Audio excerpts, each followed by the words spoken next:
Magical energy industrial era. Hey! Look who's back for more adventures. We love having you here to continue this story that keeps us all awake. Important note, all of this is pure fiction. So don't try any techniques you hear here in real life, your neighbor might call the cops. This amazing novel and all its rights belong to the original author. We're just the ones giving it voice and drama. Are you enjoying the show? Prove it by subscribing to our YouTube channel and leaving that like that motivates us so much.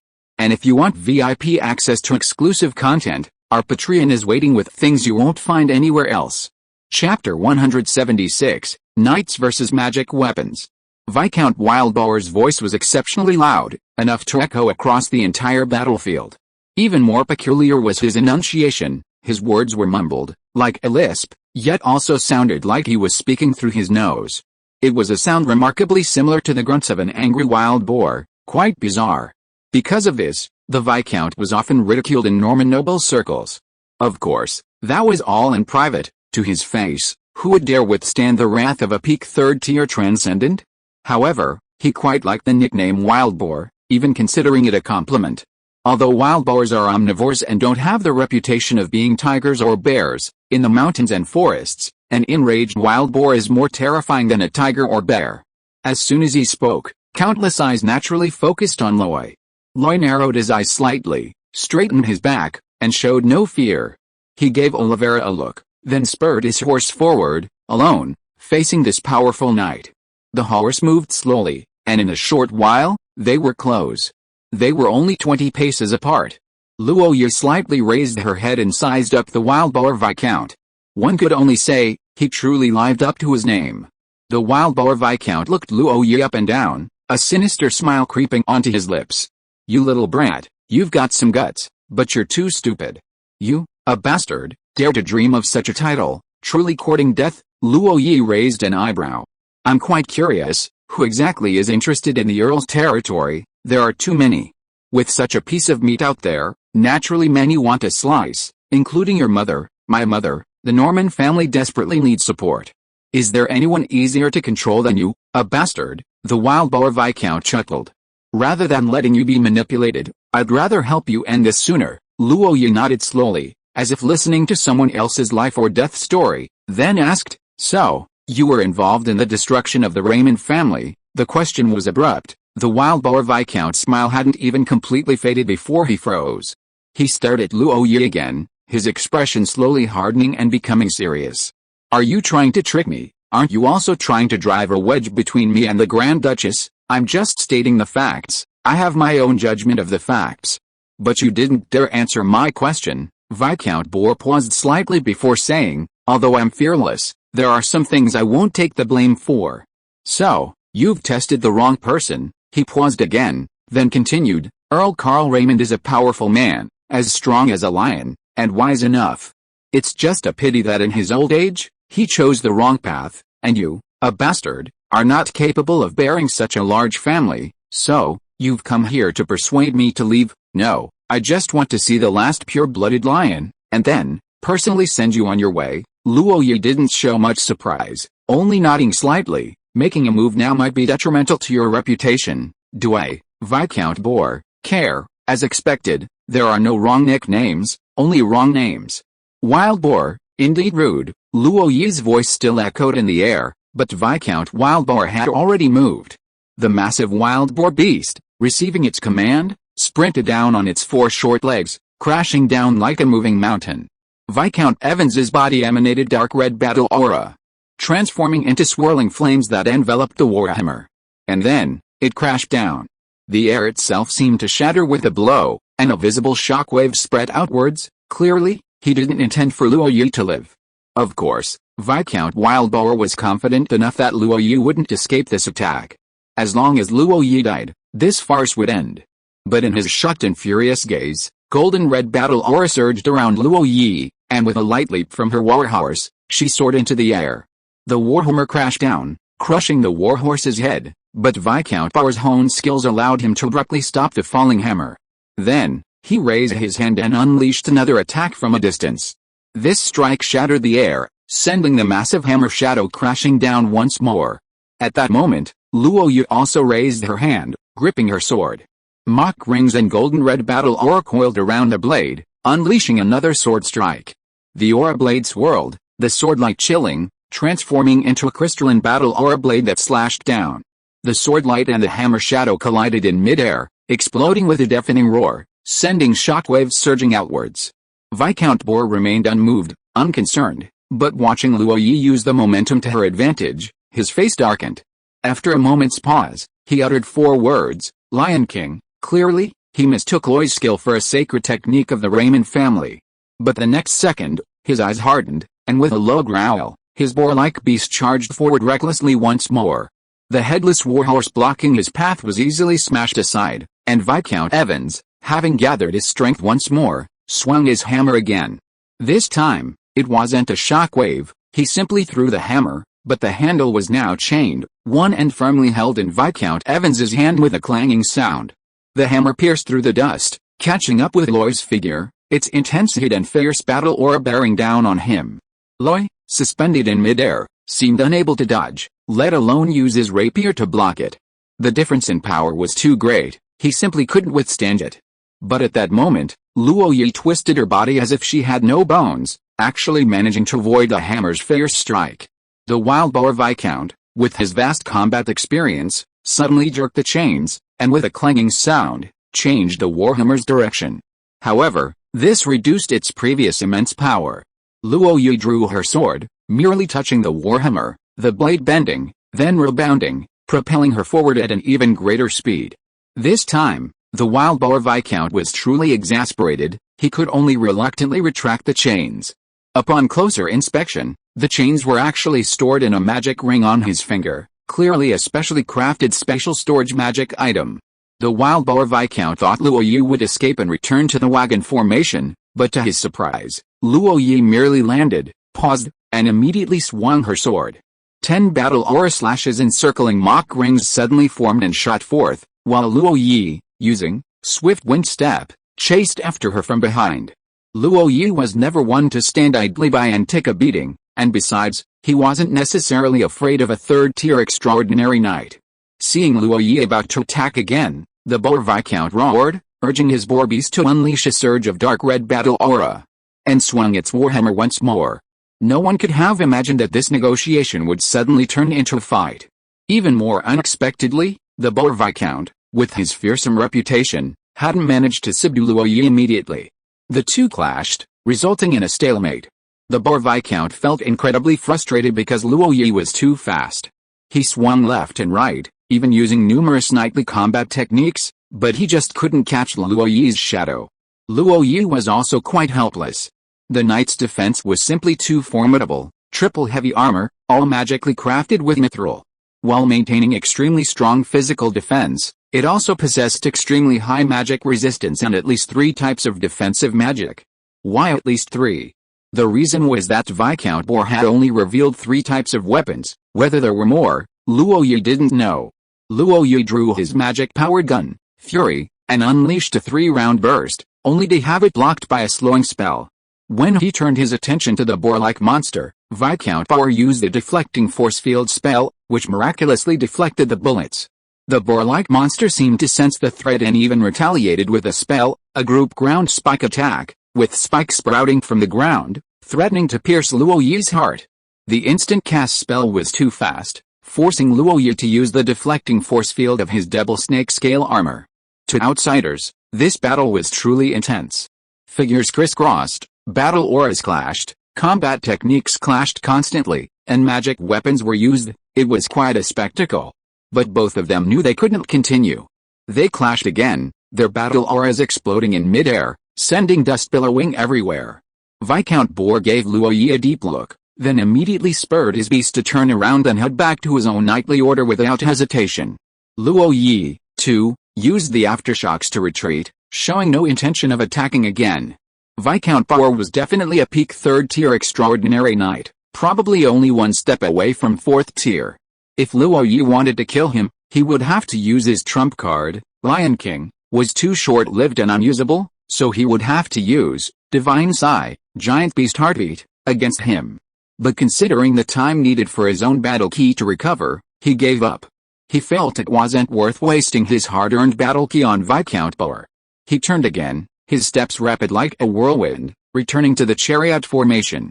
The matter naturally wouldn't end there. Upon returning to the knightly order, a halo emanated from Viscount Butler, enveloping all the knights. At this moment, the entire Wildboar Knights were truly complete. Without even a command, the boar rider moved, and the other knights immediately followed. Enveloped in a halo of light, the entire knightly order appeared as one. They charged forward, and in midair, a boar phantom seemed to materialize, roaring and hooves flying.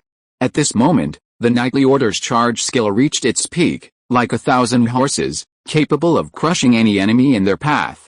Of course, Roy wasn't idle either. He directly ordered Commander Sick to move the frontal wagon formation aside, and the heavy infantry retreated to the sides.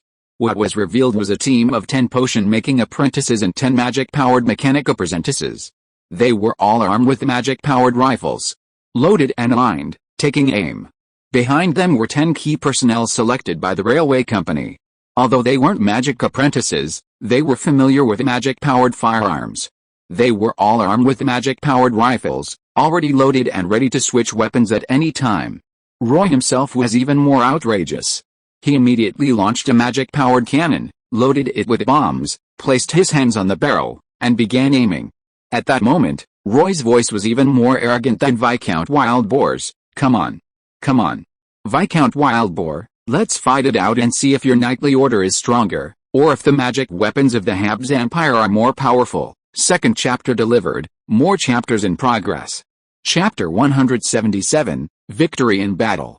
Roy spent over half a month preparing, not just arranging trivial matters in Auckland, but also considering the safety of the trip. Hiring the Dragon and Beauty mercenary group at a high price was one of the arrangements, but Roy's personality meant he couldn't have only one plan. And to improve combat effectiveness in the shortest time, nothing beats magical firearms and cannons.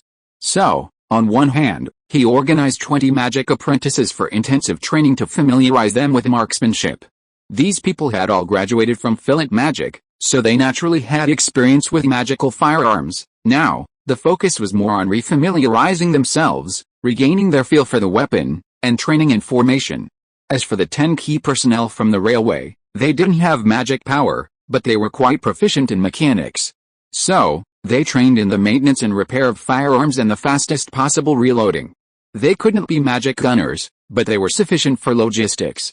Even the 30 people selected by Aang were given basic meditation courses and provided with sufficient tranquilizing spices. It was simply that the time was too short for them to get started, otherwise, this magic gun squad could have continued to expand. As for the source of these magic-powered firearms, it was naturally Baron Miller's doing, sourcing them from the 7th Mixed Legion. Officially, they were all reported damaged, but in reality, they were all in near-new condition. Normally, this kind of thing is difficult to arrange, the Empire's inspections are extremely strict, and being caught means losing your head.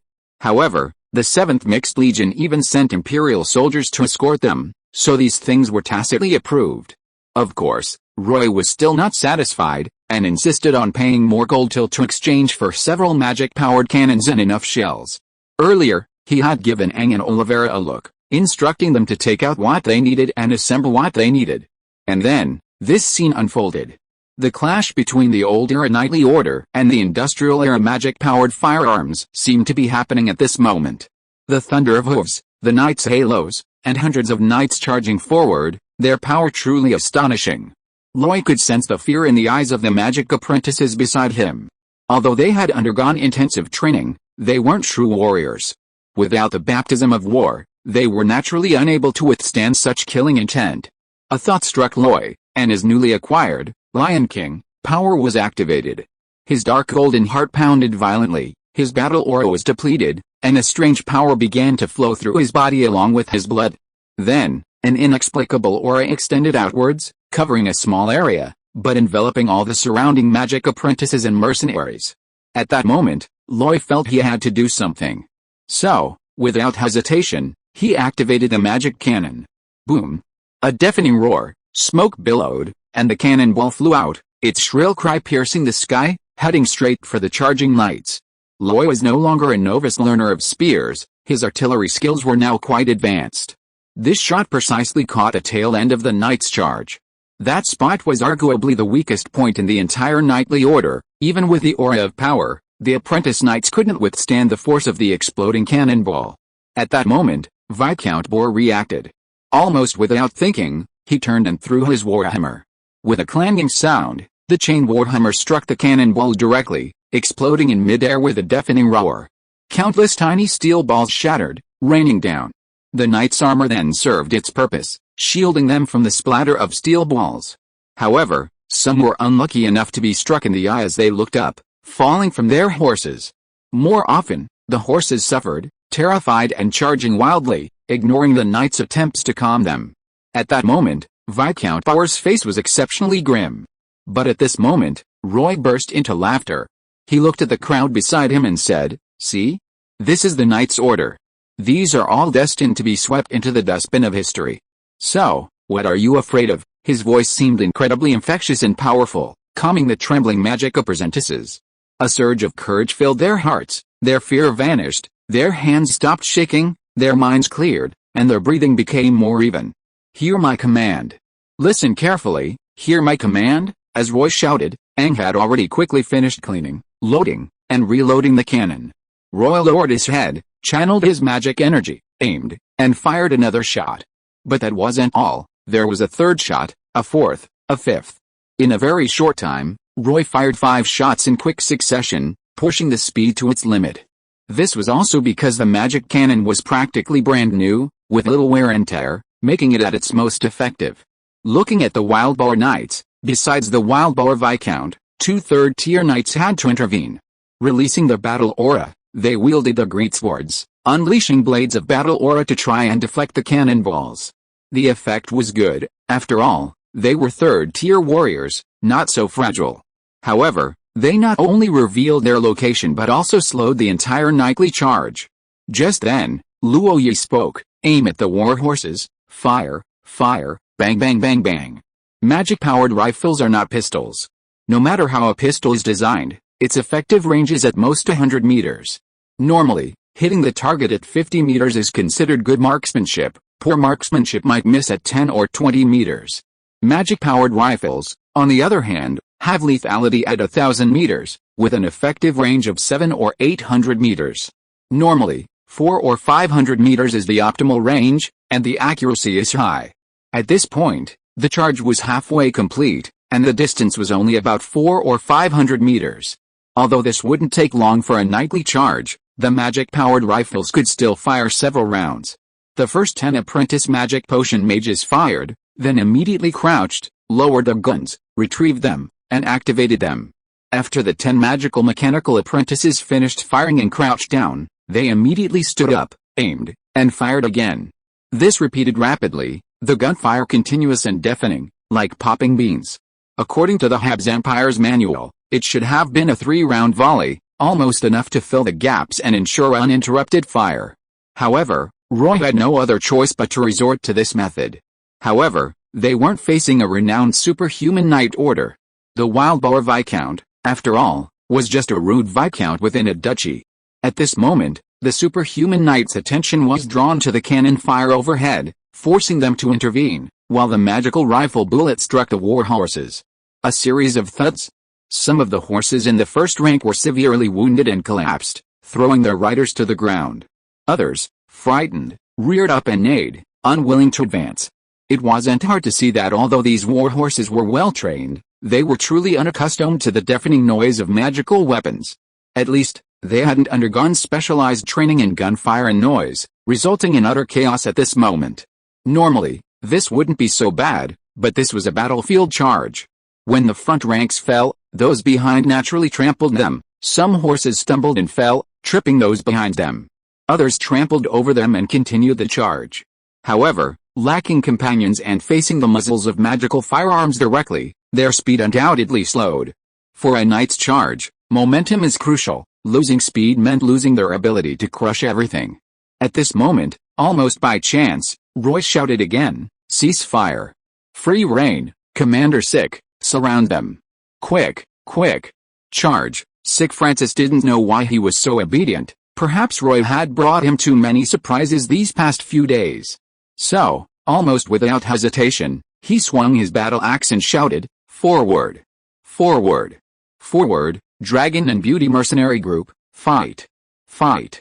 Fight!" The roars echoed, and a group of heavily armored infantry began their advance. Their speed wasn't fast, but they were well trained, almost shoulder to shoulder, with no gaps between them. Shields held high, spears pierced through their armpits, like a forest of spears, relentlessly advancing. The distance between them wasn't far to begin with, and in a short while, these heavily armored infantry had already closed in. They directly thrust their spears into the knights' bodies, armor, and horses, potentially causing little damage. But, just being so close, how could they not be afraid? These knights lacked the strength of a third-tier transcendent being, unable to unleash their battle aura to sweep across the battlefield. They also lacked the speed to charge, unable to break through the forest of spears, and were forced to retreat continuously. Not to mention, some of the bolder magic apprentices actually followed with rifles, firing a shot from a distance. If any of the knights didn't have time to dodge and were hit in a vital spot, they would die instantly. As for the truly capable third-tier transcendents, they were naturally held back. Captain Sick wielded his great axe, battling a third-tier transcendent knight. At this moment, the barbarian revealed his true strength. Though on foot, he swung his axe down relentlessly. The transcendent knight was forced to retreat step by step. The other transcendent knight was naturally Loy, who stepped up. This man didn't possess the unreasonable magical armor and endless tricks of the wild boar Viscount. Faced with Loy's phantom-like rapid attacks, he was at a disadvantage from the start, retreating step by step. As for the strongest wild boar Viscount, this time Oliveira went to meet him. At this moment, Oliveira, with his graying hair, deeply wrinkled face, and weathered yet resolute eyes, was a man everyone would say had a story to tell. Viscount Bauer, standing right before him, halted his charge. If Roy had brought him surprise and disbelief, then Oliveira brought him horror and fear. Yes, a being of equal caliber, he felt a deep fear. It seemed that if he were to truly fight him, he would not only lose, but die.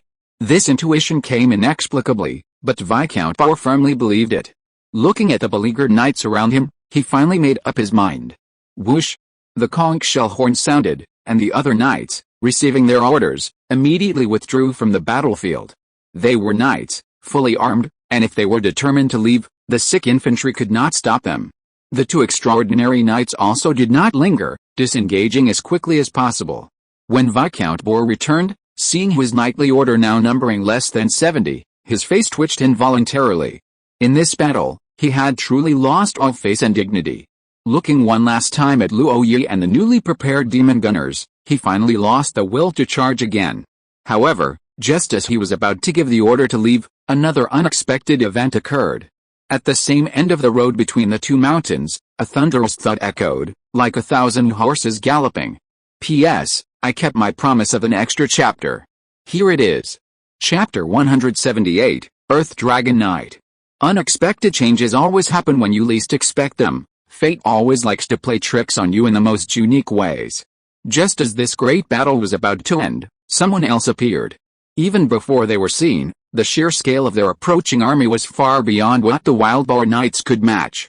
Commander Sick almost immediately withdrew his forces, the heavy infantry instantly turned back, the wagon formation was reinforced, and all sorts of spears were raised again. Meanwhile, Roy's magic gunner squad regrouped, loaded their ammunition, and prepared for battle.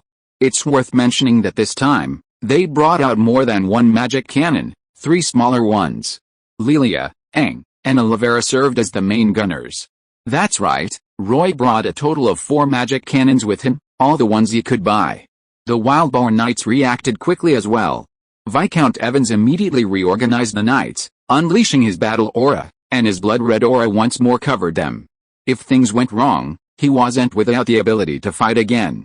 However, upon seeing the knights rushing out of the road, his face darkened, and he lowered his warhammer. These knights were all clad in blue and white armor, their helmets adorned with tall eagle feathers, and their weapons were greatswords, round shields, and lances. Of course, the most striking feature was their mounts. Strong, powerful hind legs and thick, long tails were enough to maintain their balance, allowing them to carry fully armed knights on long-distance raids. They also possessed dark, cold scales with a metallic sheen, clearly indicating formidable defensive capabilities. Their heads resembled crocodiles, their mouth full of fangs representing incredible bite force. Uniquely, their forelimbs were unusually short, yet their sharp claws were several inches long, capable of tearing even iron armor. These were magical beasts, earth dragons. As everyone knows, dragons are prolific breeders, capable of producing dragon offspring with any flesh and blood creature. Although these earth dragons had a somewhat diluted bloodline and couldn't fly, the very name dragon spoke volumes about their power. In the entire Duchy of Norman, the only truly distinguished knightly order, or rather, the only one with a name in the history of the old world, is this kingdom knights, whose mounts are purely earth dragons. Norman is merely a duchy, and its ruler is only a grand duke, not a king. Therefore, the name of this knightly order blatantly reflects the ambition of the Norman family. Unfortunately, for many years, their ambition has remained just that, ambition, and they haven't even seen the possibility of realizing it. It's worth mentioning that under the system of the Duchy of Norman, the army doesn't actually belong to the duchy but is the private property of the nobles. Therefore, almost every high-ranking noble has their own knightly order, like Viscount Evans, whose family bears all the expenses of the Wild Boar Knights.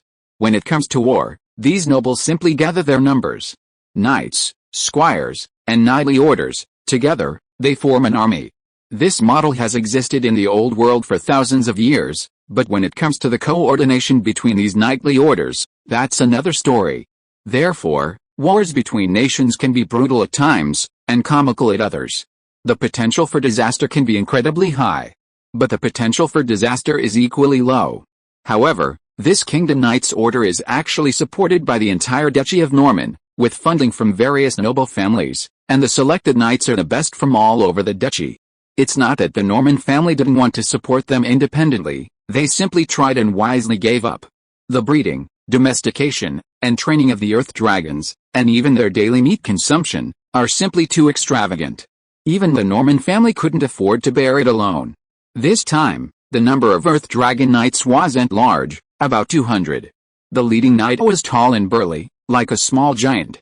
With a casual gesture, dozens of riders split off, surrounding the wild boar knights. Although fewer in number, under the earth dragon's chilling gaze, even the wild boar beasts seemed to cower in fear. As for the other war horses, sensing the presence, they trembled and dared not move.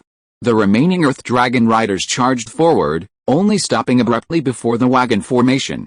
At that moment, the wagon formation upon which the Dragon and Beauty mercenary group depended for survival appeared utterly ridiculous before the massive earth dragons. The spears thrust forward were nothing compared to the earth dragon's fangs. Some earth dragons even playfully bared their teeth and rubbed against the spearheads. Fortunately, the riders showed no intention of attacking, not even drawing their weapons.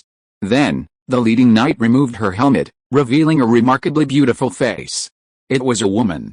She slightly raised her head and spoke, "Lady Luo Yi, would you please come out and meet me?" Luo Yi stepped forward, feeling as if shrouded in shadow. The earth dragon ridden by this female knight was exceptionally tall, yet it could not conceal her imposing figure. Judging by her estimation, this person was at least 2.2 meters tall, and even with the armor covering her, her extremely robust physique was still visible. Please forgive me for using the word robust, as it might seem disrespectful to a female knight, but that's the only adjective that came to mind. Coupled with her delicate features, she was undeniably an angelic face with a devilish figure. "May I ask who you are?" The female knight bowed slightly. "Estelle, Vice Grand Commander of the Kingdom's Knights, Grand Knight Commander, 3rd Tier Earth Dragon Knight. I've been ordered by the Grand Commander to protect you until you reach Osir City. However, it seems we're a bit late, and besides, you don't seem to need any protection." Loy immediately grasped the key point. "Grand Commander? Who is this Grand Commander you're talking about?" At this moment, a gentle voice sounded from the side. "The Grand Commander she's referring to is Grand Duke Efron Norman. According to the rules of the Duchy, every Grand Duke is the Grand Commander of the Kingdom's Knights, possessing the right to directly command them." Loy slightly turned her head, looking at the pretty young girl, Eva Freak, and asked softly, "So, this is what you mean by stalling for time?" "Yes, I already contacted my master beforehand. However, even for the knights, it will take some time to arrive." Saying this, she looked at Estelle again and said softly, "Grand Knight Commander Estelle, it's a pleasure to meet you. If you have the chance, please convey my respects to your father." Facing the pretty young woman, Estelle appeared much more relaxed. She bowed slightly and said, "Long time no see, headmate Eva. My father hasn't been heard from since he accepted his mission. He's likely still locked in battle with that Oath Knight. Then I look forward to your good news." Loy seemed to understand something, paused slightly, and asked, "Your father is the half-giant Lord Bane?" Estelle raised her head, her posture upright. "Doesn't he look like him?" The physique was similar, but the appearance was quite different. Of course, these were his true thoughts, and Loy couldn't say them directly. He could only say, "If I have the chance, I'd like to visit Lord Bane to thank him for saving my life." "Then you'll have to wait. My father doesn't like being tied down so many times. I don't even know where he is." "Let's talk about that later." The pretty girl spoke up at the right moment. "This isn't the place to talk, and besides, everyone's watching." Loy nodded slightly, then looked at Estelle and asked, "What do you think we should do now?" Estelle frowned, then looked at the pretty girl and said, "Miss Eva, the kingdom's knights await your orders." Eva said softly, "You've traveled a long way and must be extremely tired, so let's rest for a day. Besides, the battlefield needs cleaning up, the wounded need treatment, and we need to deal with that wild boar Viscount." As she said this, she looked at Loy again and asked, "Young Master Loy, do you think this is appropriate?" The three of them seemed to be in a triangle, confirming each other's points, yet also testing each other. As a result, Loy was somewhat satisfied and nodded slightly. "Let's do it your way." After a pause, he asked again, "What do you think we should do about Viscount Wildboar?" The pretty girl countered, "How does young master plan to handle this?" "If it were up to me, I'd naturally kill him outright. That's obviously impossible. Even a Grand Duke can't kill a Viscount without cause. Doesn't intercepting us count?" "Of course not. You're only a potential heir to the Raymond family, not Earl Raymond yet. So, the laws of the duchy don't apply to Viscount Wildboar. They really have no human rights." Estelle spoke up, "However, if you still want to talk to him, or perhaps humiliate him and demand some gold shields as ransom, I can bring it for him." Loy tilted his head slightly and waved his hand, saying, "Let him go, it's pointless." Saying this, he looked at the pretty girl again and said, "Eva, we should have a good talk." The pretty girl bowed slightly, "I've been waiting for this day." "Then let's get started." At Estelle's command, the Earth Dragon Knights immediately retreated, and Loy gave a few more instructions to Commander Sick. Thus, the battle was completely disbanded. Estelle had made a trip to the Wildboar Knights, and somehow managed to get them to abandon their horses and leave in disgrace. Even so, they had to be grateful to Estelle, because she had preserved their dignity and hadn't stripped them of their armor and weapons. That was considered very gracious. The Wildboar Viscount was treated well, remaining relatively intact, but as he left, his gaze towards the wagon formation was a mixture of resentment and helplessness. Of course, Loy and his group didn't care at all. They were busy cleaning up the battlefield, treating the wounded, burying the dead, and setting up camp. Loy, however, led the pretty young girl Eva and Estelle into the Raymond family's carriage. Then, without the slightest hesitation, he asked directly, "Miss Eva, tell me, what exactly is the situation in the duchy? I have a feeling that the situation seems somewhat out of control." First update. Chapter 179, Two Powers Clash, Great Power Rivalry. Since the tents hadn't been set up, the only relatively private space was inside the carriage. Fortunately, the Raymond family's carriage was a standard luxury for nobles, not only spacious but also equipped with various mechanisms to store many items. Lilia brewed a pot of black tea there, poured a cup for each person in an exquisite silver pot, and then took some snacks, placing them on the round table in the center. Estelle, on the other hand, seemed quite generous, drinking it all in one gulp and then refilling the silver pot herself. She drank 3 cups in this way before stopping, clearly thirsty after her long journey to provide aid. Of course, someone who could act this way truly didn't care much about aristocratic etiquette. The pretty young girl Eva, however, was the epitome of nobility. Although her clothes weren't extravagant, she still stood tall, and every movement exuded composure and confidence. She gracefully picked up her silver cup, took a sip, and then answered Luo Yi's question methodically. "If we're talking about things being out of control, the entire duchy has been in turmoil for many years. However, you can trust Master's abilities, she will maintain the situation." She paused, then countered, "Viscount Wildboar, did he say anything to you?" Luo Yi replied without hesitation, "He said he needs me as a puppet, and the Norman family also needs Raymond's support." How can a short-sighted person understand Master's vision?" Eva sneered, but then composed herself, saying, "However, the situation in the duchy is indeed somewhat unstable, especially after the destruction of Raymond's main branch. Then tell me in detail, I want to know the specifics." "All right," the pretty young woman responded, picked up her teacup again, took a sip, organized her thoughts, and then began to speak eloquently. Luo Yi listened attentively, and Deep Blue activated simultaneously, sorting through various pieces of information and summarizing them one by one. Every now and then, Luo would ask some tricky questions, and Estelle would sometimes chime in with a few words, offering detailed explanations. Thus, on this carriage, after the great battle, Luo finally gained a general understanding of the situation in the Duchy of Norman, no longer completely clueless. In fact, Grand Duchess Afra had kept Eva around precisely for this moment. The Duchy of Norman followed a standard old aristocratic rule model, a typical small-scale peasant economy where farmers were tied to the land, the private property of the noble lords. At the pinnacle of power in the entire duchy, in essence, were one Grand Duke, 4 Marquises, and 1 Earl. That Earl was none other than the Raymond family. With a 1,000-year-old lineage, the Raymond family had existed far longer than the Duchy of Norman. They had been the masters of the Flower territory for generations, regardless of which kingdom, duchy, or empire they belonged to. The reason they only held on to the Earl's title was primarily because they only wanted that position. The sacred skill, Lion King, gave the Raymond family the confidence to rise, but it was also a double-edged sword, causing the deaths of countless descendants. Therefore, the earldom was the best foundation. If any generation had descended to cultivated the Lion King skill, achieving a 4th-tier calamity, or even a legendary status, then there would naturally be opportunities for further advancement. But even if no one did, the earldom's foundation could still be maintained. It was based on this wisdom that, through ups and downs, over the years, no matter how the outside world changed, the Raymond family remained as stable as Mount I. Therefore, although it was an earldom title, no one regarded it merely as an earldom. The Raymond family had never lacked a position in the highest seats of the Norman Duchy. In comparison, the 4 Marquises, and even the Grand Duke of Norman, could only be considered newcomers. The 4 Marquises were the Castro family, the Freud family, the Carlisle family, and the McKinley family. They possessed the most land in the duchy, the strongest knightly order, granaries overflowing with grain, and a complex network of connections. Some families are even branches of other families. For example, the Carlisle family also has a branch in the Bonaparte Empire, holding the title of Duke and possessing considerable power.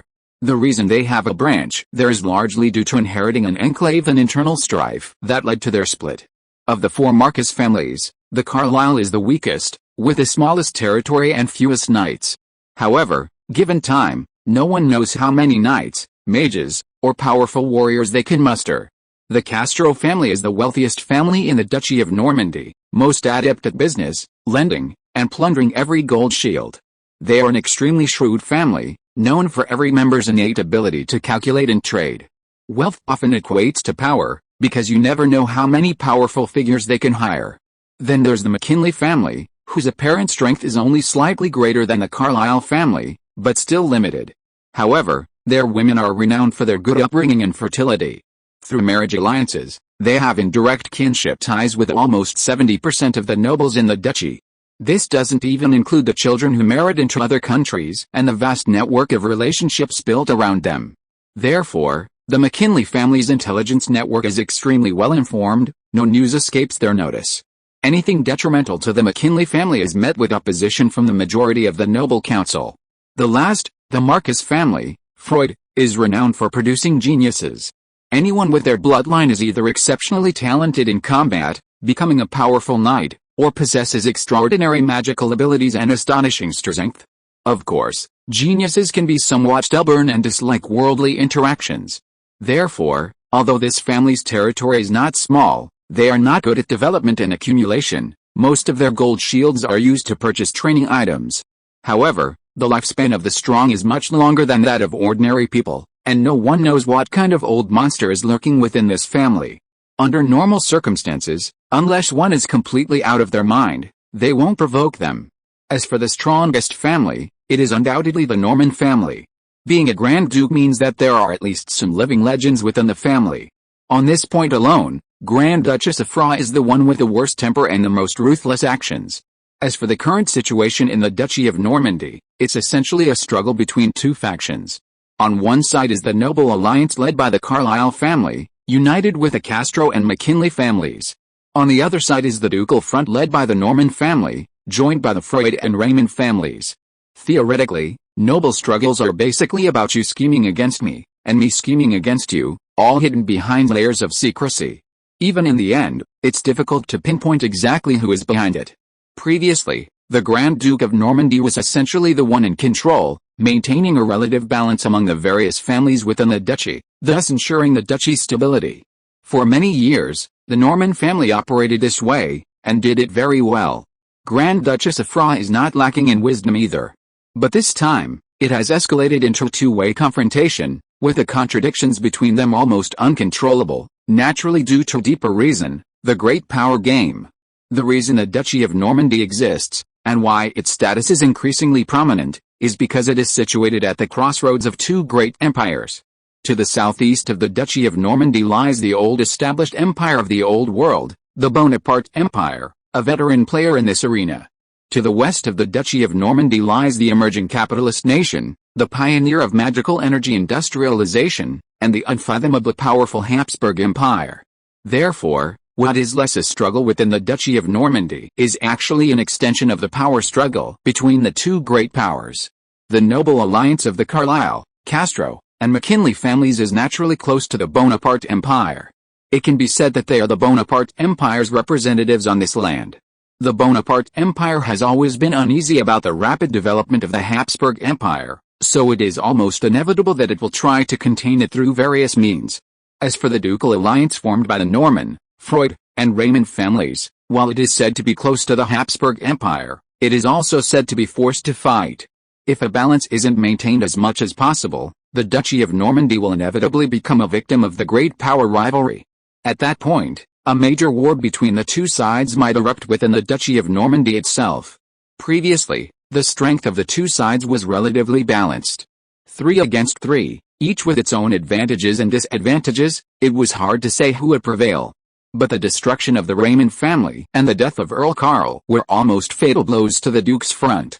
The reason Grand Duchess Afra traveled all the way to Auckland was because she urgently needed someone to take over the Raymond family. Furthermore, this new Earl Raymond needed to stand firmly behind the Norman family without hesitation. Considering this, Loy, Earl Carl Raymond's illegitimate son and also the Grand Duchess's child, was the most suitable candidate. Without a doubt. This conversation ended when it was completely dark. Campfires were lit again in the camp, the aroma of food wafting through the air, whetting everyone's appetite. Another old mercenary acted as a bard, playing his harp, his hoarse, sorrowful voice rising in the air. In this place where the stench of blood hadn't completely dissipated, a touch of carefree spirit appeared. At this moment, Loy finally stepped out of the carriage. He stretched languidly, then turned slightly to look at the pretty young woman who had alighted, saying, "There are some things I want to say up front, young master, please speak. I'm not one to be manipulated, so if I inherit the earldom, I won't obey Grand Duchess Afra in everything. You can convey this to me." The pretty young woman's expression didn't change, she simply asked, "Then do you acknowledge your mother?" "Of course, that's enough," the pretty young woman, Eva, said confidently. "Once you sit in the position of Earl Raymond, you will inevitably stand behind the Grand Duchess." "That's for sure, you're quite confident, aren't you?" "I hope so too." Second update delivered. Continuing to work hard for more chapters. Chapter 180, Assassination and Chaotic Warfare. With the Royal Knights protecting them, the journey became much smoother. Even though they were traveling through the territory ruled by the Carlisle family, an area almost entirely populated by nobles loyal to Carlisle, no noble dared to make a move. They had witnessed the Wild Boar Viscount's pathetic state, and besides, 200 Earth Dragon Knights could easily crush him. However, if you thought the danger was over, you were being incredibly naive. While the direct attacks were gone, Roy still faced 3 assassination attempts. The first was by the Grey Mist assassins, who came in 3 waves, using a luring the tiger away from the mountain tactic to distract Captain Sick, Knight Estelle, and Olivera. The last to strike was none other than Hector Hunter, or more accurately, a Grey Mist assassin disguised as Hector Hunter who approached Roy. Unfortunately, Thanks to his deadly danger talent, Roy saw through his disguise and struck, killing him on the spot. Because it was Hector Hunter who was killed, the mercenaries almost turned against Roy, and the misunderstanding was only cleared up when the real Hector appeared. The second assassination attempt occurred when they encountered a bard from Hull while passing through a city. Having spent many nights in the wilderness, the group was exhausted, not to mention their supplies were almost depleted. Therefore, after passing through a city called Corrado, they discussed it and decided to enter the city to rest for a day. For safety reasons, Captain Sick led the group in first, randomly selecting an inn and booking the entire place, clearing out all outsiders. The rest of the group entered the city one after another. They bathed, ate and drank, rested, and replenished their supplies, which somewhat alleviated the fatigue of the days of travel. That evening, the group gathered in the inn lobby, and Captain Sick ordered a drink for each person, bringing the atmosphere to a climax. It was at this moment that a real bard arrived. He had handsome yet weathered eyes, a somber yet smiling expression, and an aura of languor and weariness emanating from him. His voice was full of stories, even a soft hum could captivate. His flute playing was melodious and gentle, like a gentle narration, capable of evoking the saddest memories and bringing tears to the eyes. His mere presence captivated everyone in the inn, leaving them mesmerized and unable to tear themselves away. Roy was no exception. Only Oliveira, with a will as firm as steel, remained unmoved, sword in hand, blocking the bard's path. His aura surged, his gaze sharp as a blade, coldly fixed on the bard, saying nothing and doing nothing. Oliveira let the bard do as he pleased, his eyes fixed on him, until finally, the bard retreated. Afterwards, Roy, while perusing the ancient scrolls left by the Raymond family, discovered that this was, in fact, a very rare hellish bard. A hellish bard was both a profession and a representation of a hellish bard. Legend has it that this being, a veritable messenger of hell on earth, roamed the continent as a bard.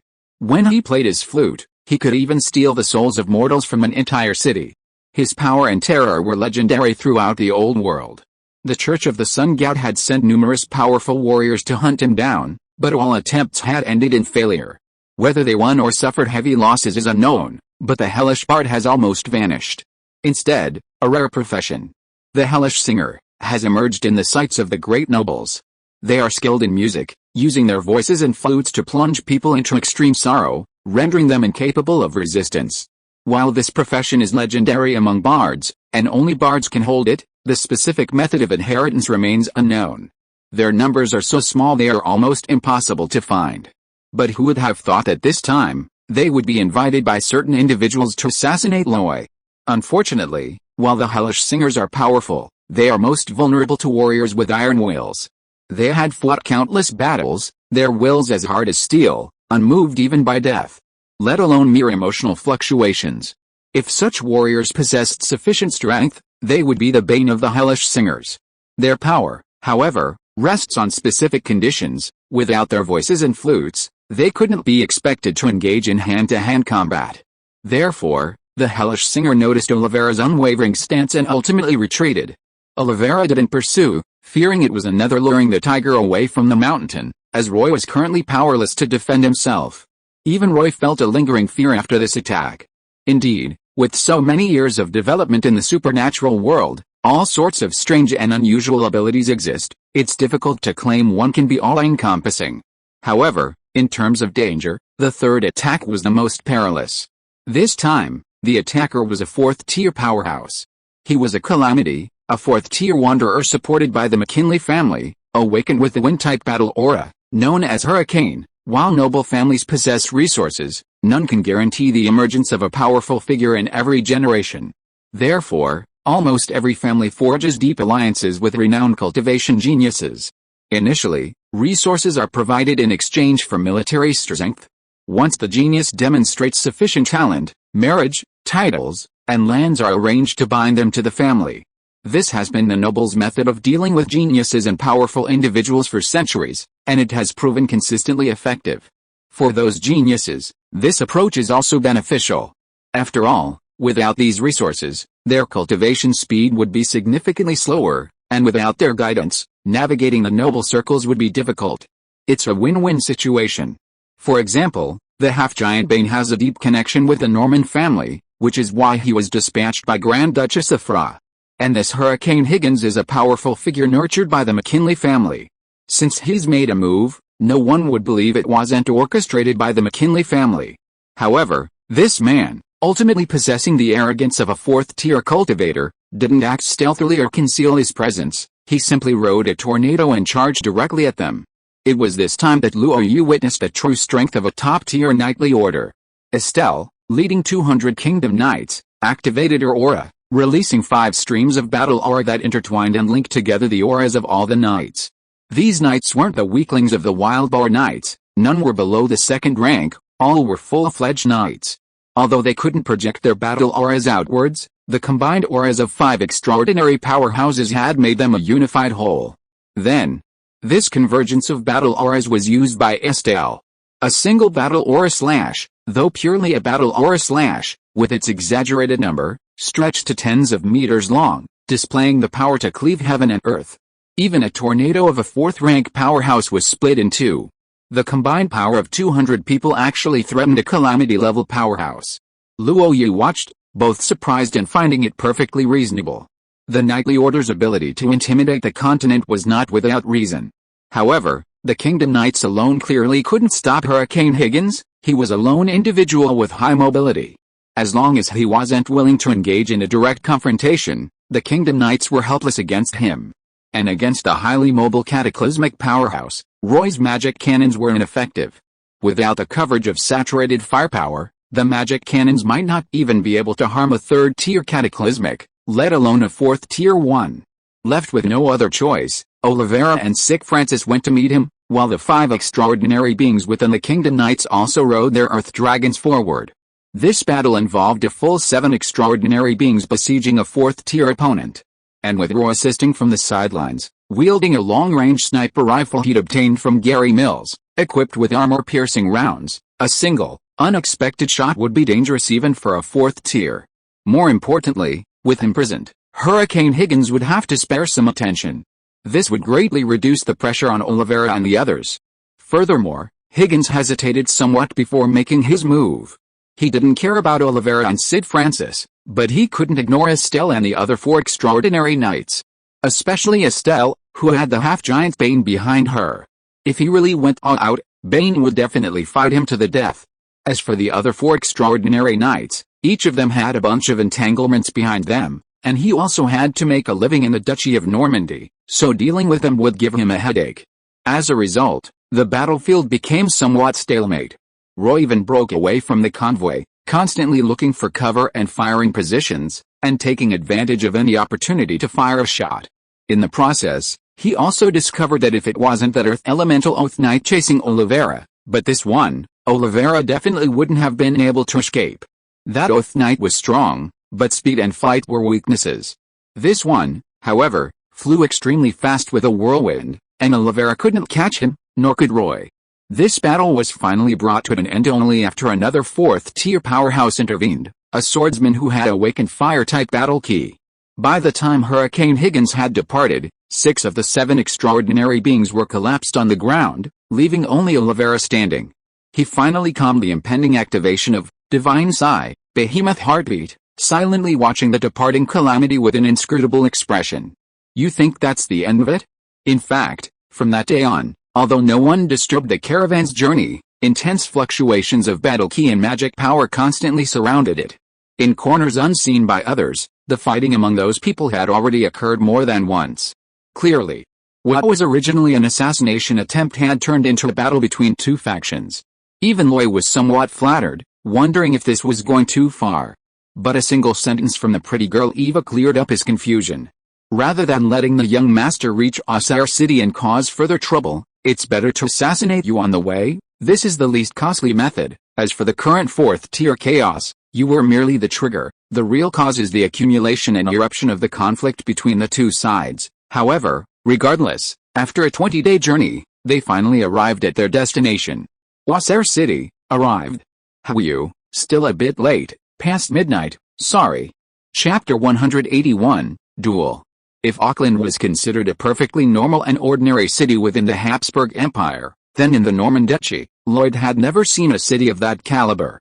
Clean streets, a well-developed drainage system, street lights that stayed on every night, and public toilets everywhere.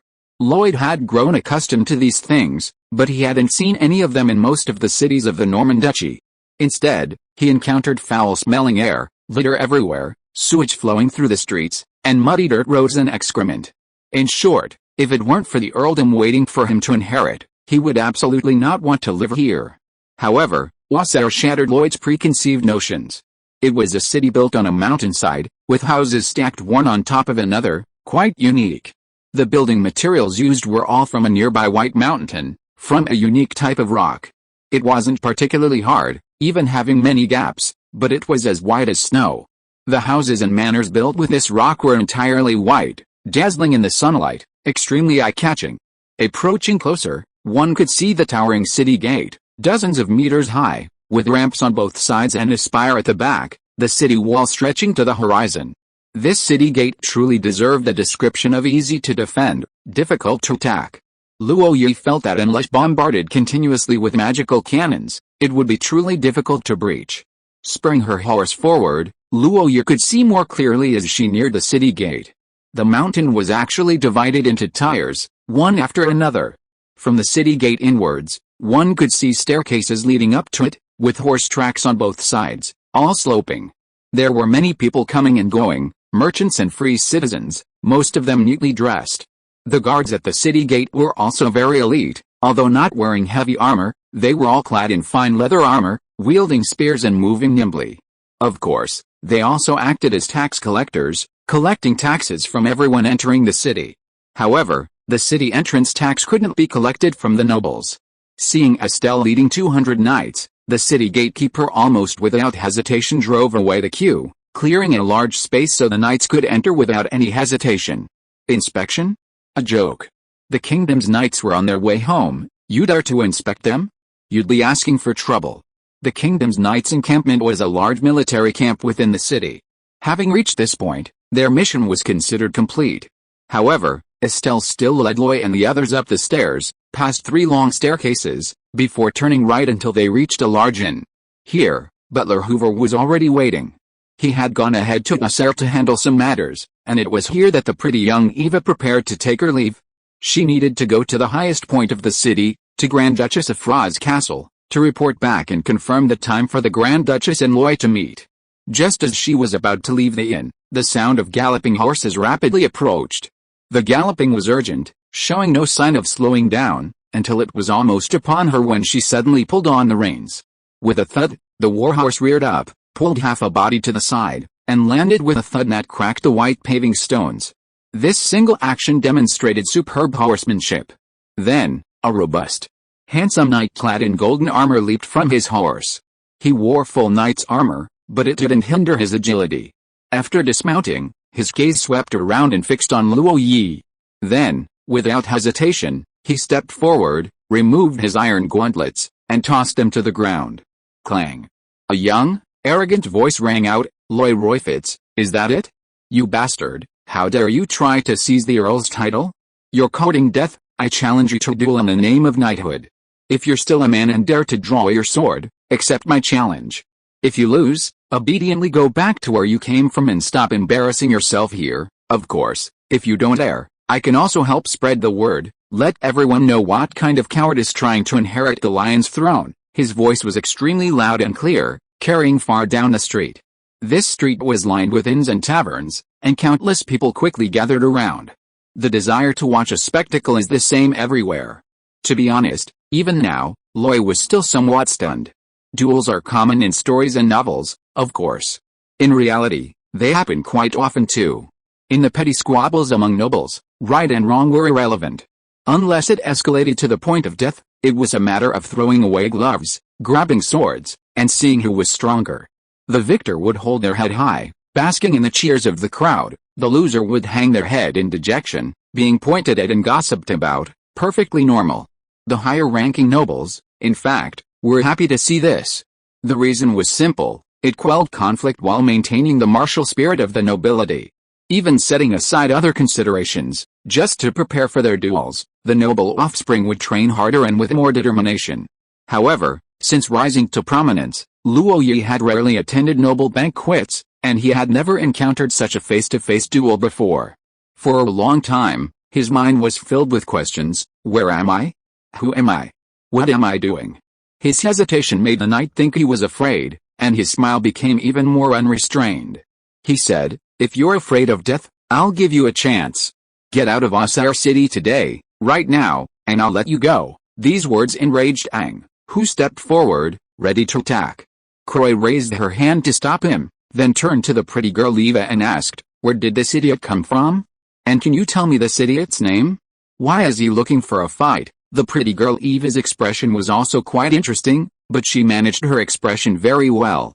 She tilted her head slightly, her brows furrowing slightly. "If I remember correctly, this should be Knight Gian Santos," the knight immediately replied. "I am now Baron Santos." Recognized by the noble council, appointed by the Duke, and personally conferred the title by Marcus Carlyle, Loy asked curiously, "What does that have to do with me?" "It has nothing to do with you, but it has to do with the Raymond family. His grandmother was from the Raymond family. That means he has 1/4 Raymond blood." Loy suddenly realized, he's also an heir to the Raymond family, one of the heirs, Eva said very carefully, adding, "and a very late heir at that. If I'm not mistaken, he was pushed forward by the Carlyle family. Now, it seems they intend to eliminate you directly through a duel." Loy nodded, then asked, "It seems the Carlyle family doesn't value him much either." "Why do you say that? If he paid any attention and kept the information synchronized, he wouldn't have done something so stupid." Loy's words were blunt and matter of fact, but the knight couldn't hold back. Baron Gian Santos's face darkened. "I've already won the approval of many knights in the Raymond family. They've all expressed their support for me. What do you, a bastard, have to be proud of?" "You ask me what I have to be proud of? I'll tell you, it's this." Loy genuinely found the whole thing laughable, so he didn't want to dwell on it. Golden red battle aura surged from his body, transforming into chaotic flames that raged around him. Battle aura projection? Third tier transcendent. Gian Santos was dumbfounded. He almost stammered, "How old are you? How could you possibly be at the third tier?" You. Loy looked at him and asked, "I'm giving you a chance now. Pick up your iron gauntlet, and then get out of here immediately. I can pretend nothing happened, otherwise, I'll take your glove and kill you fair and square. No big deal. Now, you can choose." Baron Gian Santos's face turned pale and then red, extremely conflicted. He was willing to risk everything, even if it meant dying in battle. At least he could leave a good reputation, but for a second-tier warrior to duel a transcendent was simply courting death. He hadn't lived enough, he had only just become a baron. How could he be willing to accept that? In the end, he gritted his teeth, lowered his head, and bent over, picking up his iron glove. Loy didn't show any reaction, but bursts of laughter came from all around. Duels were common, but it was rare for someone to take back a duel. Baron Gian Santos's face flushed red from the ridicule, but he didn't dare linger. He mounted his warhorse and prepared to leave. Just then, another conversation came. Eva asked, "Young Master Loy, why didn't you accept the duel and defeat him? Would that have one less opponent?" "I have many opponents, but someone this stupid is rare," Roy replied. "Keeping him alive might be quite interesting." This conversation reached his ears so clearly that Baron Gian Santos swayed, almost falling from his horse. He managed to regain his balance, spurring his horse forward even faster. Meanwhile, Eva and Roy bid farewell, boarded their carriage, and immediately departed. As Roy turned to enter the inn, his gaze swept around, his eyes narrowing slightly. Gian Santos, this fool is being used without even realizing it. But how many people are watching him all around? P.S. Second update, revive later, coming soon. Chapter 182, Surrounded by Wolves. On the second floor of a hotel next to the inn, 3 men stood overlooking the entire event. All 3 were dressed in well-tailored gentleman suits, yet each exuded a distinct air. One was obese, broad-shouldered, bald, with a menacing face. His short, thick fingers held a cigar, which he occasionally puffed on, exhaling smoke that obscured his expression. This was Nolan Carlyle, the head of the Carlyle family and one of the 4 marquises of the Duchy of Normandy. The other was tall and thin, with a mustache and a top hat. He clenched a fist in his hand, his long fingers rubbing it repeatedly. He stood by the window, looking at Loy, even nodding slightly with a hint of a smile as he met her gaze. An untrained eye might mistake him for a good-natured man, but in reality, he was Sane Castro, the head of the Castro family, one of the 4 marquises of the Duchy of Normandy. As for the last man, he was quite old, with graying temples, but his hair was neatly combed. He had striking features, bright eyes, and thin lips that, when pressed tightly together, conveyed a sense of formidable strength. Even from his appearance, it was easy to see that he had been an exceptionally handsome man in his youth. The excellent genes of the McKinley family were fully displayed in him. In fact, those sought after by many families for marriage alliances were naturally renowned for their good looks and beauty. This man was none other than the head of the McKinley family, one of the 4 marquises, known as the Silver Fox, Marquis Ricardo McKinley. It's hard to imagine that 3 of the most powerful figures in the Duchy of Normandy had gathered in this small room. And these 3 were only there to see Roy, his illegitimate son. At this moment, Marquis Ricardo McKinley put down his monocular telescope, squinted slightly, and commented, "Such a young age, yet he exudes an aura of dominance. I seem to see a shadow of Carl Raymond in him." Marcus Nolan Carlyle took a deep drag on his cigar, exhaled the smoke, and said, "A shadow, just a shadow. In the current situation, unless Carl Raymond is resurrected, who dares to say they can definitely clean up this mess?" "Nolan, you're right. But the problem is, we know this, but does the one above not know?" Marcus St. Castro's eyes were filled with deep doubt. He said, "Even so, that one still bets everything on him." "Why do you think that is?" This question silenced all 3. Even the most shrewd and decisive Marquis Ricardo McKinley frowned more and more deeply. If they weren't so uncertain, with so many other things to do, why would they have gathered here to see a bastard? Finally, Marcus Nolan Carlyle broke the silence, saying, "I think, perhaps we're overthinking things. I don't deny that Afra has oppressed us for many years, but we shouldn't overestimate her power. Perhaps the reason she's supporting this boy is because he's her son. Although he's an illegitimate child, no one can deny that he carries the pure blood of the Raymond and Norman families. If that woman really wants to pave the way for her son, it's not impossible. Just like us, we've struggled our whole lives. Aren't we also striving for family legacy, for our children?" Marcus Ricardo McKinley nodded slowly, but his brow furrowed even more deeply. "What you say makes some sense. But I always feel that she's not that irrational. So, is it possible that they still have some bargaining chips we don't know about?" Carl died suddenly. The Raymond family's 1,000-year-old castle was razed to the ground, and those direct descendants of the Raymond family died tragically. No one knows better than us, so, what other bargaining chips do you think he can bring to the table? Marcus Nolan Carlyle sneered, and then said, "If you ask me, we are just scaring ourselves. As it stands now, we hold the majority of seats in the Noble Council. Even though that woman has some power, I really don't believe that she can change the world. So, just follow the plan. When the time comes, the flower collar will be removed directly. We will each get some, and the Raymond family will disappear into the dust of history." What Nolan said, "I agree. Now, that's all it can do."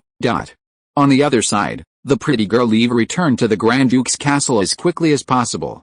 After chatting with the Grand Duke for a while, she returned to the hotel and brought news to Loy. Grand Duchess Afra invited him to have dinner. Of course, Eva brought not only this invitation, but also a detailed information recorded on parchment. Quentin Foster, a branch of the Earl Foster family, had an intermarriage with the Raymond family and had a quarter of the blood of the Raymond family. This is the representative chosen by the Foster family, who has the support of many minor nobles and considerable support in the Noble Council. Keller Carlson, from a collateral branch of the Carlson family, also has 1/8 Raymond blood due to intermarriage. Although the relationship is more distant, he is the successor chosen by the Castro family and is highly regarded within noble circles. Agaputus Lewis, a freeman, is in a situation somewhat similar to Lloyd's, an illegitimate child, the product of Earl Carl Raymond's sister's youthful madness. At that time, the Raymond family was powerful, and Viscount Lewis had no choice but to accept him. However, he has received little respect over the years and has gradually been demoted to freeman. Nevertheless, he has the support of the McKinley family and is the closest blood relative, making him a strong contender for the earldom. Of course, the most popular candidate is Joel Raymond. He is the posthumous son of the previous Earl Raymond and the younger brother of Earl Carl Raymond. When Carl inherited the Earl's title, he was only 3 years old. His mother was the fourth wife of the previous Earl Raymond, a woman from the Freud family, who was only 25 years old. Initially, nothing seemed amiss, but as Carl grew older, the mother and son developed inappropriate ambitions, coveting the Earl's position. The result was predictable. The stepmother died, Karl Raymond was exiled, and forbidden from entering the flower territory. This also strained relations between the Raymond and Freud families for a period. In terms of bloodline, Karl Raymond was the purest Raymond bloodline. As for the Carlyle family, they put forward two candidates. One was Gian Santos, who was to duel Lloyd, and the other was Daisy Wick. This woman idolized Estelle, possessed the strength of a full knight, and had 1/8 Raymond blood. Logically, her inheritance rights should have been minimal, but she was born into the Wick family, a top-tier noble family among the second-tier families of the Norman Duchy.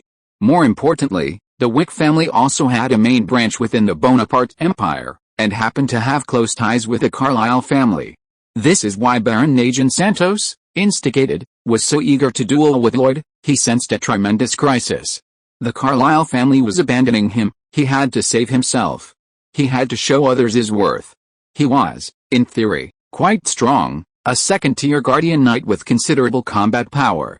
But encountering Lloyd was simply unfortunate.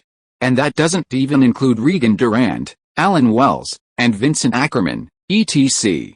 These people were all related to the Raymond family and were chosen from within the earldom. The Raymond family's castle was destroyed, and their direct line was wiped out, but that didn't mean the entire territory was gone. Especially those nobles loyal to the Raymond family, who had followed them for generations, naturally had their own interests to pursue. On the carriage to the Norman family castle, Lloyd finished reading all the news, even with Deep Blue helping him organize it and creating a mind map. But Lloyd was still overwhelmed by the complex situation. To be honest, even though he knew that coming here meant facing all of this, he simply didn't like it.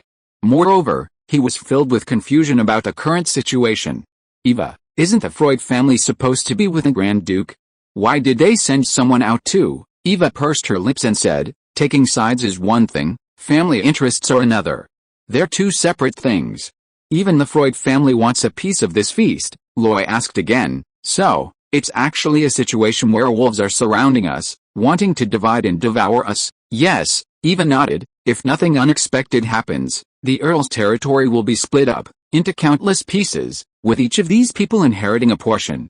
At that time, you could say there are many Raymond families, or perhaps, there will be no real Raymond family anymore. Good, nothing unexpected happens. It's just a pity I'm here. Lloyd casually tossed the parchment aside and opened the carriage window to look out. It was already evening, and the afterglow of the setting sun shone brightly, turning the white city of Auxerre crimson red. Lloyd looked towards the mountain top, where an ancient castle stood tall. That was also the White Castle, the ancestral home of the Norman family, the core of power in this land. He watched the fortress draw ever closer and whispered, I've come. I am the accident. I didn't come here for a shattered flower territory. I want everything. Second update delivered, more to come.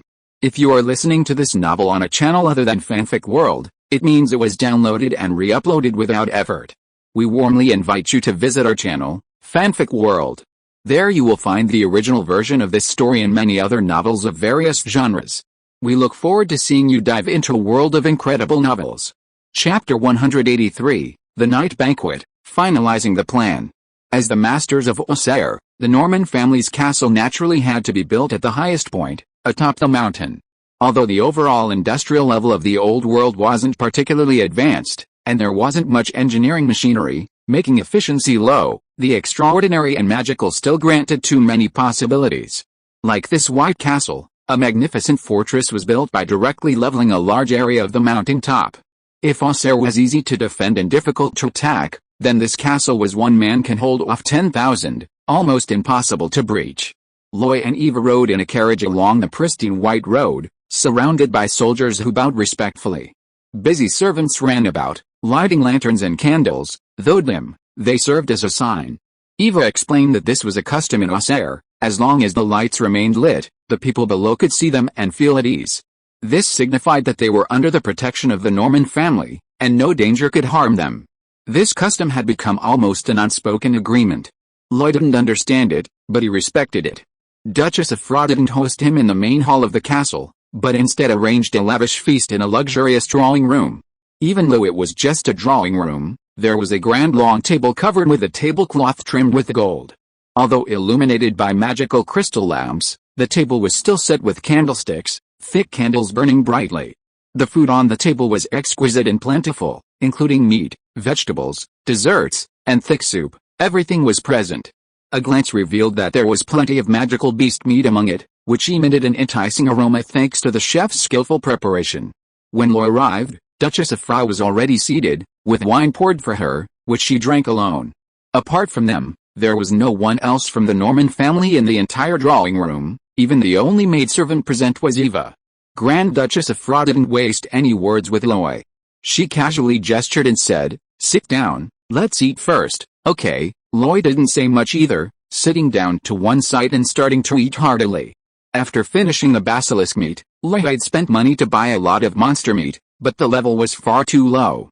Today, he had eaten quite a lot of high-quality monster meat, so he didn't hold back at all. He occasionally added some rich soup and red wine, enjoying his meal immensely. However, even with his knife and fork moving quickly, Loy still maintained the elegance and composure befitting a nobleman.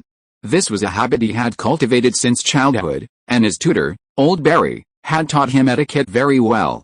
Grand Duchess of Fra, on the other hand, didn't have much of an appetite, so she just ate a few bites, holding her wine glass and watching Loy eat and drink heartily.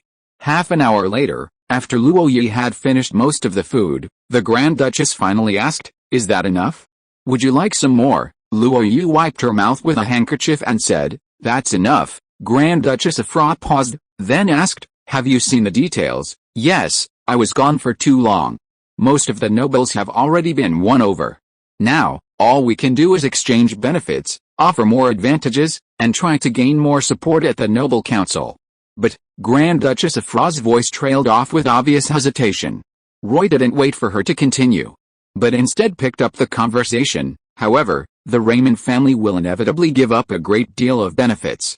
Even so, I still can't take over the entire earldom, and from now on, I'll be subject to their control at every turn." Roy finally looked up, meeting the Grand Duchess's eyes directly, and said, "The question is, can the Raymond family, in this state, still be the help you need?" The noblewoman gave a bitter smile, organized her thoughts, and then said, "Roy, I know you don't feel much of a sense of belonging, and you're not close to me, and you might even resent me for tricking you back. But nobles have their own way of fighting, and even as a Grand Duchess, I can't do whatever I want, I know, and I don't blame you." Roy nodded slowly, but her eyes were incredibly firm. "However, since I've come here, since I'm prepared to inherit the glory of the Raymond family, I can't accept a broken territory." The noblewoman's eyes lit up, and she looked at Roy, asking, "What do you intend to do?" "I don't understand the rules of nobility very well, but as far as I know, the succession of a noble family is actually an internal matter. Once the previous head of the family has designated an heir, the title can be inherited. Only when all the family heirs have died out will the title be inherited by those from collateral branches or distant relatives." Duchess of Fra did not reply, but instead glanced at the pretty young girl Eva standing to the side. Eva, understanding the implication, immediately replied, "That's right. However, young Master Loy, although you are the closest in blood, you are still considered an illegitimate child, reducing your inheritance rights by one rank, making you roughly the same as others.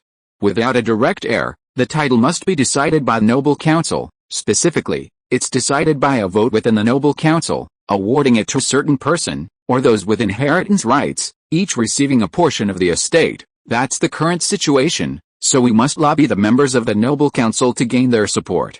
But those old fogies are all incredibly shrewd. Gaining their support will inevitably come at a high price." Loy nodded, then asked, "But if I've already gained recognition, why should I care about the opinions of the noble council? Would they dare not recognize my title?" "No. They wouldn't dare not recognize it, and no noble would grant them such power. But now it's not." Eva's words were interrupted by the noblewoman. Grand Duchess of Fra's gaze towards Loy exceptionally bright.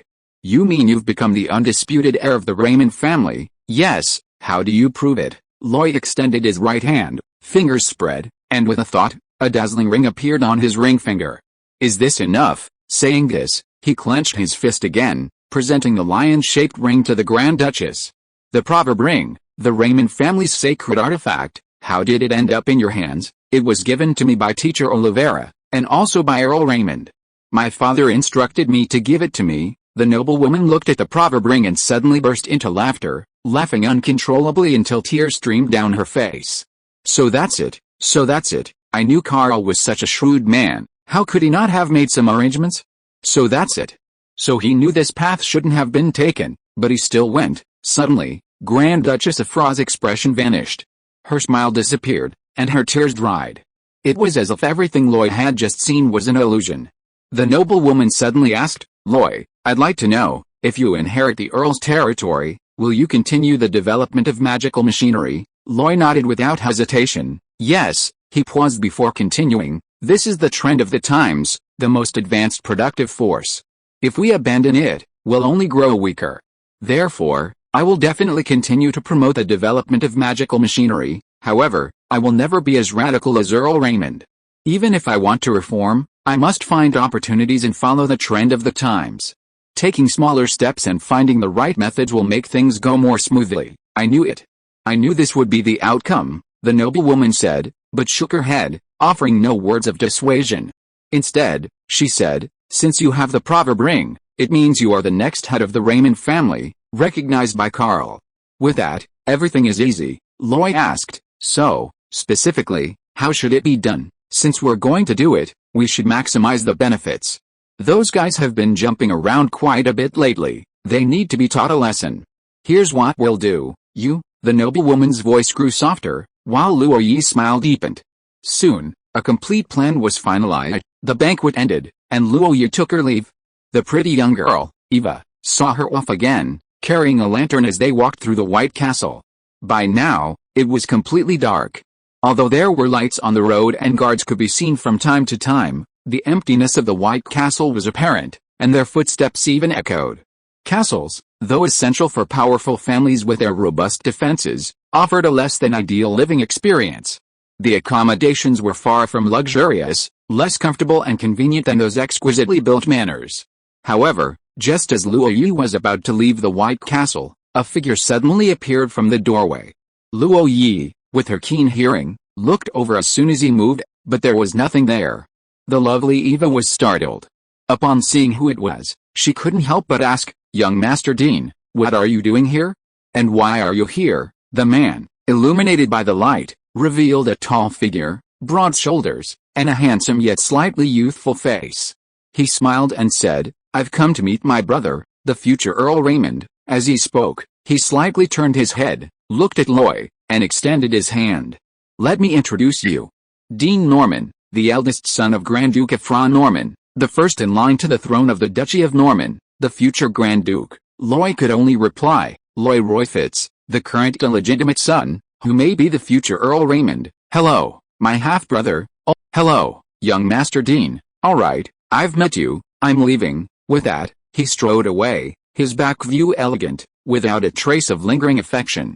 Luo Yi watched the departing figure and couldn't help but ask, what's he doing here? Based on my understanding of the young master, he should be here to see you, just as he said. P.S. I've already paid back 500 monthly votes, now I have 700, which means 2 more chapters to go. Almost done, finally almost done. So happy. So happy. Bonus chapter. Chapter 184, Fermentation, Waiting. When Carl Raymond and Efron Norman couldn't be together, Roy became an illegitimate child. However, after Efra inherited the title of Grand Duchess of Norman, it meant she had to have children and marry. Her husband came from a small family, his cultivation talent and personal abilities were unremarkable. His only redeeming quality was his handsome appearance, somewhat resembling Count Carl Raymond, and his weak character. At that time, the Norman family no longer needed to consolidate their power through marriage. Efra only needed a husband who wouldn't be a hindrance, so she chose this man. This man, being self-aware, rarely appeared in the White Castle or in the public eye. Instead, he lived his own life in a manor outside the city, a life that, while stifling, was also free. Nevertheless, he successfully impregnated Grand Duchess Efra 3 times, resulting in 2 sons and a daughter, thus fulfilling the family's mission of succession. The eldest son, Ryan Norman, 17 years old this year, possesses exceptional knightly talent, is polite, and is widely recognized as the first in line to the duchy's throne. In a sense, he is indeed Roy's younger brother. But, unexpectedly, they met in this kind of setting? Roy watched his departing figure and asked, is he really that unconventional? Eva nodded slightly. Young Master Ryan always likes to do things unexpectedly. Then let's go. Roy didn't waste any more words, turned and left, boarded the carriage, and drove away with a whoosh of a whistle. He looked out the carriage window at the increasingly distant castle, which, in the moonlight and darkness, resembled a lurking beast. If I hadn't sensed his blatant hostility, I might have believed Eva's words, but, having never met him, why would my brother want to kill me? In second floor. When Roy returned, everyone was waiting. A considerable number of people had gathered in the study. Hoover, Ang, Oliveira, and Lelia were all waiting for news from Loy and for his arrangements. Lelia was the least hesitant. She asked directly, "Loy, how is it?" Loy replied relaxedly, "The situation is rather complicated, but I'm confident of victory." Hoover then spoke up, saying, "Young master, I manage some family businesses and have dealings with certain nobles in Osir City. Perhaps I could go out and make some connections, perhaps by hosting banquets or small salons, to make some exchanges of favors." Hoover understood the rules of the nobility, and his words followed a traditional approach. However, Loy shook his head. "You don't need to do anything, you don't need to worry about anything. Just stay here in the inn peacefully." Except for Oliveira, the others exchanged bewildered glances. Hoover couldn't help but press further, "Young master, are you really not going to do anything? Listen to me, you don't need to do anything. They have no right to compete with me." After a pause, Loy added, "On the contrary, we need to prepare for the takeover and management of the Flower Territory after inheriting the title." Butler Hoover, "Young master, what are your orders?" "I intend for you to return to the Flower Territory first. It would be best if you could gather some power and manpower. However, safety is paramount. Even if you do nothing else, just get a clear understanding of the specific situation within the territory." "Young master, what about things here?" "There's nothing to arrange. Things will be resolved by the next Noble Council meeting." "All right, then I'll return tomorrow." Loy then looked at Ang and said, "You and Butler Hoover should return together. Take your 30 men with you to protect Butler Hoover's safety, and also, clean up the underworld of the Flower Territory. They have the best information network, so it's a good opportunity to gather some data. I hope that when I arrive in the Flower Territory, I will know the most accurate situation in the Earl's territory." "Yes," Ang agreed readily. Loy finally looked at Lelia and asked, "Lelia, would you like to come with me, or go back to Flower Territory first? There should be a group of experts on magical machinery sent by the Empire there. You should be able to learn some details there." Lelia hesitated for only a second before saying, "I'll stay with you, then let's wait a while. Make arrangements for the magic apprentices we brought. Make sure nothing goes wrong. Don't worry, leave it to me." In a few words, Loy had already made the arrangements, and everyone left to rest. Loy, holding Lelia, did some exercise and slept soundly, showing no sign of worry. It should be said that Loy's arrival was like a switch, or a signal, causing the activity level of the Norman Duchy's nobles to increase more than tenfold. Banquets, salons, and all sorts of invitations were everywhere, so frequent that even the most seasoned nobles were finding it difficult to cope. Even the ordinary residents of Osir City could sense the unusual activity among the nobles. Of course, most of them were happy, because the frequent banquets and salons meant they needed more food and vegetables, and being busy meant they could earn more money. In any world, for ordinary people, money makes life easier. The activity of these nobles, frankly speaking, was all about networking, exchanging favors, compromises, and disputes to reach some kind of agreement. According to the custom of the Noble Council, it usually convenes on the 1st and 15th of each month. But because of the matters concerning the earldom, the speaker announced that due to illness, a meeting was suspended and postponed to the next session. This speaker's illness wasn't a one-off occurrence. With or without him, the meetings would still proceed normally.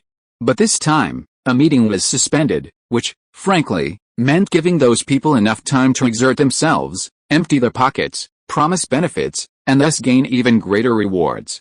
This was truly dirty business, but sometimes, nobles are shameless, and what can you do about it? Of course, almost all the heirs made various promises, invitations, salons, and banquets, even resorting to swords and duels for it. Only Loy, supported by the Grand Duchess of Normandy, remained completely still. He rarely left his inn and restricted his servants from wandering around. He didn't even bother to host a banquet, and he directly refused invitations from those who couldn't resist probing his background. This unwillingness to even engage in communication truly puzzled the nobles. If Loy didn't want the earldom, he wouldn't have come back. But since he had come with such fanfare, How could he possibly gain the support of the various seats in the noble council without even hosting a banquet or salon? Most strangely, the Grand Duchess of Normandy also remained silent, seemingly giving up as well, which was unbelievable. However, rumors gradually spread that Lloyd was a cultivation genius, but rather slow-witted in the most crucial aspect of noble life, interpersonal relationships. This isn't impossible.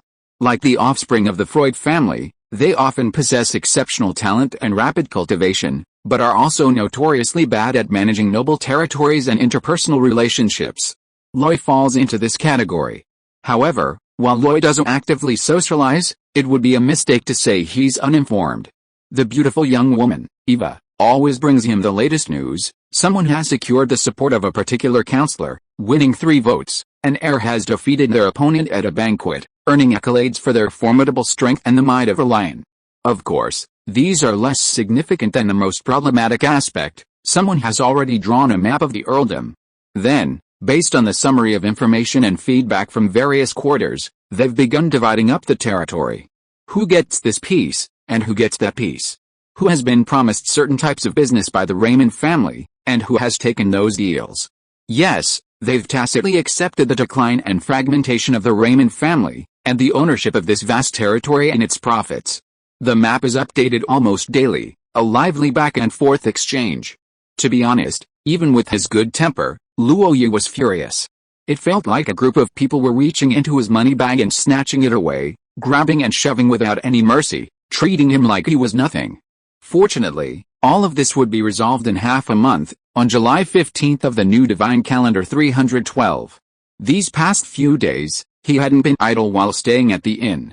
Unable to cultivate during the journey, he had now picked up everything under Shenlan's arrangement: breathing techniques, meditation, body tempering, secret holy techniques, spear techniques, sword techniques, eagle eye techniques, extraordinary combat techniques. There was so much he needed to learn and improve, he really didn't feel the need to attend those social gatherings and banquets. It's worth mentioning that he also tried cultivating with Divine Sai, Dragon's Might. With Beast Heartbeat activated, he used soul stones as a means to temper his soul. If meditation is self-improvement, similar to climbing stairs step by step, it can accumulate magic power and also help improve soul strength. The Divine Sai, Dragon's Might, is a cable car ride up the mountain, which costs money and doesn't offer the enjoyment of climbing, but the scenery is still breathtaking.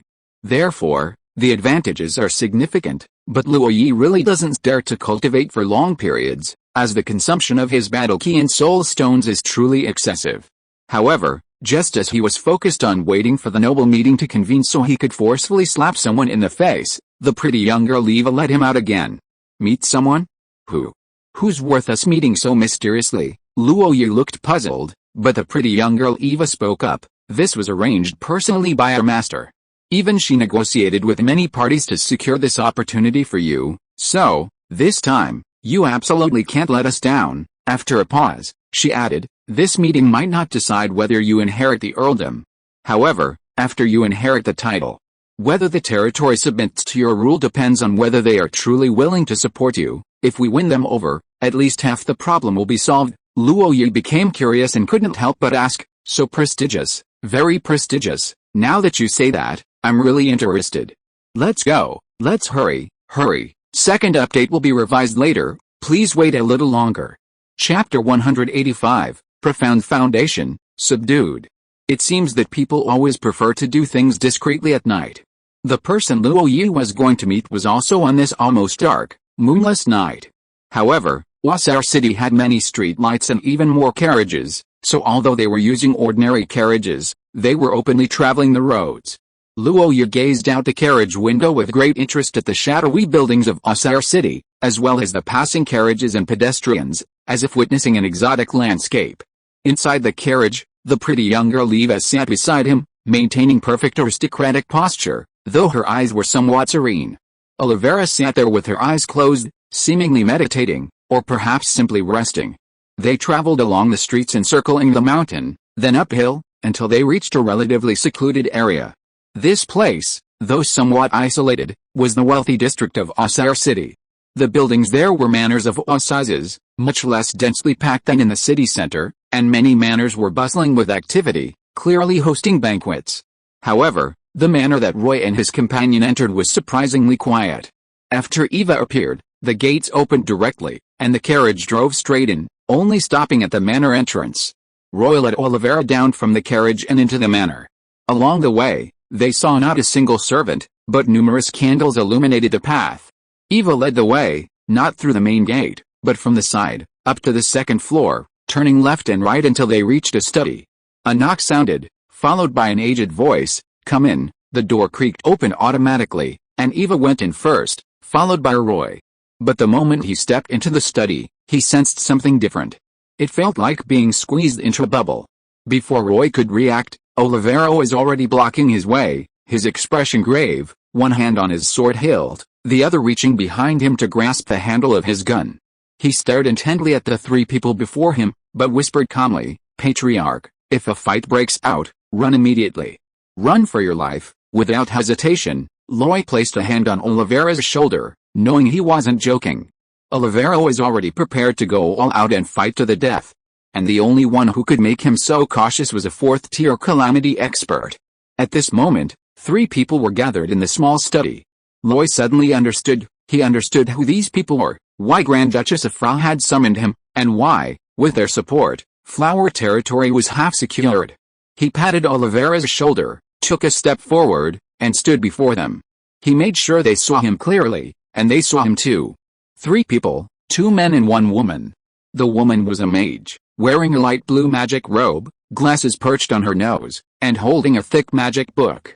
Even when Luoyi entered, she seemed immersed in the magical world, not even raising her head.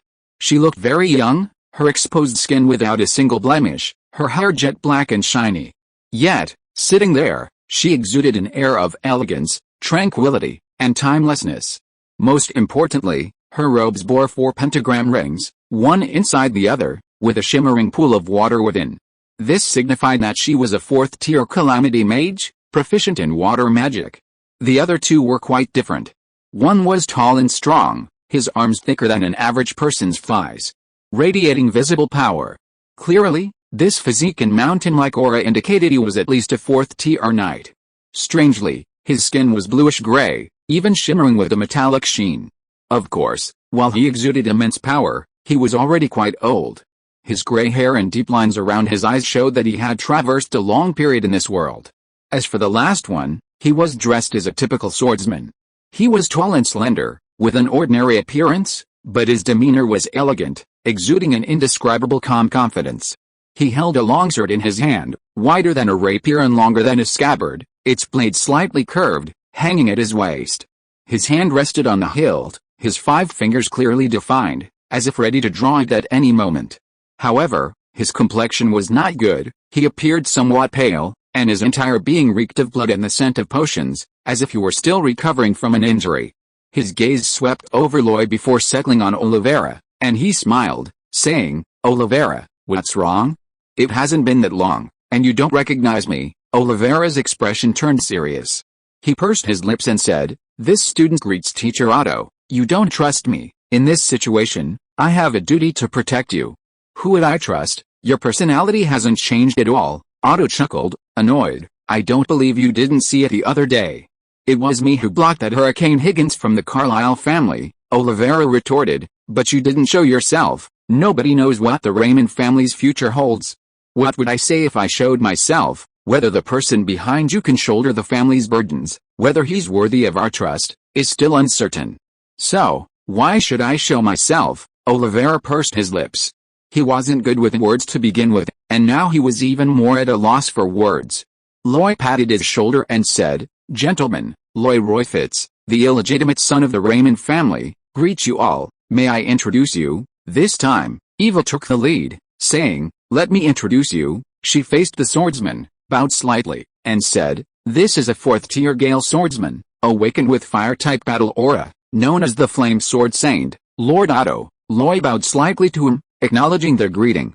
Otto was quite mild-mannered, even nodding with a smile.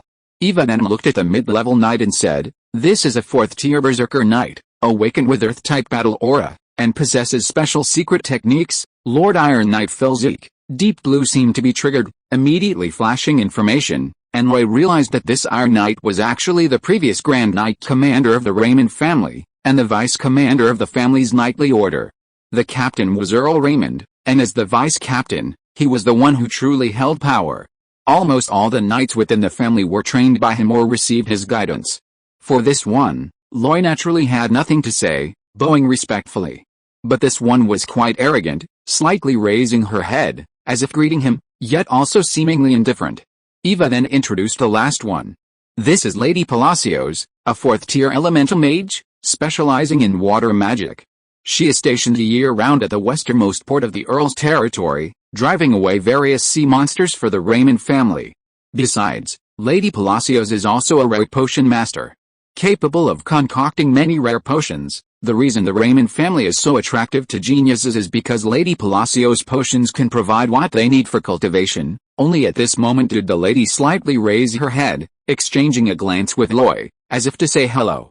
After the introductions were finished, Eva turned to Luoyi and said, "Young Master Luoyi, you should already know that these three are the powerful figures behind the Raymond family." She paused, then continued, "Actually, the Raymond family originally supported 5 4th-tier experts. This number is unmatched by the 4 great Marcus families, and it's the source of the Raymond family's pride. However, during that battle, 2 of these 4th-tier experts were in the Raymond family's castle and never showed their faces again." At this point, the 3 Calamity experts' expressions darkened. Before Roy could speak, Iron Knight Filzuk said, "Grand Duchess of Frost strongly requests that we meet you. She has great confidence in you, but we don't trust you.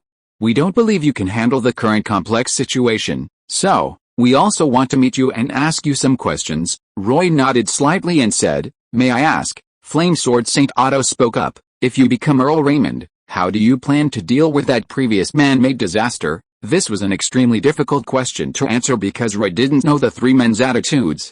That man-made disaster was a calamity that even 4th-tier powerhouses couldn't escape. Whether they wanted to be involved again was anyone's guess. Loy hesitated only briefly before replying, "I will outwardly lay low while secretly investigating to identify the enemy and then build up my strength. Once I am truly capable, I will naturally seek revenge for any wrongs I have. The blood of the Raymond family cannot be shed in vain. Even if I don't have the chance in this life, it must be passed down to the next generation." Otto nodded slightly and remained silent. The Lady Palacios spoke up, "I'd like to know, if you become a count, will you still abide by the contract between Carl and us? Will the supplies we need, the magical materials we receive, be reduced?" Loy grinned, "Money is no problem. What my father promised you, I will only provide more, not less." "Then I have no problem." Finally, it was the Iron Knight Filzuk who spoke, taking a step forward, his fierce aura surging towards Loy like a tidal wave. He asked, "What makes you think you can win the Noble Council? What makes you think you can lead the Raymond family out of this predicament? You're just a 20-year-old boy. What experience have you had? What makes you think we should believe in you?" This was the most important question. But Loy was unfazed. He stepped forward, facing the 3, and with a single step, his 5 fingers spread, the sacred artifact, the proverb ring, appeared in his hand. "Because I am the heir personally chosen by Earl Raymond. What right do those nobody have to compete with me?" The Iron Knight was stunned, his eyes filled with shock, but he still said, "That's not enough." "Then how about adding this?" Loy took another step, his heart pounding like a drum, the roar echoing throughout the room. If it weren't for the magical barrier, the entire manor might have heard it. But because of the barrier, the sound reverberated even more intensely. Ripples of air spread outwards around Loy, as if a terrifying beast had opened its eyes, the pressure of a superior life form making it impossible to look directly at him. At this moment, even the powerful beings of the Calamity Realm were somewhat astonished. Lady Palacios stood up abruptly. She practically spat out 4 words through gritted teeth, "Secret sacred technique." Loy didn't stop, taking another step forward, directly in front of the Iron Knight. His figure wasn't as imposing as the Iron Knight's, so he had to look up at him, but his eyes showed no offer of 4th-tier powerhouse. "If you think this isn't enough, how about this?" Golden red battle aura surged, stimulating his violently beating heart, causing a strange substance to secrete and flow through his body along with his blood. Thus, boundless courage and fearlessness arose, even spreading outwards, infecting everyone. The Iron Knight felt his throat was dry, but he still managed to utter a loud voice, "This is the Lion King." Loy asked, "With these abilities, Do you think it's enough? Or not enough? At this moment, Loy was clearly only a second-tier being, but these fourth-tier calamities all thought it was a high and mighty king questioning them. At this moment, the Iron Knight finally took a step back, kneeling on one knee, lowering his proud head, and offering his sword to Loy with his large hands. Iron Knight Filzik, I am willing to fight for the Lion King. Wielding this sword with eternal loyalty, Loy grasped the knight's sword, then looked at the flame sword saint, who was already kneeling, and the slightly bowing archmage. He spoke, in that case, I will lead you to rebuild the glory of the Lion King. P.S. I had something to do tonight, so I rushed to finish both chapters together. This is the first one, that's all for now. Bonus chapter, more tomorrow. That's all for today. Chapter 186, The Mess. Having gained the approval of 3 fourth-tier calamity experts, Luo Yi was very excited. With them, the Raymond family would have powerful figures to keep things in check, thus maintaining the dignity befitting an earl. Actually, Grand Duchess Afra hadn't originally planned to arrange a meeting between them before Luo Yi inherited the title. The reason was simple: which calamity expert wasn't arrogant and calculating? She feared Luo Yi wouldn't be able to win them over and would leave a bad impression. It would be better to wait until Luo Yi inherited the title and, in the name of Earl Raymond, renegotiate the service contracts with the three. But Luo Yi was too outstanding. So outstanding that even Grand Duchess Afra was amazed, and she discussed it extensively with the three experts before this meeting was arranged. It wasn't that she didn't want to inform Luo Yi beforehand, but even she couldn't guarantee that this meeting would be successful. Of course, during their subsequent conversation, Luo Yi discovered that these three calamity experts were actually even more excited than he was. He had some guesses based on their subtle hints. The most crucial aspect is the cultivation of fourth-tier powerhouses, which requires an immense amount of expensive resources. Without sufficient supplies, their progress is as slow as a tortoise's crawl. Therefore, almost all calamity powerhouses are either of noble birth or deeply bound to powerful noble families. Coupled with the nobles' monopoly on knowledge, it's safe to say that 99% of calamity powerhouses rise through the ranks of noble clans. Without the patronage of nobles, like now, if the Raymond family were to fall, while they would gain their freedom and live comfortably, regaining such favorable conditions would be difficult. They could register on some platforms and work as mercenaries, but that nomadic lifestyle wouldn't be as comfortable as it is now. They could also register under the names of some noble families, but minor nobles couldn't provide for their needs. Powerful nobles already had their own fourth-tier powerhouses and were generally unwelcoming to them. Moreover, there's the issue of trust involved, and access to the family's core members would be extremely difficult. Therefore, the three of them didn't actually want the Raymond family to collapse. Of course, these are objective reasons, but subjective feelings cannot be ignored. Like the Flame Swordsman and the Iron Knight, these two have deep feelings for the Raymond family. Their words implied that the revenge could be delayed, but it must be taken. Lady Palacios, on the other hand, appeared more composed. Mages, in fact, care more about a stable training environment and abundant magical resources. She is a grand mage specializing in water magic, possessing formidable combat power at sea, and is the Raymond family's greatest guarantee on the ocean. It was also because of these feelings that the Flame Swordsman intervened in time to help block the Hurricane Higgins, and subsequently protected everyone all the way to Asar City. He even suffered some injuries in the process. It was from them that Loy learned that Grand Duchess Afra's strength was undeniable. Loy, being the illegitimate son and the closest in blood, was involved in the fourth-tier battle on the journey, with as many as 7 or 8 calamity-level powerhouses involved. In the entire Duchy of Norman, only the 4 marquises were qualified to support fourth-tier calamity experts. Each family had at least 2 or 3, and sometimes 3 or 4. Although the Raymond family was an earldom, before the man-made disaster, they had as many as 5 fourth-tier experts, making them the most numerous. In other words, the entire Duchy of Norman had only about 20 calamity experts. Don't think that's a lot. Fourth-tier warriors have a lifespan of at least 200 years, far exceeding that of ordinary mortals. Over the years, they naturally accumulated this number. And this time, nearly 10 of them came, showing how fierce the battle was. Of course, the past is the past. What Luo Yi most wanted to know from them was the situation before and after the family incident. In this regard, the 3 of them were actually each responsible for a part of the affairs. Before that man-made disaster, they were all doing their own jobs and didn't feel anything. After the incident, they received the news and immediately rushed to the Raymond family's castle. Iron Knight Filzuk was the luckiest, intercepting some suspicious people.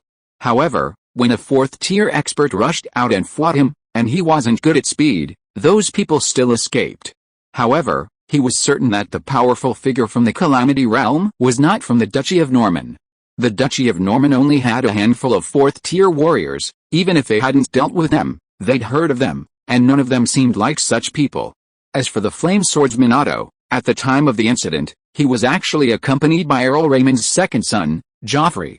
Joffrey was learning swordsmanship from him then, but right under Otto's nose, he was killed by a nightmare. The Witch of Mercy's methods were unpredictable. If she dared to target Otto, even in a dream, she would be courting death.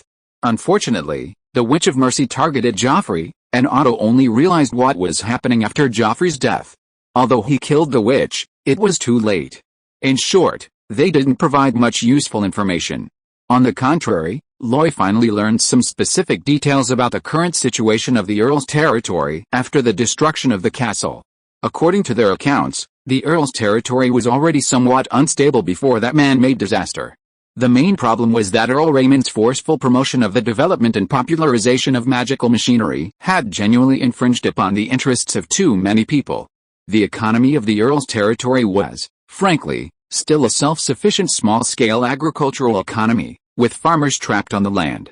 To develop industry, these farmers needed to be liberated. The Earl's ruling model was still one where vassal nobles and knights each owned a plot of land, which they managed untaxed.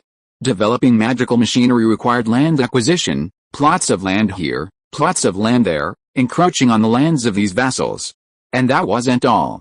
Once factories were built and magical machinery installed, various products were to be produced. But what happened? If these products were for domestic sale, the flower territory didn't have a large enough market. Newly promoted workers lacked funds, and knights and nobles couldn't absorb the sheer volume, so they had to be exported. Then, large quantities of cheap goods appeared in the major cities of the Duchy of Normandy. And the fragile small-scale agricultural economy collapsed under the pressure. As a result, the nobles discovered that their free citizens were going bankrupt, and the taxes they could collect were dwindling. So, they also had to point their fingers at Earl Raymond. To be honest, Loy was stunned when he heard this. He had always thought that Earl Raymond's promotion of industrial development was planned and conditional. But he never expected it to be a forceful push. Doing so offended almost everyone, inside and out, and was bound to cause many conflicts. It was only because Earl Carl Raymond had such great prestige and his word was law that he probably wouldn't have even taken the first step. However, on the other hand, he suddenly understood something. The destruction of the Raymond family was not unjust at all. It's likely that every noble in the territories and cities adjacent to the Flower territory was seething with hatred. The reason these marquisates wanted to dismantle the earldom was probably because they were worried about the continued promotion of magical machinery. Of course, their goal had already been achieved. After the castle was destroyed and the entire direct line of the Raymond family was wiped out, the entire territory was already in chaos. Not to mention the unfinished plans, the territory itself was a complete mess. It was only because the people sent by the Habs Empire were all magic apprentices, protected by true powerhouses, and backed by the Empire. Otherwise, they would have been killed long ago. Even so, they were detained, for a simple reason. Many believed they had killed Earl Raymond's family. Although anyone with a modicum of sense knew this couldn't be true, what could they do? The Calamity experts were too high-ranking, and later they were busy traveling, so they didn't know much about the specific situation in the territory. Even what they did know made Loy realize the mess he was about to face. Thinking about the chaotic situation, Loy felt a pang of sadness. He even felt that if the Noble Council was postponed any further, then the plans would be pointless. He flashed the proverb ring, seized the inheritance right, and immediately headed towards his fiefdom. He had no time for pretense and politeness. Fortunately, there were only 2 days left. In 2 days, everything should be over. This long conversation lasted for several hours, and by the time Loy understood everything he wanted to know, it was almost dawn. When Loy left the manor again, he was already walking in the morning mist. He changed to a different carriage. Eva was no longer inside, but Lady Palacios and the Iron Knight Filzuk were there. Olivera drove off, while the flame swordsman Otto remained hidden nearby. Now that their allegiance had been clearly defined, These three naturally wanted to ensure Loy's safety and didn't want to linger in the manner arranged by Grand Duchess Afra. So, they followed Loy directly back to the inn. As for Eva, she had already driven the carriage back to White Castle to report. White Castle, study. Grand Duchess Afra hadn't slept all night, finally waiting for Eva. You said Loy has mastered the Lion King, judging from the Iron Knight's words. That's it. So, Loy has already mastered 2 sacred techniques? Yes, Grand Duchess Afra suddenly laughed, a somewhat helpless laugh. Should I say Carl was lucky or unlucky? He encountered such a prodigy. Yet he didn't witness the rise of the Raymond family. Isn't that a pity? But then she shook her head, saying, if Carl hadn't died, how would Loy have had the chance to inherit this earldom, let alone anything else? So, this is probably fate's arrangement. In any case, time flew by, and 2 days had already passed. July 15th, 312 of the new divine calendar, the Council of Elders and Nobles, countless people poured in, the curtain officially rose. P.S. 3 chapters today, already finished, currently being revised. First chapter, delivered. Chapter 187, the Noble Elders Council. The city of Auxerre, built against the mountainside, rises in tiers, boasting numerous architectural marvels. For example, the White Castle, perpetually standing atop the hill, seems to proclaim the undying glory of the Norman family. And then there's the Council of Elders. Nobility, in fact, is a very complex system. They have a long history, bloodlines traceable to ancient times, and countless generations of intermarriage. Their network of relationships is so intricate that even the most brilliant scholars would struggle to fully comprehend it. If recorded in books, it would require several voluminous volumes. And this is just the genealogy of a single duchy. Going further back, to an empire, or even the entire old world, it becomes utterly chaotic and impossible to trace. During Loy's childhood, the original Loy found the nobility genealogy class the most troublesome. Old Barry spent the most time on it, and Loy studied diligently, but the result was mediocre. Being able to recognize families by their different coats of arms and know their basic information was considered quite good. Although, now, Loy thinks it's the most useless subject. To get back to the main point, given the complex relationships among the nobility, how to handle, mediate, and resolve conflicts became a problem. Initially, the upper-ranking nobles naturally mediated, but over time, they found it troublesome. Thus, the Council of Elders was established. Their purpose was to manage the complex relationships among the nobility. It had hundreds of seats, almost all held by highly respected members of each family. They were tasked with carrying out the will of their families, fighting for their own interests, and reaping considerable rewards themselves. Over time, the power of the Council of Elders continued to expand, even becoming a battleground for power struggles among the major nobles. Such a place naturally had to be built magnificently. It was the highest point beneath the White Castle, with 12 massive pillars supporting a magnificent dome. The stained glass shimmered in the sunlight, and the spires on either side acted as guardians. Even more interestingly, after the Habsburg Empire began installing timekeeping devices, mechanical clocks, on a large scale, Auxerre city followed suit. And they even installed two. On its spire, facing east and west, the mechanical clock could be seen from almost any corner of the city. And you know what? With it, keeping track of time became much easier for city dwellers. Stepping into the Elders' Council, one was greeted by a gleaming floor, so smooth it reflected one's image. Long corridors stretched to the left and right, leading to the largest meeting hall in the building. This enormous hall could accommodate hundreds of people simultaneously, its circular design marking out seats and tiers. Even the slightest sound echoed, clearly audible throughout the hall. At the very top were private rooms, the most prestigious seats, reserved for the most distinguished members of the Norman Duchy. Yet on this day, everyone was present. At the front of the hall stood the platform, where the heads of the noble council sat, one speaker and 5 vice speakers, a total of 6 seats. Basically, the 6 most powerful families in the Duchy of Normandy take turns sending representatives to oversee the daily operations. Of course, if opinions differ, a vote is held, with the speaker's vote counting as 2, for a total of 7 votes. The family with the most votes wins. The nobles' meeting, postponed for half a month, was decided by such a vote. While it may not be entirely correct, it undeniably represents the interests of the majority of nobles. Of course, for major events, especially those concerning noble territories, family honor, or wars between two families, a general noble assembly is convened. All nobles are notified, and then, depending on the situation and according to noble code, a vote is taken by show of hands. This is where things become more complex, involving various power struggles. Therefore, there is a podium in the center of the meeting hall, but it is surrounded by red lines. Don't assume these nobles are all respectable people who remain quiet and unassuming during meetings. In fact, when their own interests are at stake, let alone arguments, verbal battles, public feuds, and even physical fights are all quite common. Thus, rules exist. The red line is the dividing line. From this boundary, fist fights and kicks are prohibited, throwing things is forbidden, especially boots and certain filthy items, and using aura to injure enemies from a distance is strictly prohibited. Does this rule seem absurd? But rules are rules precisely because behind every rule, even more absurd things have happened. Today, the Council of Nobles is more crowded than imagined. The parking lot outside the council is overflowing with carriages, but you can't just kick out a group of nobles, so they have to park along the street. Wasser is a mountain town, so the streets aren't very wide. With another carriage parked there, passing by becomes even more difficult, severely testing the driver's skills. This morning alone, several traffic accidents have already occurred. Some people managed to speak politely, while others were hurling insults. Inside the council, the named councillors arrived early, filling almost every seat.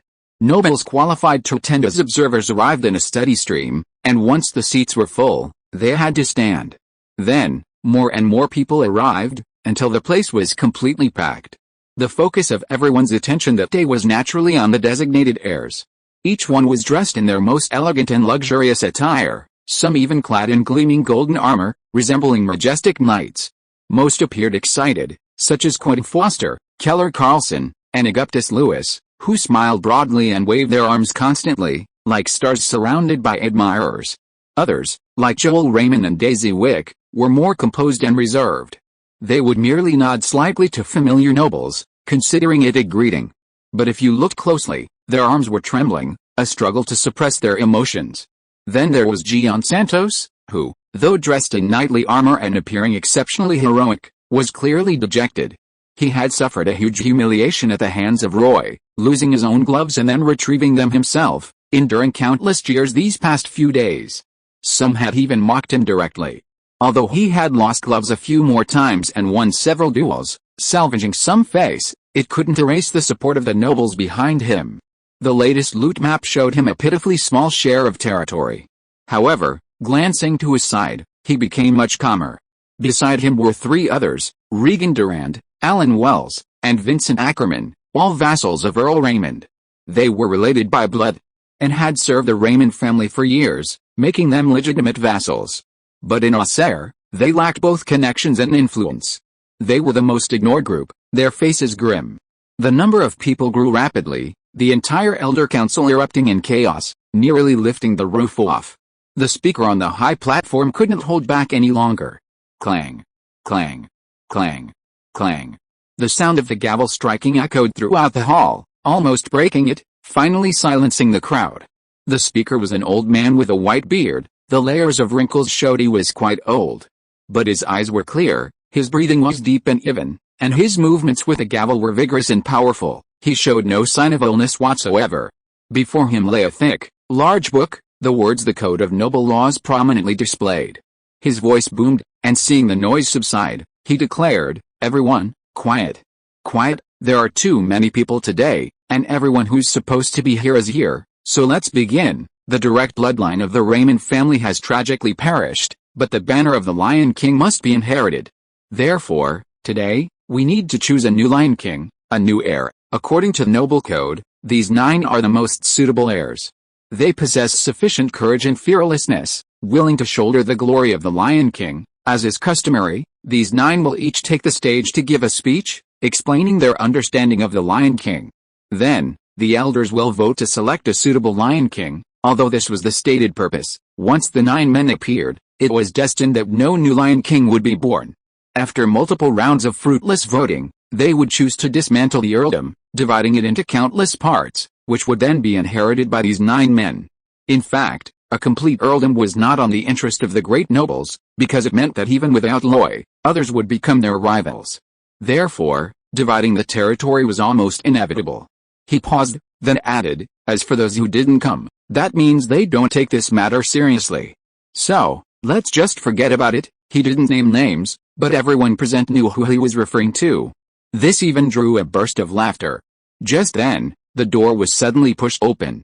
Loy walked in with a gloomy expression. Under everyone's gaze, he surveyed the room, his fierce eyes like those of a demonic beast, seemingly ready to devour anyone and every noble. He had to admit he was late today, and in a rather bad mood. With Deep Blue around, oversleeping wouldn't have happened. However, he had underestimated the traffic congestion today. With carriages blocking the way, the remaining space was so small that moving forward was as slow as a tortoise, let alone running. Luo Yi truly hadn't expected that even in this other world, he'd be delayed by a traffic jam. Their original plan was to watch the show from their highest, most luxurious box, waiting for the climax before making his appearance and delivering a slap in the face. However, this delay meant they couldn't arrive on time and had to get out of the car and rush over on foot. Of course, Luo Yi's bad mood wasn't solely due to this. There was also the news from Butler Hoover. The news was limited and incomplete, mostly recounting his observations after arriving in Flower Territory. Then, Luo Yi learned that the territory he was to take over was even worse than he'd imagined, and his anger was uncontrollable.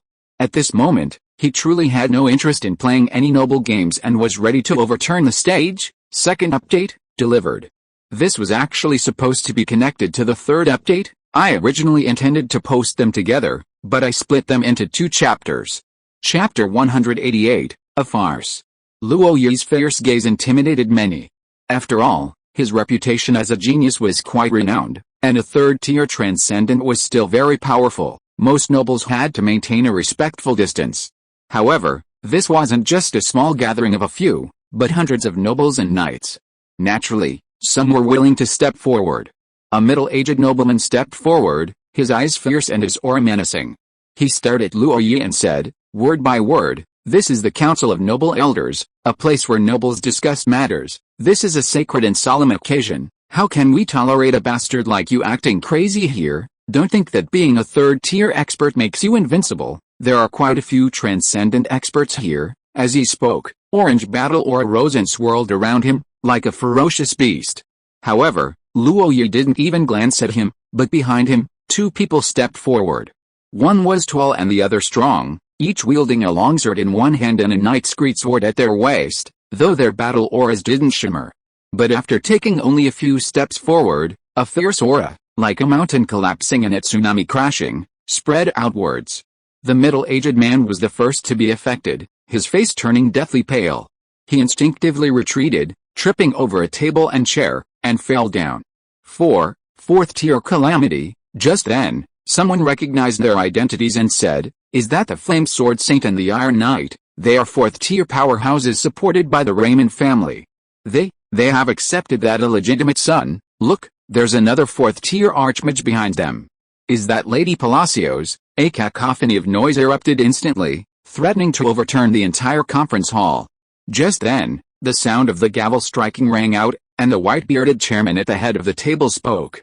Roy Roy Fitz, what do you think you're doing? Don't tell me you're just a bastard. Even if you inherited the earldom, you can't act so arrogantly here." The old man was furious, and he had his reasons. As the representative sent out by the Carlyle family, if he didn't speak up now, the Marcus Carlyle would take his life afterward.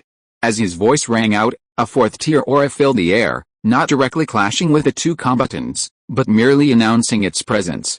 However, a killing intent was locked onto Loy, causing the old man's hair to stand on end. His fatal threat, talent activated, and a series of alarming omens filled his mind. But Loy's expression remained unchanged, not even bothering to glance at the 4th-tier experts. He turned slightly, looking at the white-bearded chairman, his eyes seemingly spitting fire. But his voice was calm. "I'd like to know, what are you all doing here? What are we doing?" "Don't you know?" the speaker sneered. "Of course, we're deciding who will be the next Earl Raymond. You bastard, you have no right to even enter this hall, and today you dare to cause a ruckus in the Noble Council. I propose that you be disqualified from the competition." Seconded. "I also second that." One by one, the vice speakers spoke up, and the white-bearded old man seemed to have gained immense power, saying directly, In that case, men, throw him out. His voice was loud, but not a single guard moved. Was he joking? Did he really think those 3/4-tier calamities were just decorations? If a fight broke out, this elder council would probably be gone, and dozens or even hundreds of nobles present would die. Loy looked at the white-bearded old man sarcastically and said, "You think you're qualified to decide the next Earl Raymond, with me here? When has it ever been anyone else's business to interfere with the Raymond family's titles and territories?" At this moment, before the speaker could speak, someone else jumped out. It was a nobleman of about 40 years old, well-dressed and with an upright posture. He had been standing among the heirs, but upon hearing this, seemingly wanting to show off, he stepped forward. "Loy, nobles have their rules. If you want to become a nobleman, you must follow the rules. Listen to me, you should leave. This isn't a place for you." His words carried the strong tone of an elder reprimanding a junior.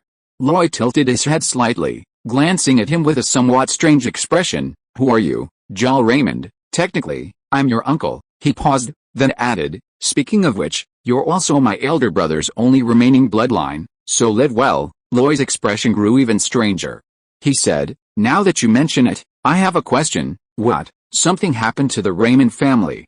Even the direct descendants outside were assassinated. It was the Pity Witch's methods, controlling dream demons, using bloodlines to hunt down and kill. But you don't seem to have encountered any of them." Joel Raymond was stunned, not immediately understanding, but seeing the strange looks in everyone's eyes, he suddenly understood. Then, he flew into a rage. "You mean I'm not a descendant of the Raymond family? You dare question my bloodline? I don't know what happened back then, but I'm certain they all have some degree of it. Only you don't. What makes you think you are? Just because of the Witch of Mercy and her group of assassins?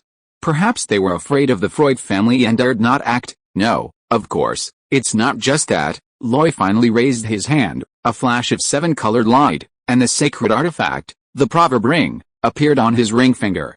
On the front, the lion pattern shone brightly, as if a deafening roar resounded in everyone's ears. Loy said, "It tells me you don't have the Raymond family bloodline. So, if you insist I'm a bastard, then you're at most an adulterer, even worse than me." A gasp rippled through the room. Of course, most people stared at the proverb ring, their faces filled with shock. After the commotion subsided, Luoyi turned to the white-bearded speaker and said, "This sacred artifact, the Ring of Proverbs, was personally passed down to me by my father, Carl Raymond.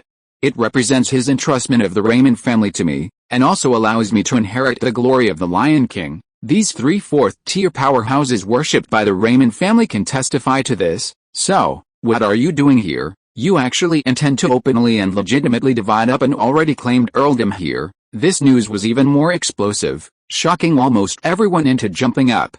Even the speaker displayed agility beyond his years, nearly leaping onto the table. Of course, some reacted quickly. Augustus Lewis shouted directly, "Are you faking this? You're a fraud. Do you think you can steal the earldom and noble authority in broad daylight using such means? Do you think the nobles present will acknowledge the legitimacy of your inheritance?" His voice was shrill, even bordering on a roar. There was no other way. He was just a free man. If he couldn't secure the Raymond family's inheritance, he would remain a free man forever. Therefore, he had to fight for it.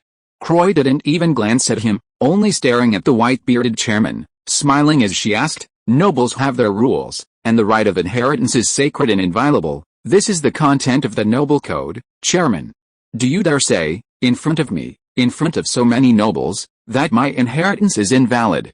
I am not the new Earl Raymond, The white-bearded old man's face flushed red, but he only uttered one word before he couldn't continue, nor dared to.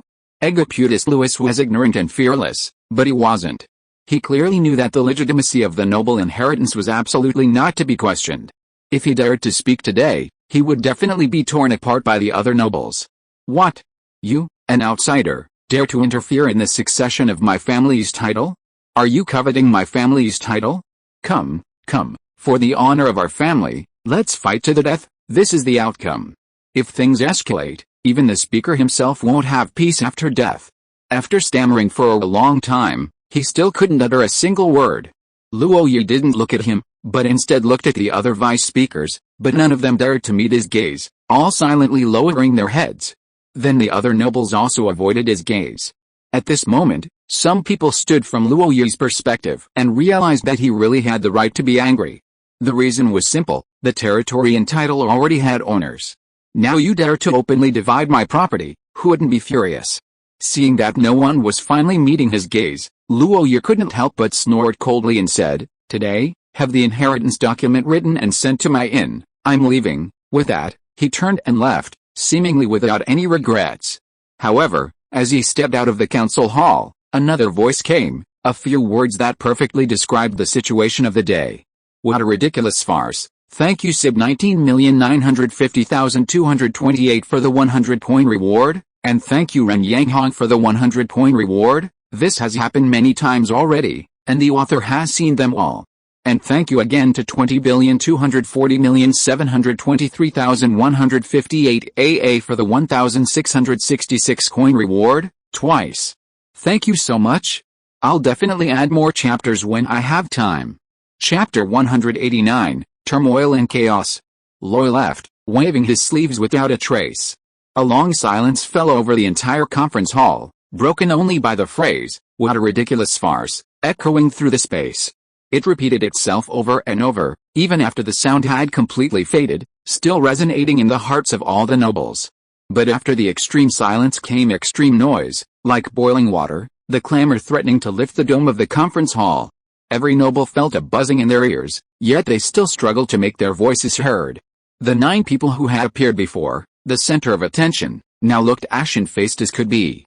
Meanwhile, on the top floor of the conference hall, Marcus Ricardo McKinley and Marcus Saint Castro emerged from their respective boxes and entered the Carlyle family's box. Even with their composure, their faces were grim, as if someone owed them millions of gold coins. Inside the private room, all the servants had been driven out, leaving only 3 people. They looked at the noisy hall and remained silent for a long time. Until Marcus Saint Castro could no longer contain himself. "This bastard is really arrogant, slapping all the nobles in the face. Does he really not intend to stay in the noble circles?" Marcus Silver Fox Ricardo McKinley couldn't help but laugh out loud. "You've been in the noble circles for so long, don't you know what these people are like? As long as the Raymond family remains powerful, what happened today isn't about offending anyone, nor is it about arrogance. It's just the youthful spirit of a young man." He paused, unable to resist stroking the white hair at his temples, and said, "He's really young? I don't care if he's young or not." Marcus Castro's face grew even uglier. "I only care that with his antics, all the resources and gold shields we invested in the early stages have gone down the drain, and that woman Afra, she's really wicked. She just watched us make a scene, like we were watching a bunch of clowns." Marcus Nolan Carlyle finally couldn't hold back and spoke up. "We didn't lose to Afra. We only lost to Carl. Who would have thought he would have such arrangements before his death? And who would have thought that one of his illegitimate sons would be a cultivation genius?" Marcus Castro said incredulously. "The problem is, a sacred artifact cannot be taken away during one's lifetime. So, did Carl foresee his own death? That's impossible. We were so careful and cautious, everything was like an undercurrent, seemingly without any ripples on the surface. How could he have discovered it?" His words were so unrestrained that they made the other two's expressions change. Marcus McKinley even directly reprimanded him in a low voice. "Shut up." Marcus Castro, naturally unafraid of him, turned his head and glared at him. "Ricardo, I am not your knight or vassal. When you speak to me, you must maintain at least some respect." "Ricardo is right, shut up." It was Marcus Carlyle who interrupted rudely. He stared fiercely at Marcus Castro and said, "Some things, we do, but we must never talk about them. If even a whisper of this gets out, do you know how much turmoil it will cause?" Under the reprimands of the 2 marquises, Marcus Castro finally backed down. He admitted, "I was outspoken. It was my fault. I won't do it again." "Good that you know." At this moment, Marcus Carlyle finally walked to the huge French windows.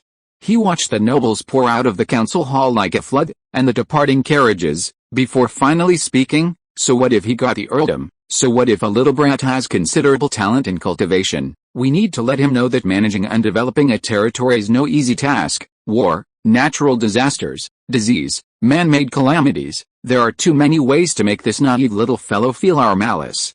In another private room, the Grand Duchess of Norman leisurely swirled the wine in her glass, exuding a lazy yet noble aura. "Did you already know?" Beside her sat an elderly man, around 60 years old, wearing a fiery red robe with a 4-ringed pentagram insignia on his chest. He sized up the Grand Duchess with unfriendly eyes, his voice full of dissatisfaction. "Afra, we are allies. In the current Duchy of Normandy, my Freud family is your only ally. Have you forgotten your responsibilities as an ally? You won't even discuss this with me." Grand Duchess Afra didn't even look at the old man, but said, "Discuss?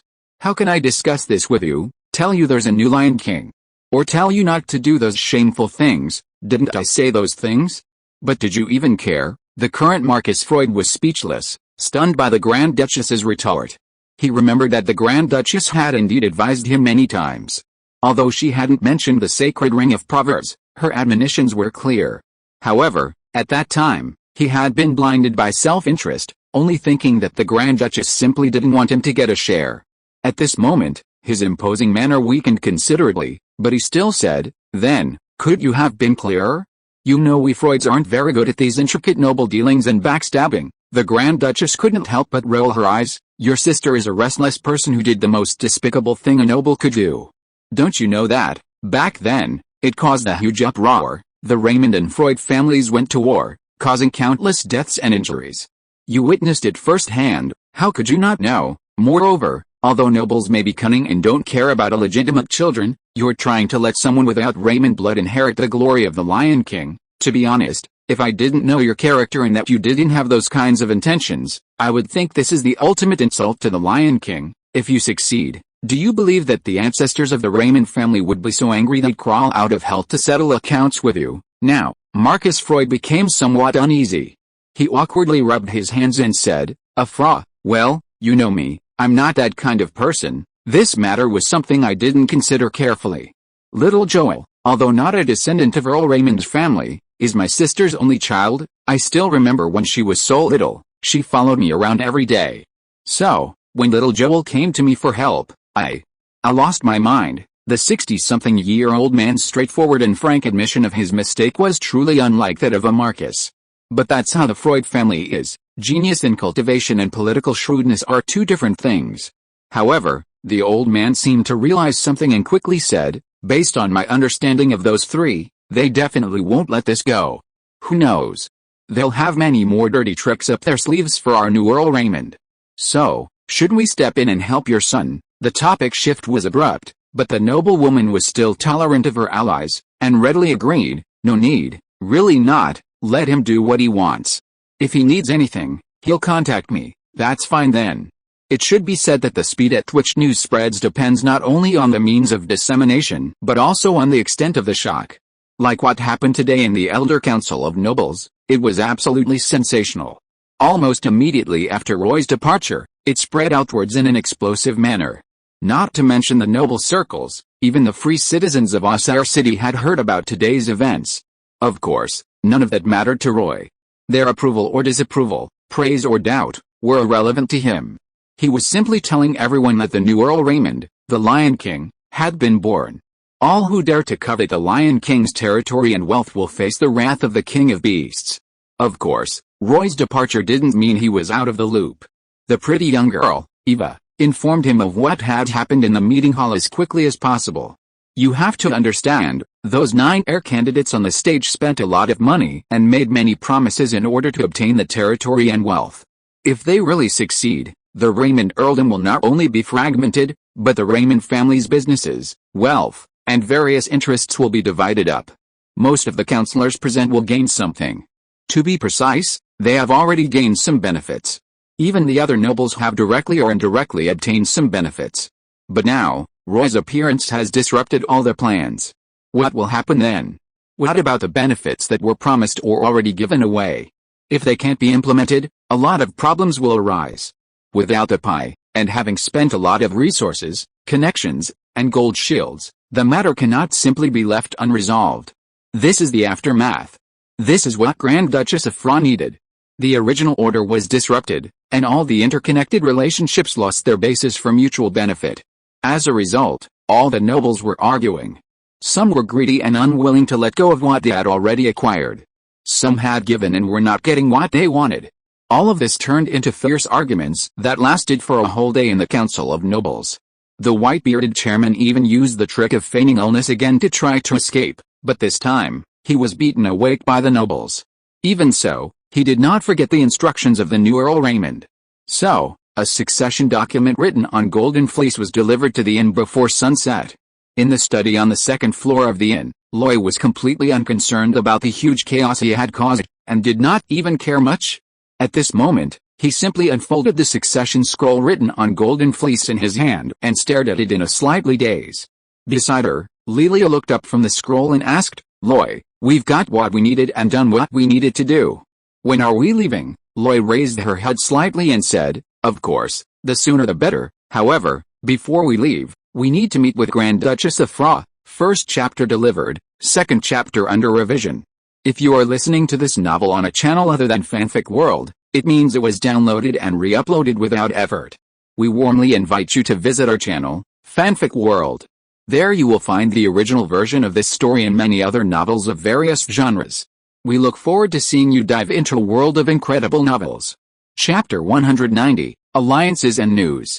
On the same night, in the same carriage, on the same road, in the same drawing room, La met Grand Duchess of Fra again, and they shared another sumptuous dinner. This time, the atmosphere was no longer tense. Instead, they ate and chatted, talking at length. "Grand Duchess of Fra, your performance today was excellent, even exceeding expectations. I felt you had every right to be so angry, Loy. Before coming here, I saw some information about the territory that Butler Hoover sent me, so I really couldn't suppress my anger. Is that why you're planning to leave tomorrow? The territory is a mess. If I don't go back soon, it'll be reduced to ashes. Actually, if you were willing to stay and relentlessly pursue them, you could probably squeeze a lot of profit out of those nobles. Forget it, I believe only my own strength can protect me. Besides, I'm not really that short of money, then it's up to you. However, you must be extremely careful when you go back this time." Nolan Carlyle and his group didn't succeed at the Elder Council, but they certainly won't let this best opportunity to strike at the Raymond family pass by. After all, this is when you are at your weakest, so, what methods will they use? There are many methods, impossible to guard against, but to truly cripple and tear Flower territory apart, it will have to be war. Wars between nobles are used to resolve irreconcilable conflicts, such as territorial disputes. Therefore, you must subdue those vassals as quickly as possible and get them to contribute sufficient strength. Loy tilted her head. I sensed something else in that. "So, are you advising me to abandon magical machinery?" Afra didn't deny it. "I know you won't listen, but I also hope you don't follow Carl's old path. He still has you, his illegitimate child. You, right now, only have a lover, no child. Lelia isn't my lover, she will be my wife. The world of nobles has its rules. When you need to rely on the power of other great nobles, you will have a wife of equal status. You may not like arranged marriages, but in noble circles, they are everywhere." Loy shrugged. "Then I will strive to become stronger, very strong, until I no longer need arranged marriages." The noblewoman shook her head, then nodded. "You have the possibility and the opportunity, and I hope you can achieve it. In short, be careful of those people. If you really can't hold on, quickly ask me for help. Rest assured, as your mother, I will not allow you to marry a woman from the Norman family, nor will I threaten your lover. However, it will then be a dialogue between two families, and the Raymond family may have to pay a considerable price. I'll try my best to avoid that. One last thing, the half-giant Bane sent some news. Is it about that 4th-tier Oath Knight?" "That's right. Bane, working with my strongest tracking team, fought, chased, pursued, and fought until they finally dispelled his suspicions, and then discovered that he ultimately stopped within the Bonaparte Empire. In other words, he belongs to a family or faction within the Bonaparte Empire. That's one possibility, but there are others. However, once within the Bonaparte Empire, the half-giant Bane can no longer continue tracking. Why? Do you really think those powerful empires are just for show? If 4th-tier calamities can act so easily, what is the authority of the imperial family? Therefore, I have ordered Bane to return. But the tracking team is still working hard to confirm the other party's identity as much as possible. If you have accurate information, please send me a message, of course.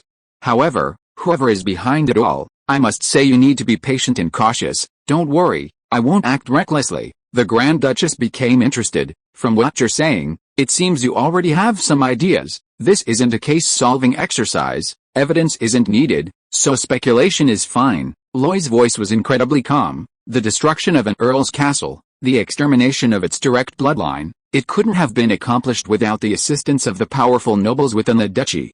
Therefore, the Carlisle family, the Castro family, the McKinley family, none of them can escape.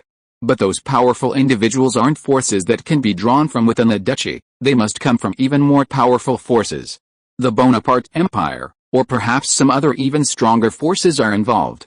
And the reason for all this, magical machinery, is seen by them as a monstrous flood. The Grand Duchess's expression turned serious. In my opinion, it is too. It will overturn our centuries-old order of governance. The problem is, when the floodwaters rise, what do dikes, beaches, streets, cities, or noble order matter? They will all be directly washed away, submerged, and never seen again. The Habsburg Empire is still there, perfectly fine, developing at an alarming rate. This means that the old forces cannot completely gain the upper hand. The tide of history will eventually come. Count Karl Raymond saw this, which is why he wanted to have the Count turn this great ship around before the raging flood arrives. Only in this way can they possibly survive the storm. And even seize the opportunity, ride the wave, and soar to new heights. The Grand Duchess's expression grew increasingly serious. She stared at Loy who rarely spoke so much, her expression serious yet somewhat dazed. What you've said is so similar to what Karl wrote in his letter to me. You may not fully accept your bloodline, but the path you're walking is the path your father chose. But Karl, in the end, didn't live to see the tide of the times. Instead, he suffered the backlash of the old order. So, I know I can't dissuade you, but Loy, I don't want you to end up like your father. Loy remained silent for a long time before finally saying, I understand. It was a deep conversation. They talked about the current state of the duchy, the situation on the old world, the rise of magical machinery, the explosion of productivity, and even the future and the present. They talked about so much. Until nearly midnight, when Loy left, he already knew what he wanted to know and had expressed what he wanted to express. That night, although the alliance wasn't mentioned, Grand Duchess Afra already knew Loy's choice, and Loy also knew the limits of what he could do. At this moment, Loy was not a son, but the new Earl Raymond, the Lion King. Afra was not just a mother, but the ruler of this land, the feared Grand Duke of Norman. Representing their respective families, they reached a silent alliance. Thus, the land of the Norman Duchy returned to a 3-against-3 situation, striving to maintain balance amidst the grand power struggles.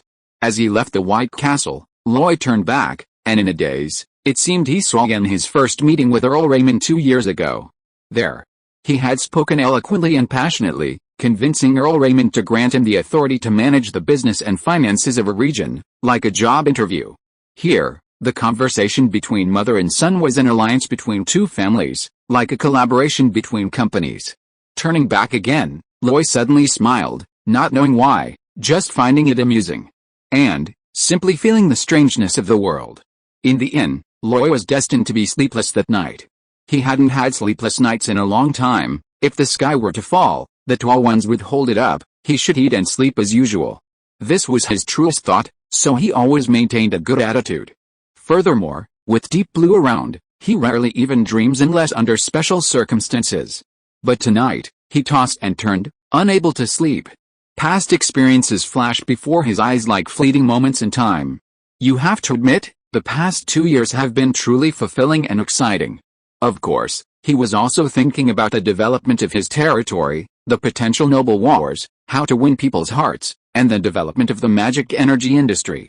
Karl Raymond had laid everything out in the open. The conflict of interests and the promotion of magic energy machinery had become tangible issues. Now, Roy's primary task was to balance the contradictions between the two and take into account their interests.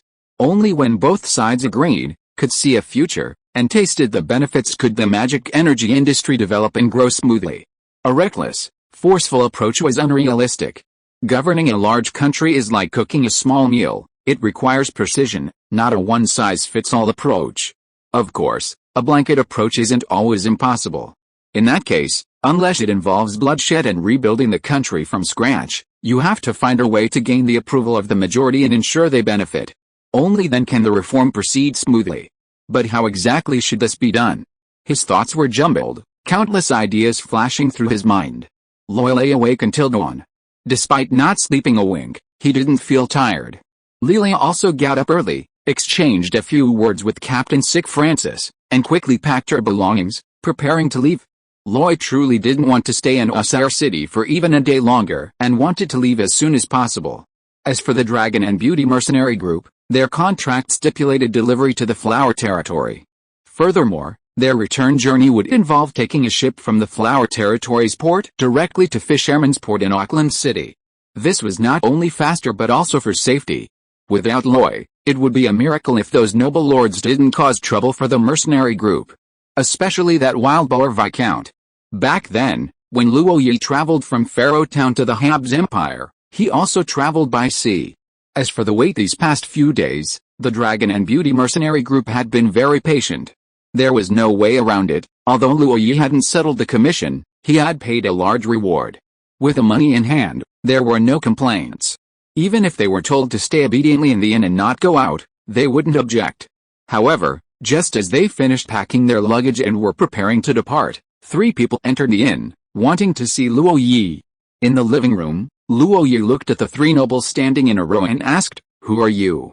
The 3 exchanged glances, immediately knelt on one knee, and spoke in an orderly fashion. Regan Durand, Alan Wells, Vincent Ackerman, greetings, head of the family. Luo Yi narrowed his eyes slightly, then remembered, you are the 3 who want to inherit the Earl's title. Still writing, please wait a little longer. Chapter 191, Departure and Brothers. Inside the living room, Luo Yi's words caused all 3 to lower their heads in shame, seemingly unable to face her. However, one of the knights, clad in armor, suddenly looked up. He was imposing, with broad shoulders, large, calloused hands, and a powerful aura, clearly indicating considerable strength. His appearance wasn't particularly dashing, but his eyes were resolute, and he didn't flinch when he met Luo Yi's slightly mocking gaze. Patriarch, I know our actions have been presumptuous, and our attempt to bear the glory of the Lion King is utterly overestimating our abilities. However, from our initial intentions, we hope to continue the Raymond family's legacy, to ensure the Earl's territory remains intact, and to allow this vast land to continue to stand proudly under the Lion King's banner. If we are wrong, it is that we are inadequate in ability and skill, but our loyalty will never waver. His words were so impassioned that even Loy almost believed him. He slightly raised his eyes and asked, "So, I should thank you?" "Not at all." The knight lowered his head deeply again. Loy asked again, "Your name is Vincent Ackerman?" "Yes, Grand Knight Commander of the Lion Knights, head of the Ackerman family, 3rd tier extraordinary knight, swordsman of the Lion King. Greetings to Earl Raymond." Deep Blue immediately searched, and a considerable amount of information flashed before Loy's eyes. He then realized that the Ackerman family was indeed a staunch supporter of the Raymond family, with almost generations of intermarriage. Furthermore, each generation had its strongest member serving in the Lion Knights. For this, they had earned the personal recognition of Earl Raymond as the swordsman of the Lion King. Within the earldom, the Ackerman family indeed enjoyed immense prestige and considerable strength. No wonder they were able to represent the interests of a segment of the nobility and vie for the earldom in Osar City. After a slight pause, Roy glanced at the other 2 and asked again, "So, what brings you here?" This time, it wasn't Vincent Ackerman who spoke, but another knight, Alan Wells, who took over.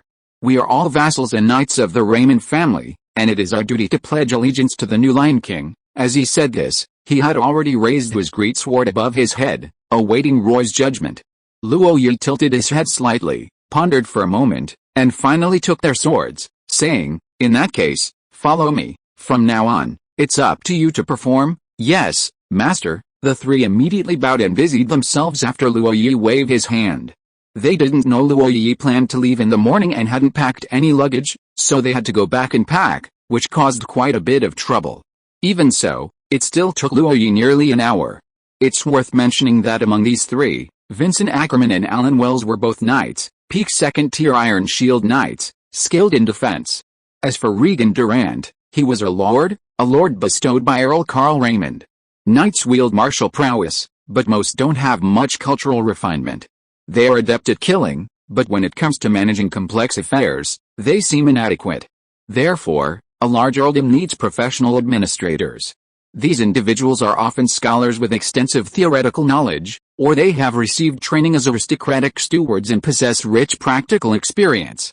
Although the channels are fewer, The millennia-old heritage of these families ensures they have no shortage of talent. Hoover was the latter. His family was promoted from the Raymond family, and although he had no military achievements, his family had been stewards for generations. His assignment to manage a local business was considered a significant promotion. His children, already within the Raymond family, were being trained as stewards, starting as servants. This was a well-established system. However, the old world had a tradition of granting titles based on military merit, so reaching the top within the system only led to becoming a lord. Lord Regan Durant was essentially Hoover's superior, enjoying the deep trust of Earl Raymond and nearly breaking free from the steward system. He was middle-aged, a member of a collateral branch of the Raymond family, and highly accomplished in management, business, and mathematics. He was also meticulous in his work, making him Earl Carl Raymond's best assistant in political affairs. After receiving permission, he immediately took command and quickly straightened out the somewhat chaotic convoy. The group set off after 9 in the morning, traveling west along the main street, traversing a large part of the city before exiting through the west gate of Auxerre. At the west gate, Estelle and 200 dragon knights were already waiting. It was still Grand Duchess Afra's order, and again, to escort Loy to the Flower Territory. Although Loy had inherited the earldom and had 3 fourth-tier calamities by his side, theoretically, no one would be foolish enough to cause them trouble. But to pin their hopes on the enemy's mercy was truly insane. Therefore, they still needed to send men and provide protection. Originally, Loy thought that after the commotion he'd caused in Auxerre, he'd probably offended all the nobles and no one would come to see him off. But he was wrong. Right behind Estelle, a young man stepped forward, greeting Loy with a bright smile. This was none other than Grand Duchess Afra, Ryan Norman. Seeing the surprise on Loy's face, he said happily, "Didn't expect me to come see you off, did you? Are you surprised?" Touched, Loy was somewhat speechless, but he still dismounted and walked closer, saying, "Shall we chat over there?" "All right." Loy waved his hand, letting the caravan go first. They couldn't possibly block the city gate. He and Ryan walked aside, away from the crowd, and a silent atmosphere began to spread. They'd met twice, but hadn't gotten to know each other well. They weren't really familiar with each other and didn't have much in common to talk about. However, this time it was Luo Yi who broke the silence decisively. He said, "There's a question, but I'm not sure if I should ask it." "Go ahead, I'm actually very curious. Why do you want to kill me?" "You sensed it. I'm a fairly strong combatant, after all. It would be hard not to sense such blatant killing intent." "So, why?" Ryan's expression was strange. "You're really different from those nobles.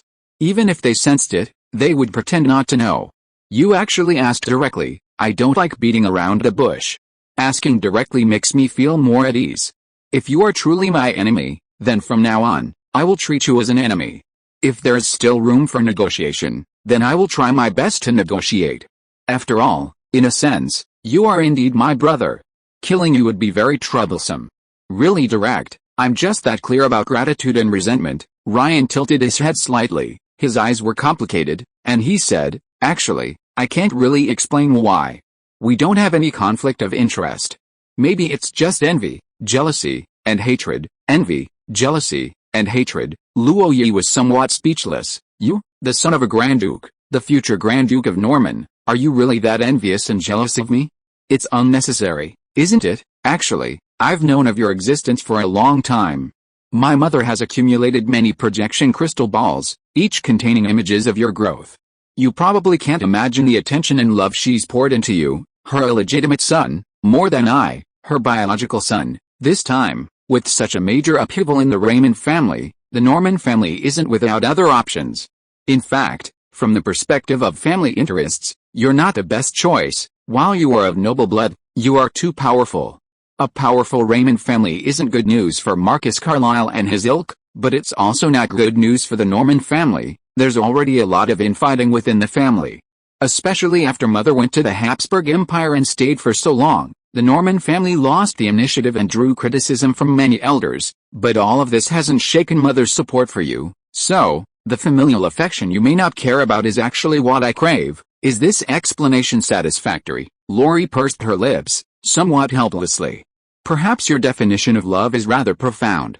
Anyway, I've never felt any love from my parents growing up. Moreover, as an illegitimate child, I was often ridiculed as a child. In Pharaoh Town, I had no worries about food or drink, but no one loved me. Your envy, jealousy, and hatred are really unnecessary, so, I no longer hate you. I only hope that in the future, we can govern this duchy well together." Saying this, Ryan extended his hand, saying, "I need your help, the new Lion King, my brother, I will do what I can." Lori also extended her hand, and in midair, the two young hands clasped together, as if grasping the future. In the western city, on the city wall, Grand Duchess Afra also peeked out, a rare smile flashing across the noblewoman's dignified expression. After bidding farewell to Ryan, Lori rode her horse to catch up with the caravan. After he boarded the carriage, Lilia served him a cup of black tea. Taking a sip, savoring the sweetness spreading in his mouth, Loy narrowed his eyes slightly, reviewing his trip to Asar City, and finally banishing all his thoughts. The journey wouldn't be truly leisurely. His first priority was to thoroughly understand his territory. Knowing yourself and your enemy is the key to victory. He needed a comprehensive understanding of Flower territory before planning his future path. Therefore, he retrieved many ancient texts from his proverb ring and had Deep Blue organize information from the database. Most importantly, he summoned Regan Durant, Alan Wells, and Vincent Ackerman. He needed to understand the true state of affairs through them. Second update, please subscribe. Chapter 192, Lion King's Territory, Flower Territory. On the carriage, Vincent Ackerman stepped aboard, causing the entire carriage to sag, a testament to his astonishing weight. As extraordinary knights, especially third-tier berserker knights, they were the most valiant warriors on the battlefield. Their job was to launch powerful attacks and break through enemy lines, emphasizing incredible physical strength. Moreover, Vincent Ackerman hadn't reached this level by relying on his family's influence. He was a powerful figure who had fought his way through mountains of corpses and seas of blood. The Ackerman family didn't practice primogeniture. Instead, they valued strength and determined the order of succession based on combat power. Vincent Ackerman was the sixth son of the family. He was sent to the sea to protect the family's merchant caravan, spending 10 years honing his third-tier strength. Bowing slightly, Vincent said, "Your Excellency, you summoned me." "Yes, sit down and speak. I'd like to hear your knowledge of Flower territory." Vincent, having just stepped down, asked somewhat puzzledly, "Your Excellency, you should ask Lord Regan about this. He certainly knows more than I do." I will naturally inquire, but I want to understand the entire Flower territory. So, just tell me what you know, especially regarding the armed forces within the territory." Vincent thought for a moment and said, "Then I'll talk about the strongest force in the territory, the Lion Knights. This is a knightly order meticulously crafted by the Raymond family. Their strength goes without saying, and their mounts are." After a moment, Loy asked again, "And what do you know about magical machinery?" "Well, I don't know much about that, but I've heard it's." "Then what's your opinion on magical machinery?" Vincent Ackerman was actually a very shrewd knight, possessing at least more political acumen than the average knight. He answered cautiously, seemingly afraid of saying something he shouldn't, but under Loy's guidance, he also spoke some truths and shared his innermost thoughts. An hour later, a second person came, Alan Wells. Although much quieter and less eloquent, he was straightforward and more outspoken. He expressed his dissatisfaction with the magical machinery, believing it to be a disruption of order and the reason for the chaos in Flower territory. An hour later, Loy summoned Regan Durant. This man, true to his background as a butler, provided not only detailed and comprehensive information but also substantial internal data, making him the most persuasive. The conversation with him lasted the longest, a full afternoon, with the two exchanging ideas in the carriage. Although Loy didn't take out paper and pen to record, Deep Blue was constantly activated, extracting and summarizing a wealth of information. Combined with records in books, letters from Butler Hoover, and information gathered from various sources, finally, Loy had a sufficient understanding of Flower territory, known as the Lion King's territory. The Flower territory is located in the northwest of the Norman Duchy, encompassing the banks of the Roer River and parts of its tributaries, covering approximately 3,000 square kilometers and boasting a population of over 1 million. Although it holds the title of Earl, in terms of territory and population, it is certainly comparable to the 4 marquises. But most importantly, the Flower territory's geographical location is crucial. The Old World has 2 major mountain ranges, the north-south trending, continuous Monster Mountain Range, and the east-west trending, Dome Mountain Range, which divides the high-altitude snow-covered region. The northern part of the Flower Territory belongs to the end of the Dome Mountain Range, extending to the border of the Silver Sea. It is said that it plunges directly into the Silver Sea, forming a massive trench on the seabed. The islands in the Silver Sea are where the mountain ranges rise. Of course, this is just the opinion of some scholars, the specifics are unknown. However, you cannot deny that this Dome Mountain Range completely blocks the cold currents flowing south from the far north. This world has supernatural beings, flight is not impossible.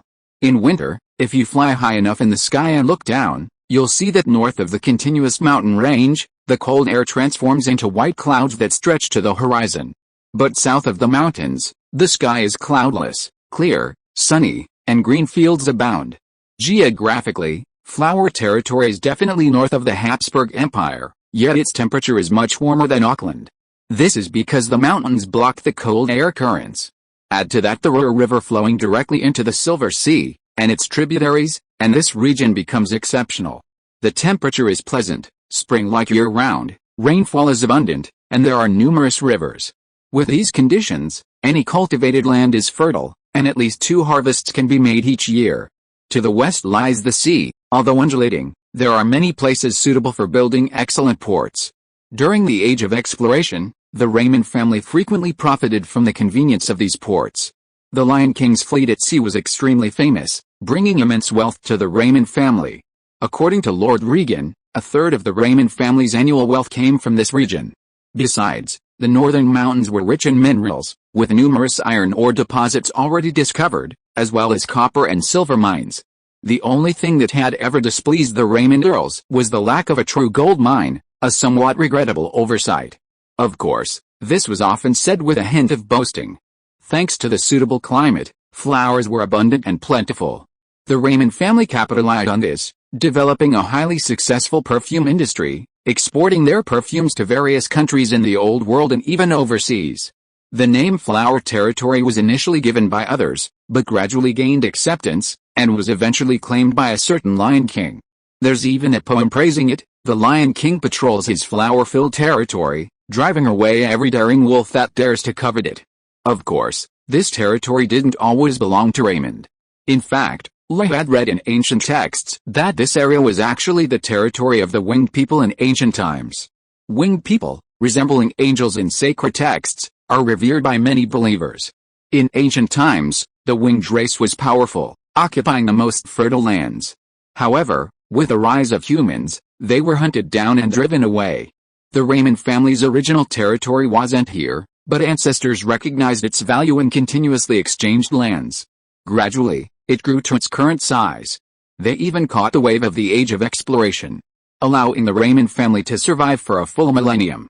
Many noble families on the Old World have long-standing lineages, tracing their bloodlines back to ancient times. However, in the process of succession, rise and fall, prosperity and decline are commonplace. After decline, it's often a branch of the family that rises again, inheriting the glory of their ancestors. This is the norm. But the Raymond family is different. Their so-called millennium-long lineage means that for 1,000 years, the main branch has continued, managing this territory without interruption. This is why the 1,000-year-old earldom is a source of pride for the entire Flower Territory. Even among the 4 marquises, the Norman family paled in comparison in terms of foundation and reputation. The people of this territory held Earl Raymond in utter esteem. This was why the 4 marquises never considered forcibly seizing the land, instead opting for a strategy of dismantling it through the Council of Elders. They feared triggering a civil war, which would reunite the Raymond family. However, the Flower Territory was currently in complete chaos. Loy summarized the situation, noting that firstly, it was leaderless and rife with factions. Vassal lords and knights had split into several factions, vying for power and influence. This was evident in the fact that 3 heirs had been chosen from within the territory. In Loy's view, Regan Durant belonged to the political faction, controlling the family's business and wealth channels. Vincent Ackerman was the military faction, a staunch supporter of the Raymond family and the strongest in the group. As for Alan Wells, he also belonged to the militant faction and was a staunch opponent of magical machinery. This group was among the most opposed to magical machinery. Separation of powers. Balance of power. Previously, with Earl Carl Raymond in power, this balance was well maintained, the overall situation was under control, and command was absolute. No one dared to act rashly. Earl Carl Raymond's prestige was so high that the forceful push of magical machinery could continue. That was the fundamental reason. In Loy's words, his art of governance was incredibly skillful. But now, all of this had become a scourge. Especially without the upper-class nobles to restrain him, conflicts between the lower-class nobles erupted, and many territories clashed, large and small. Secondly, the promotion of magical machinery was to blame. After much thought, Loy gradually understood some of Earl Carl Raymond's ideas. He wasn't unaware of the drawbacks of forceful push, but after careful consideration, he still did it this way. Because he was prepared to carry out the most thorough transformation with the fastest speed and the strongest stance. The growing pains were inevitable, but as long as the process was fast enough, irreversible consequences wouldn't occur. Once everything was on track, benefits were seen, and substantial profits were realized, he could then use various means to appease his vassals and knights. Unfortunately, while the idea was good and not impossible, the Raymond family perished halfway through. The existing order was broken, and a new one failed to be established. The people within the territory were confused, they didn't even know what to do. Chaos ensued. Going back a century, the Flower territory was also at its most chaotic point at this time. Nobles were fighting each other, settling old scores. The common people had no means of livelihood, and many were forced to become bandits, committing murder and arson. Seeing the chaos in the Flower territory, many surrounding nobles were eager to get a share. Even the pirates overseas seemed to sense the weakening of the lion, beginning to coordinate and gather, intending to seize a large amount of spoils. And this was the current situation that Roy was facing. Indeed, the more Roy understood, the more troubled he became. However, after gaining a full understanding, he still issued his first order as Earl Raymond without hesitation. Vincent Ackerman, Alan Wells, Lord Regan, since you are willing to acknowledge me as the new Earl Raymond, then go. Go and convey my will to every noble, every vassal, every knight of the Flower territory, tell them that the new Lion King is calling, and awaits their audience, or, submit to the Lion King's feet, or, I grant them the right to die. Second update delivered, third update to follow. Chapter 193, Misplaced Trade. Setting off again, Loy was now part of the ruling class of the Old World, the most powerful earl in the Duchy of Norman, bar none. Naturally, he no longer needed to be as wary of the nobles along the way. They even began to launch a strong offensive, with 200 Earth Dragon Knights constantly pushing forward, sweeping away bandits and thieves along the way. This was their usual task, and they handled it with ease. And with their sweeping campaign, there was almost no chance of large-scale legion gatherings. To threaten Loy's safety, they would need to use experts or assassins. Also, although the 3 Calamity experts had disappeared, it didn't mean they had left. Without a sufficient number of experts of equal strength, who would dare to cause trouble? Therefore, setting off again was truly without the previous pressure, and as they approached Flower territory, everyone became increasingly relaxed. Only Loy seemed to have fallen into some kind of madness. Since Vincent and his 2 companions were sent away, Luo Yi had barely left the carriage, even halting his regular training. Instead, he spent his time writing and drawing, constantly searching for something. On the round table in the carriage, Luo Yi was writing furiously, his parchment sheets filled with various details about the Flower territory. At first, everything was neatly arranged, but later it became a mess of sketches, connections, corrections, and additions. These sheets of paper were scattered everywhere in the carriage, a chaotic mess. Luo Yi hadn't slept for days, his eyes were bloodshot, and stubble was growing on his lip, but he hadn't had time to groom himself. Luo Yi seemed lost in his own world, racking his brains, trying to grasp a thread, but it remained elusive and out of reach. This frustrated him immensely. He was on the verge of madness and agitation, as if he were about to go insane. Some of the situations in the Flower territory were minor, insignificant problems, but others were contradictions, major issues that had to be addressed. In truth, the simplest way for Loy to stabilize the Flower territory was to compromise with all the nobles. He could restore the old system, becoming a noble of the old era, and virtually no noble would oppose him. On the contrary, the united forces could quell internal chaos and defend against external harassment. At most, a few victories would be enough to make the Count's territory his, and he would become the new Lion King, just like the other Earls of Raymond throughout the millennia. However, Doing so would be tantamount to completely abandoning the development of magical machinery and halting the process of industrialization. In Loy's view, this was tantamount to crippling himself, a foolish move. If you waited for the tide of history to recede before trying to change things, the price he would have to pay would be enormous. Therefore, Loy had to find a suitable way out before arriving in the territory, a way that could ensure internal stability, defend against external enemies, and promote the development of magical machinery. This was no easy task. Suddenly, Loy had a feeling, as if he had grasped the solution, the tale of inspiration. Just a little bit more. Just a little more, and it would be perfect. Loy's unusual state frightened many people. Not only Lilia, but even the 3/4 tier calamities were alarmed. The Flame Sword Saint and the Iron Knight came more than once, trying to interrupt Loy's thoughts, but were all stopped by Oliveira. His reason was simple: the Earl was thinking and could not be interrupted. Lady Palacios, however, seemed thoughtful, feeling that this wasn't necessarily a bad thing. This situation lasted for most of the journey, through dozens of days and nights. Finally, one day, Loy went out carrying his sword. He was unkempt, appearing unusually disheveled, but wielding the dawn rapier and the raging fire of his gun. He led Oliveira to find the Iron Knight, Phil Zeke. "Lord Phil, shall we have a match? You want to challenge me?" "Actually, it's not really a challenge, but I want to release some pent-up negative emotions, to clear my mind. In that case, you should find Oliveira. He and you should be evenly matched, more suitable." "No, he's not suitable. If we fight, I'm afraid I won't be able to hold back. What I need is an opponent far stronger than me, so I can unleash my full power." "So you're just using me as a target, huh?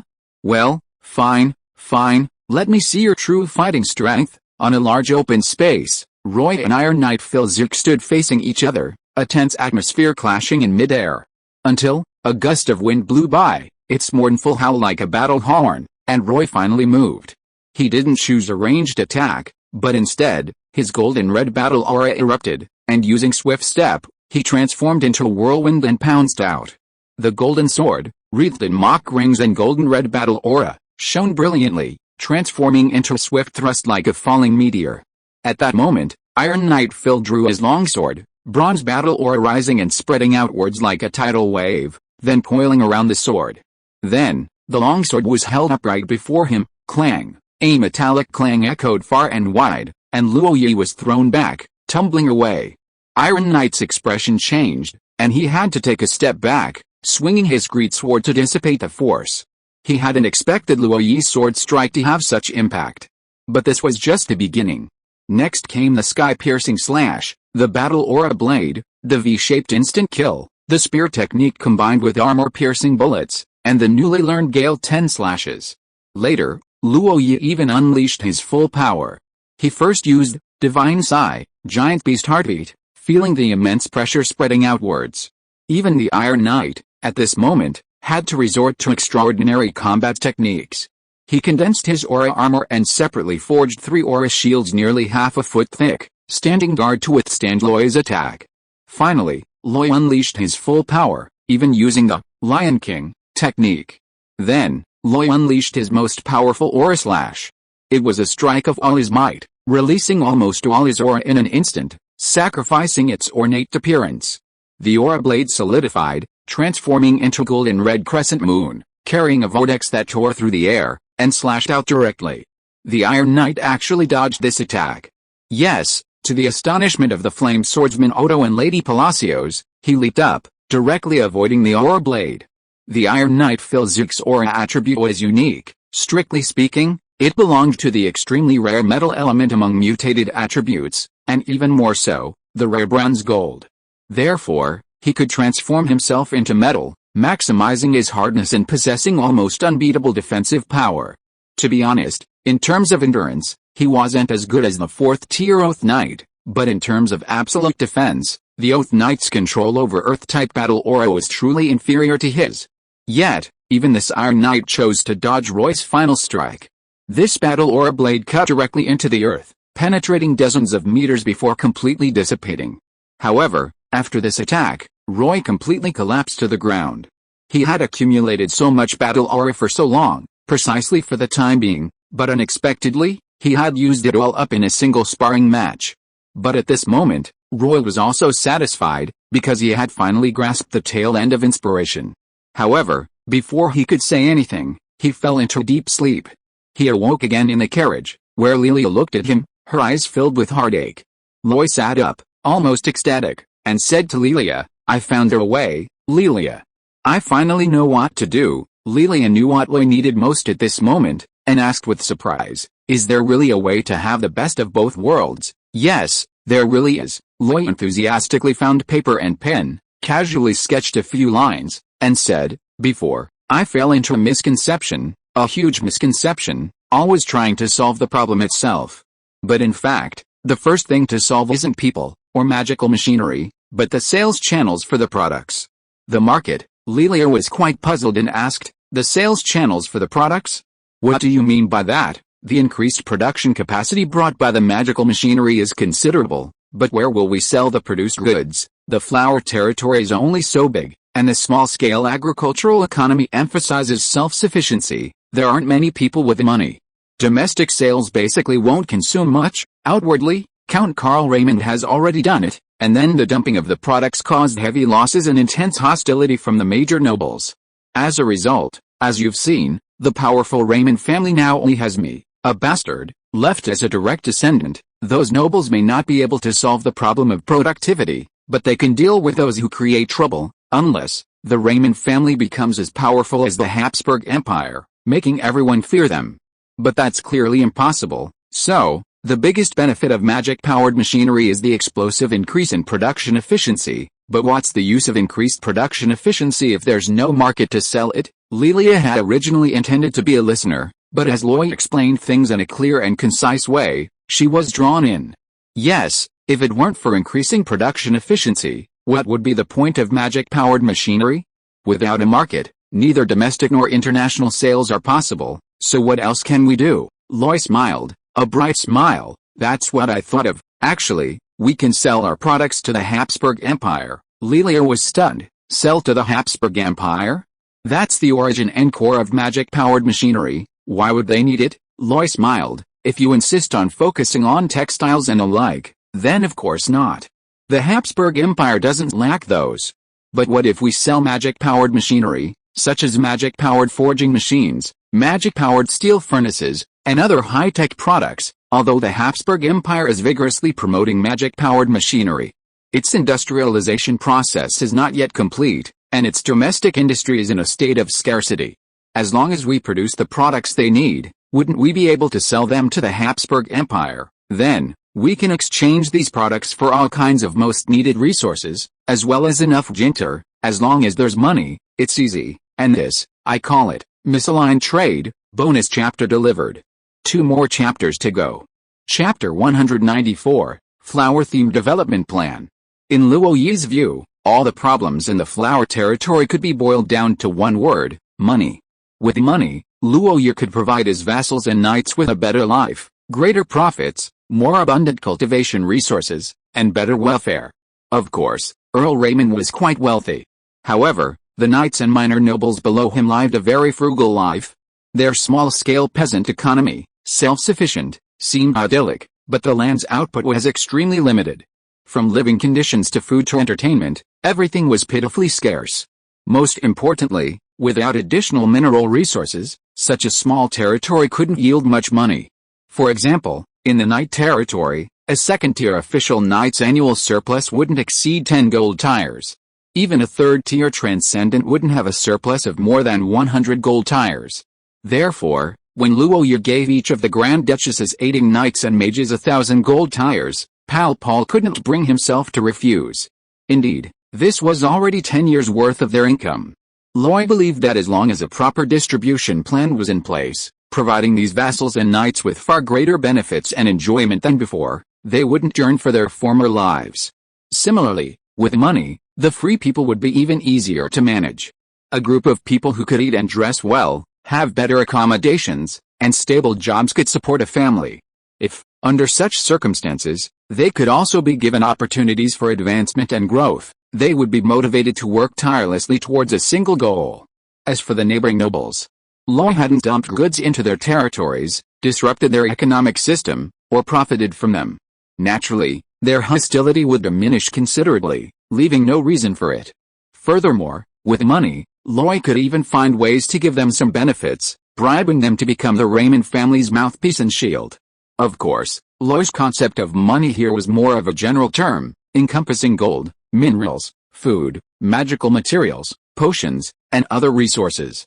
And Roy could obtain all of these from the Habsburg Empire. The Habs Empire is currently in a phase of rapid development, and its industrialization process requires a vast amount of resources. For example, the demand for railway tracks is enormous, even to the point of needing as much as possible. There are also various practical magical machinery. Magical forging machines and magical steel furnaces are just the basics. With Roy designing and Lelia implementing, they can always produce products that interest the Empire most, for which they invest significant amounts of gold and resources. In fact, if we broaden our perspective, there are many types of machinery. Besides processing machinery, there are transportation machinery, lifting machinery, engineering transport machinery, agricultural machinery, general machinery, special purpose machinery, and so on. Even worse, one can look to everyday consumer goods. Magical refrigerators, air conditioners, electric fans, water heaters, and so on. If you can imagine it, they can make it. Besides, there's a saying, if there's no market, I'll create one. Roy believes that if he wanted to, he could guarantee that all the nobles would be irresistibly drawn to them. As long as the market of the Habs Empire accepts it, and even forms a cycle. The wealth and resources that Roy obtains can resolve various conflicts within the Flower Territory. Once a virtuous cycle is established, the industrialization of the Flower Territory can accelerate. In this way, Roy will have enough time to gradually build a new order and a new system. Then, he can place the various levels of the Flower Territory in their respective positions. At that time, it will not only be a perfect impetus for industrialization, but also allow the Raymond family to rapidly grow stronger. This is the method Roy has been pondering. Inside the carriage, Roy explained in detail, leaving Lelia stunned. Even she, who knew little about Roy's thinking, could now see its feasibility and even leverage her own advantages. Perhaps the Flower Territory will embark on a path completely different from the Habs Empire, but more peaceful and more complete. Of course, this is a guiding principle, a distant goal to be achieved, and Roy's ideal path. However, its implementation requires a comprehensive plan and various policy supports. Therefore, in the latter half of the journey, Roy began to consider various plans. Furthermore, leveraging the deep blue and existing information, he analyzed and deduced various scenarios to formulate policies and numerous details. Ultimately, this was compiled into a governing outline, a complete plan. Its full name was the Flower Territory Development Plan. While it couldn't possibly reflect all realities, this plan gave Luoyi confidence. If before setting out he was apprehensive about how to govern the territory, now he was eager and confident. Then, to his anticipation, the caravan finally entered the Flower Territory. Upon arrival, Luoyi began to observe the outside world. He discovered that while bandits were rampant, they were mostly farmers with farming tools and little food. They didn't dare target villages and towns, nor did they have the strength, they simply robbed passers-by. Of course, Luoyi's group was not someone they could afford to provoke. However, the Earth Dragon Knight's relentless advance, searching, and capturing drove away countless bandits. According to the laws of the nobility, they should all be executed, but looking at the emaciated, poorly clothed commoners, Luoyi truly couldn't bring himself to give the order to kill them. In the end, he could only give them some food and let them go back first. This made Luoyi realize that some matters within the Flower Territory could no longer be delayed. Besides, along the way, they encountered many villages and towns. The nobles and knights naturally had to come and pay their respects, but Luoyi only had them follow along and did not receive them individually. The only time he left the caravan was to go to the ruins of the railway. Here, a railway had originally been planned and construction had begun. The leveled land was paved with stones, and wooden sleepers were laid, with fixed rails on top. However, the distance was not long, only about a kilometer, and there were still many scattered wooden sleepers and rails around. Obviously, a lot of materials had been looted. On the other hand, the completed tracks, without tools, could not be dismantled by hand, and were thus preserved intact. For industrial development, transportation is always the most important thing, so this road was essential. Thinking this, Luoyi shook her head and continued with the caravan.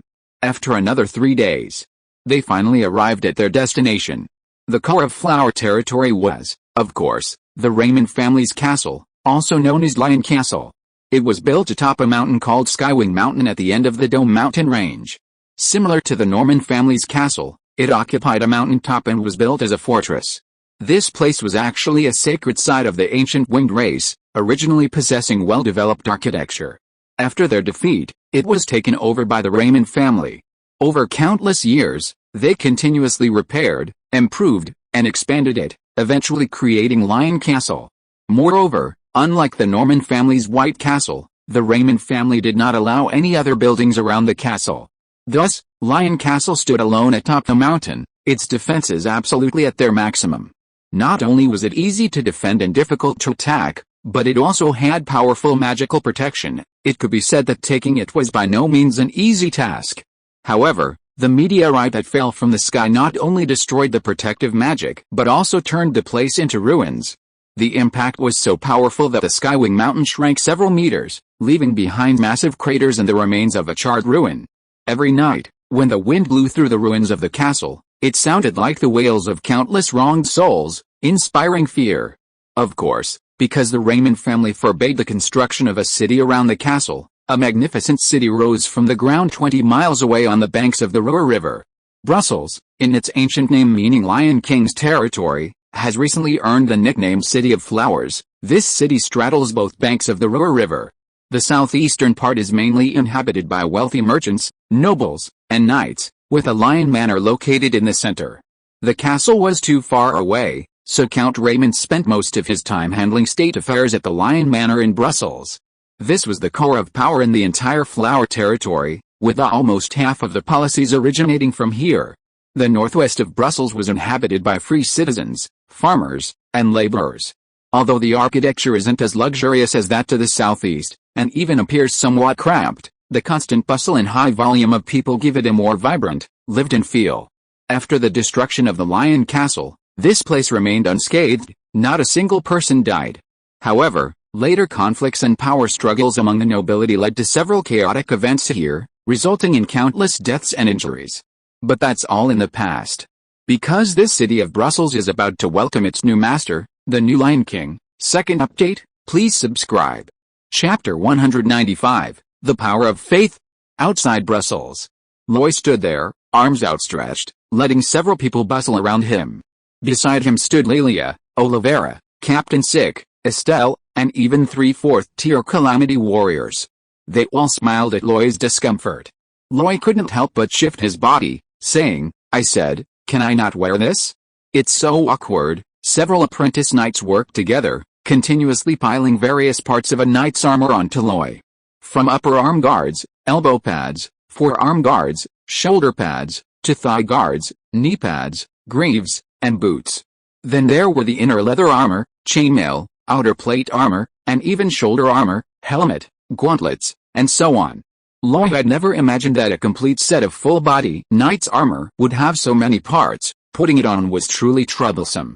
Even though the knight's armor was custom-made, he still found it extremely uncomfortable. He would never wear this thing unless there were special circumstances.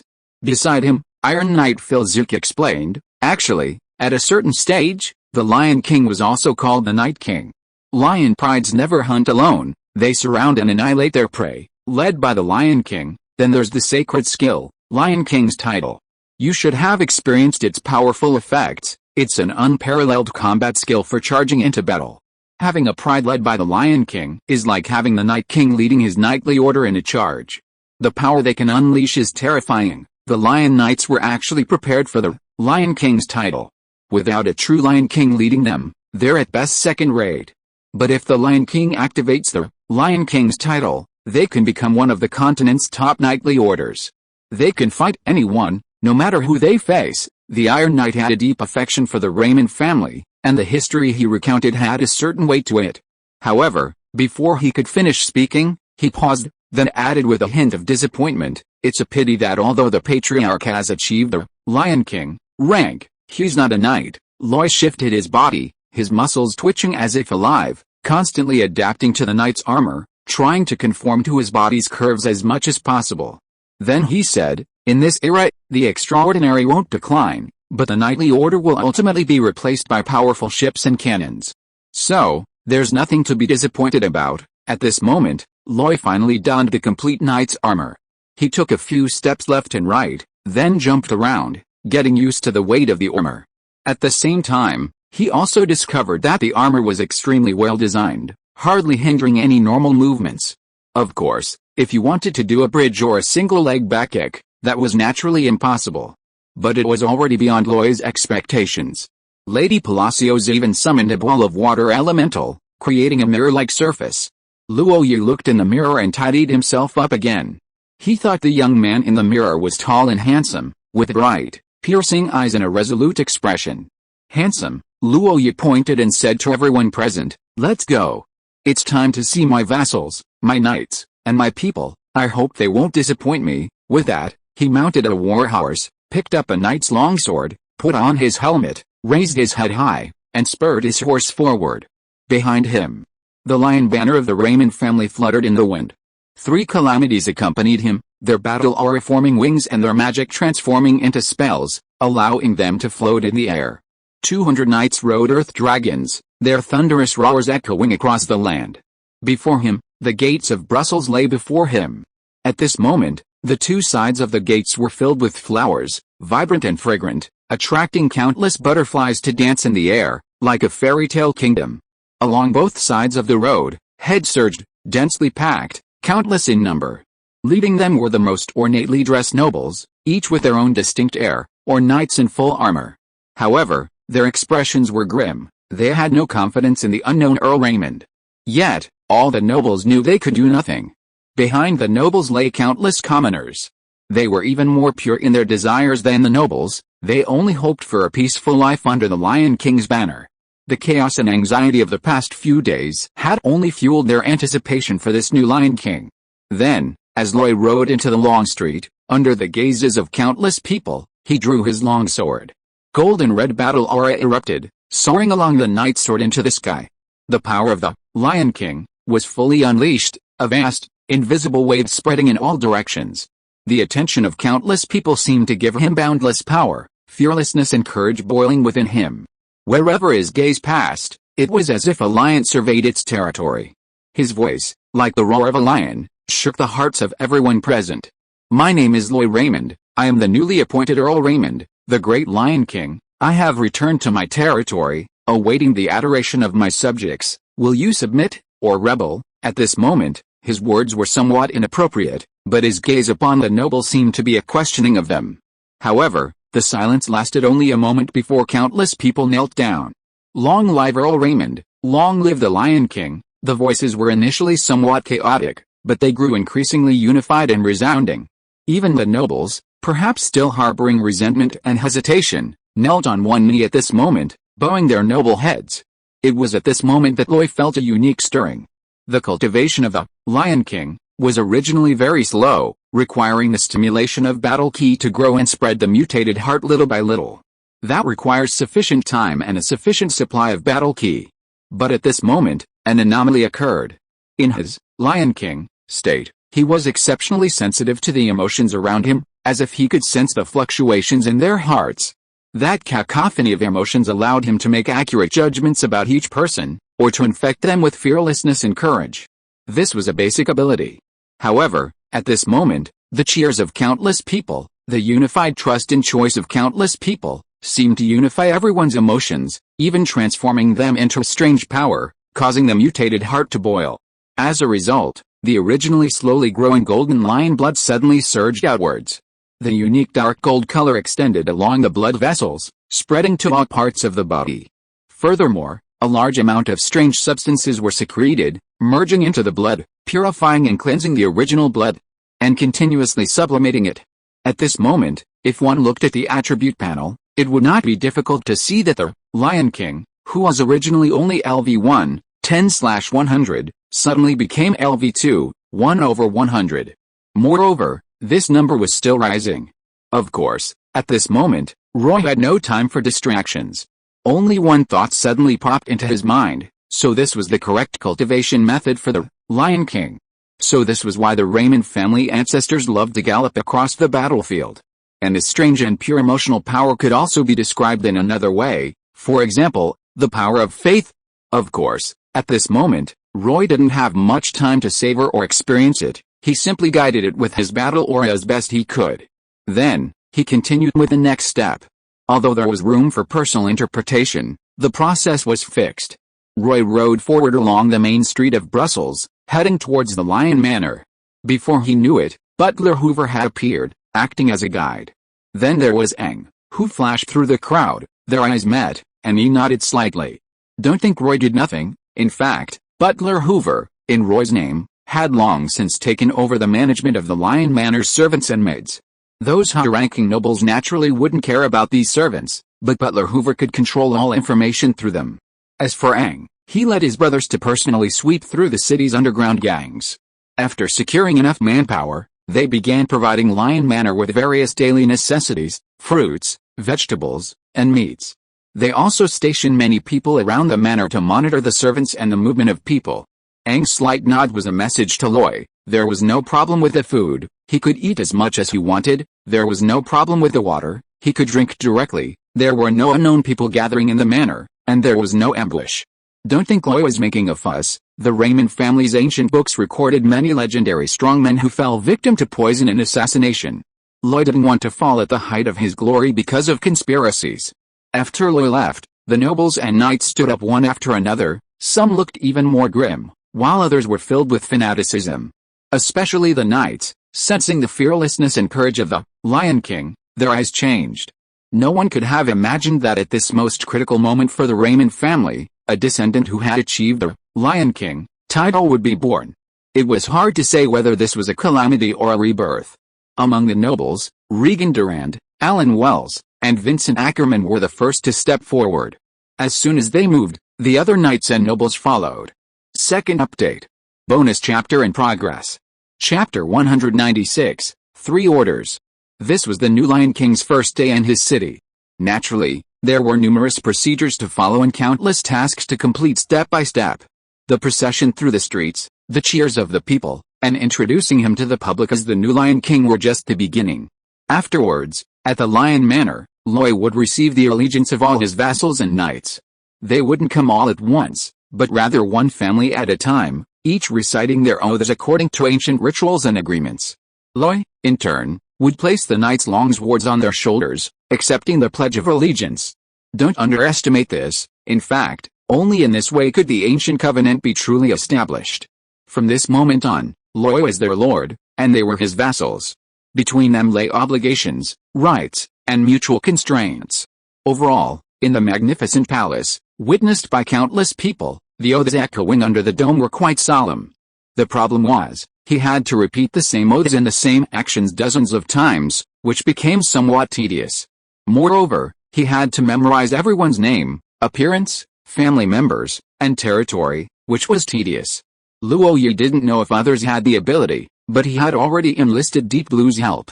Besides, these nobles couldn't possibly be without ambition. However, when Luo Yi revealed the sacred artifact ring, and with 3 powerful calamity warriors standing behind him, they could only cautiously suppress their ambitions. This ceremony took an extremely long time, ending in the evening. Fortunately, Butler Hoover had taken over the manor early, organizing the servants, and with Eng's quiet support, the entire manor ran smoothly, allowing for a reasonably decent banquet. At the banquet, Luo Yi gave a brief speech, nothing much, just a few polite words. After a lavish feast, the succession ceremony was over. The whole process was both grand and simple, but regardless, the oath of allegiance had been sworn, and the procedures had been completed. From that day forward, Loy truly became the master of the Flower Territory. He was also the leader of this 3,000 square kilometers of land, the leader of millions of people, and the most powerful Lion King. It's worth mentioning that on this first day of his reign, Loy did indeed accomplish something. He issued 3 orders as Earl Raymond. First, he called it amnesty. That is, on the day the news arrived, as long as the bandits laid down their weapons, returned to their villages, and honestly farmed the land, their past mistakes would not be pursued. This was unprecedented in the old world. Bandits, once captured, were either enslaved and sold, or killed and forced to rebuild their military merits. His direct amnesty was almost unheard of. However, as Earl Raymond's first order, none of his vassals dared to object. Second, open the granaries and distribute grain. Farmers and free citizens didn't have much wealth to begin with, and their harvests were barely enough to eat. But this was only the normal situation. After the territory descended into chaos, they even struggled to have enough to eat. Therefore, becoming bandits and robbing was their only way out. So, pardons alone were useless. Those without food would still starve. Therefore, opening granaries and distributing grain was the only solution. Fortunately, flour territory was not short of food. Even the smallest knightly territories had ample reserves. Almost all granaries were overflowing with grain. However, these knights weren't kind enough to provide food. Lending them seeds was already considered merciful. This time, Lloyd demanded that the granaries be opened free of charge, and soup kitchens set up to ensure that people wouldn't starve. Of course, this grain belonged to the knights and nobles, not Lloyd himself. Therefore, Lloyd promised that the grain they consumed could be deducted from their taxes. Lower-ranking nobles naturally had to pay taxes to higher-ranking nobles. In this region, Earl Roy Raymond was the highest-ranking. Therefore, their taxes, not just in money, but also in grain, animal hides, and the like, had to go to him. Lloyd's willingness to exchange next year's new grain for their old grain was definitely a win for them. The third order was that, regardless of any past transgressions by these vassals and knights, he would pretend ignorance and let it all slide. However, from today onward, if any further bad things happened, he wouldn't hold back. It was obvious that many nobles breathed a sigh of relief upon receiving this third order, seemingly completely relaxed. If they were truly investigated, Earl Raymond could have wiped out their entire families for what they had done recently. Lloyd's decision not to pursue it was a lenient way of letting it slide. In fact, this third order was the fundamental reason why the first two could be truly implemented. In Lloyd and Deep Blue's view, the old world system of governance wasn't just crude, it was practically non-existent. The power of the nobles was limitless. Ordinary people could only bow their heads in submission before them, utterly powerless. If Lloyd wanted to carry out certain orders, aside from his directly controlled territories, he truly had to rely on these vassals for other areas. With the 3 orders issued, the atmosphere at the banquet noticeably livened up. Many nobles dared to approach Luo Yi, hoping to become acquainted with him. Of course, the fundamental issues weren't addressed that day. Luo Yi didn't even mention magic machinery. Therefore, almost all the nobles and vassals knew that the matters to be discussed weren't over yet. It was just that today wasn't the right time. The banquet lasted until late into the night before Luo Yi, unwilling to prolong the evening, announced its end. For many nobles, it was a sleepless night. However, Luo Yi slept soundly and peacefully. Although the day had been tiring, at least no nobles within the flower territory would openly oppose him. From now on, even if there were any dissatisfaction, it would only be through underhanded schemes, nothing more. The next morning, Luo Yi got up early, determined to implement the 3 orders from the previous day. He aimed to stabilize the flower territory as quickly as possible and quell any internal strife. As for the rest, he needed to think it over and observe more to determine where to begin. However, just as he was eating breakfast, a servant came to report the 2 mages were outside, claiming to be old acquaintances of Lloyd, and had come to request an audience. Lloyd genuinely didn't know who he had any old acquaintances in flower territory, but since the visitors were powerful mages, it was certainly worth seeing. After quickly finishing his food, Lloyd, led by a maid, went to the living room. Then, upon seeing the visitors, he was stunned. They truly were old acquaintances. Douglas Hill, dressed in a moon-white mage's robe, wore an exaggerated smile. Upon seeing Lloyd, he grinned and said, "What, it hasn't been long, and you don't recognize your old friend?" Lloyd paused slightly, then immediately strode forward and gave him a big hug. "Douglas, when did you arrive?" Douglas Hill's smile widened. "I've been waiting for you here for days. Yesterday I saw you riding through the streets, looking so dashing, I almost hesitated to acknowledge you, afraid that you, the Earl, wouldn't welcome us old friends." "What are you saying?" Roy couldn't help but punch him lightly. "Don't you know my personality? If possible, I might not even like being an Earl. If I were still in Auckland, I'd be living a much more carefree life," Douglas Hill asked with a teasing look. "Then why don't you come back with me now?" "Ahem," Roy said seriously, "I'm the king of the lions now, carrying the livelihoods of millions of people on my shoulders. How can I just leave whenever I want?" Douglas couldn't help but roll his eyes. Isn't it because you're reluctant to leave? Is it that obvious? What do you think? Alright, now that I'm in this position, I naturally don't want to step down. Roy finally realized what was happening and asked, no, Douglas, you came all this way here not just to catch up, right? Douglas Hill looked completely bewildered and asked, didn't you send me? When did I? Roy was equally bewildered, but halfway through her sentence, she seemed to remember something. Wait, you mean the communication magic circle? Of course. Douglas was speechless. When you left, you insisted that I help you find someone to set up a communication magic circle for you. I still remember that. After finding the way, I rushed here. You actually forgot about that. Roy slapped her forehead and said urgently, I'm so sorry, so sorry. I've been so busy lately, with so many things to do, I've completely forgotten. So, have you found the person for me? Of course. Douglas Hill stepped aside and said, let me formally introduce you, Celestial Mage Tower, 3rd Tier Transcendent Mage, Memnon Becker, specializing in spatial magic. His forte is setting up communication magic circles or long-distance teleportation magic circles. This was an old mage with white robes, white hair, and a white beard, but a ruddy complexion and relatively smooth skin. He was not tall, but rather round-figured, with clear and gentle eyes.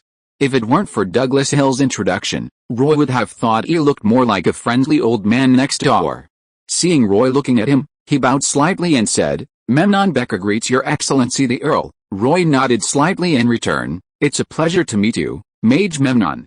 I'll have to trouble you this time, however, unexpectedly, the old man asked directly. The communication magic circle is easy to handle. I'll definitely set it up for you.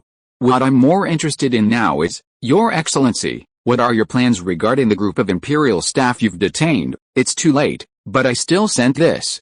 If you are listening to this novel on a channel other than Fanfic World, it means it was downloaded and re-uploaded without effort. We warmly invite you to visit our channel, Fanfic World. There you will find the original version of this story and many other novels of various genres. We look forward to seeing you dive into a world of incredible novels. Chapter 197, Communication Magic Circle and Letter. You have to admit, a 3rd Tier Transcendent Mage does have the right to be straightforward. Besides, Roy has only recently become an earl and hasn't yet developed the haughty habits of a nobleman.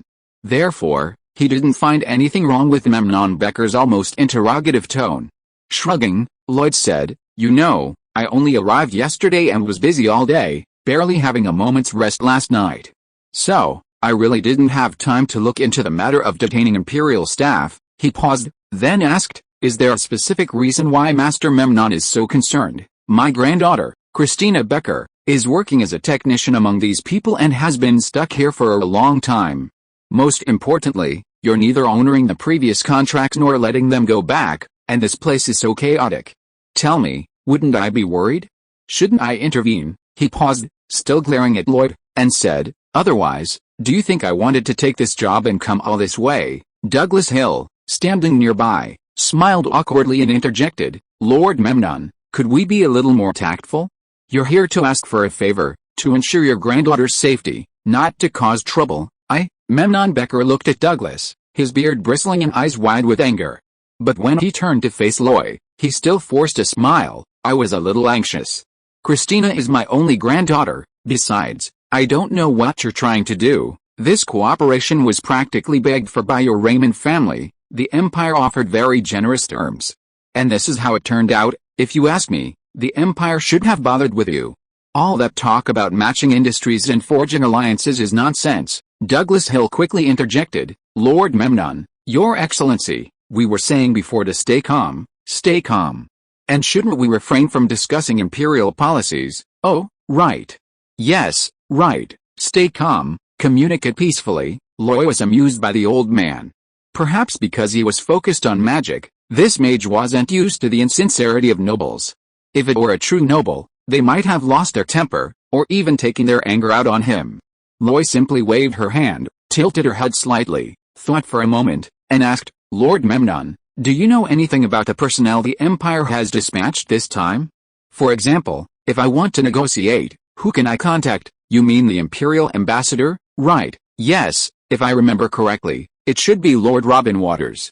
He is a court nobleman, mature and prudent, and deeply trusted by His Majesty. Then could you help make the connection? I'd like to speak with him face to face. Loy said this, then added, Lord Memnon, I studied in the Empire and made many friends. My recognition and interest in magical machinery is beyond question. I believe that magical machinery will change the world, change the old world, so I intend to continue to implement the contract between the Empire and the Raymond family. Of course, as you have seen the actual situation, some adjustments are definitely needed. And for this, I need to have a good talk with the Imperial Ambassador. Originally, I was planning to make some adjustments. Let's sort out the government affairs, restore order in the Flower Territory, and then find a way to contact the Imperial Ambassador. However, it would be best if Lord Memnon were to come. You would be perfect as a bridge for our communication. I'm here to see my granddaughter. Of course, during the negotiations, I can ask Lord Robin Waters to bring your granddaughter along, so you can rest assured. The old mage was satisfied with this. He glanced sideways and said, I don't know Lord Robin Waters, but I'm familiar with several of his mages.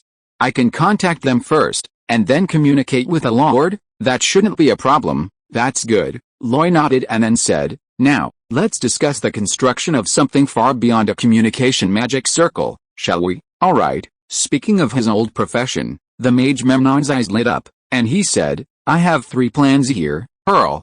Which one do you want? In Loy's understanding, the magic machinery of the Habsburg Empire had already covered every aspect. Transportation, logistics, mining, smelting, processing, textiles, weapons, navigation, it had everything. In the realm of communications, let alone radios and telegraphs, even the simplest wired telephones were absent. This was because classical magic had already achieved astonishing results in this area. From the explanation given by the mage Memnon, Loy learned that the long-distance communication magic array he brought actually had 3 specifications. The lowest level was for letter delivery. Each time the magic array was activated, it was equivalent to opening a 2-way special folding channel. You could send a letter to be delivered within 1 minute, or send a letter to be sent back. Of course, 1 minute was an absolute limit, a maximum. Unless it was a special magic array, it generally had to be maintained within this time.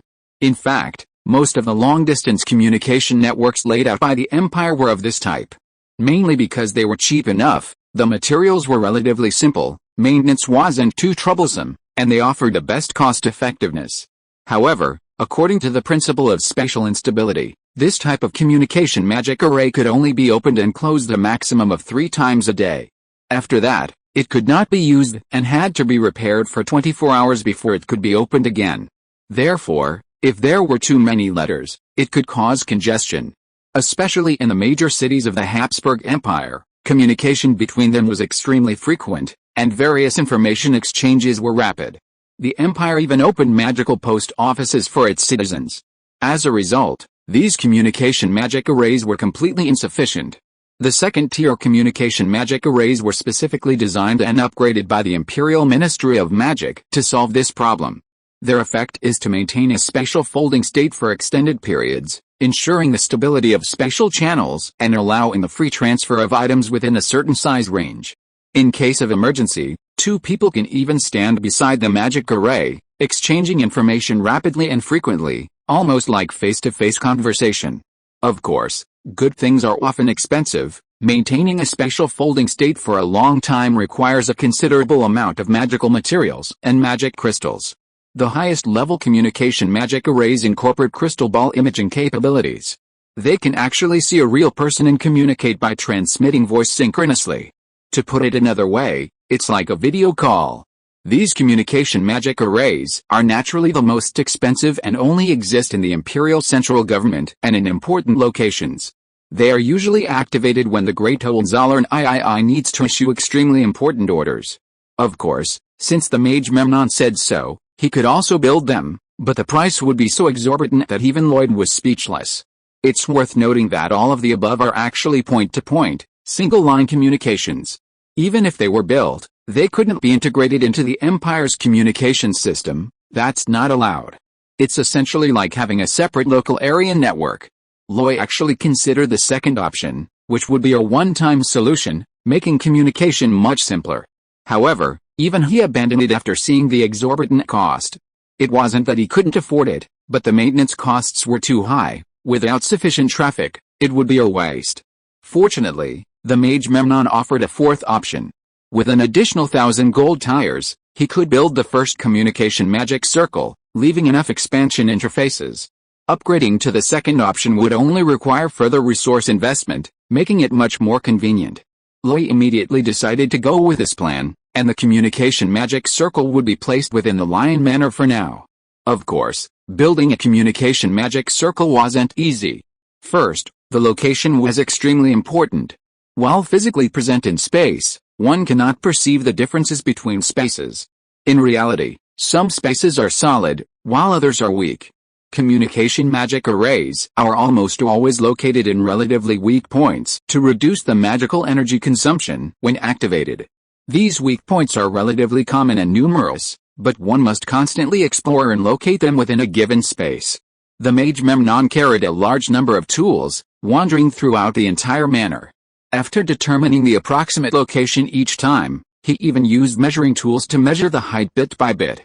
Some of the points he initially found were even 10 meters in the air, while others were only 3 inches above the ground. These were all unsuitable.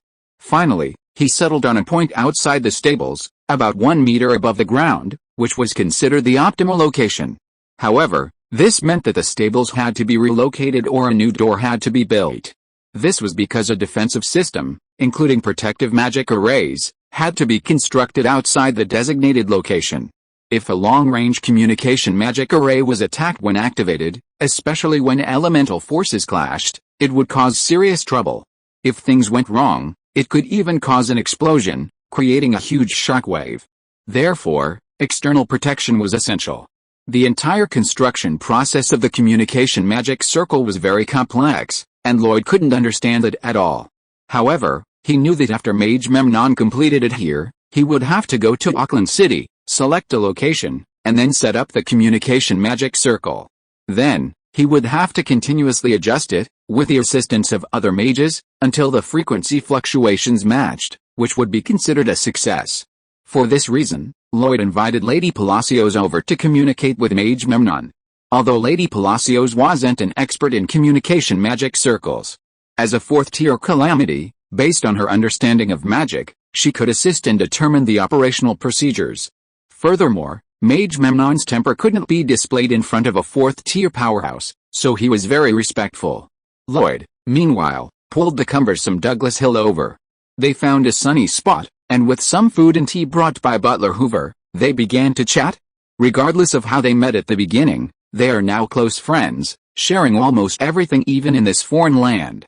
Roy recounted her journey to Douglas, the attacks they encountered, the battles amidst natural disasters, her experiences in Auxerre, the humiliation she suffered at the Noble Elders' Council, and so on.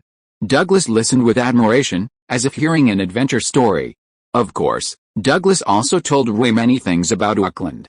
However, without Roy, Auckland seemed to have far fewer chaotic incidents and had become much more peaceful. Nevertheless, the various plans Roy left behind remained unchanged and were being implemented diligently. For example, the lightning magic machinery factory underwent another expansion. This was mainly because the magic hammer forging machines were in high demand. With too many orders, without expanding production, it would be impossible to meet market demand. However, this time, in addition to the magic apprentices transferred from the Fillet Magic Academy, the training courses within the machinery factory were also quite effective.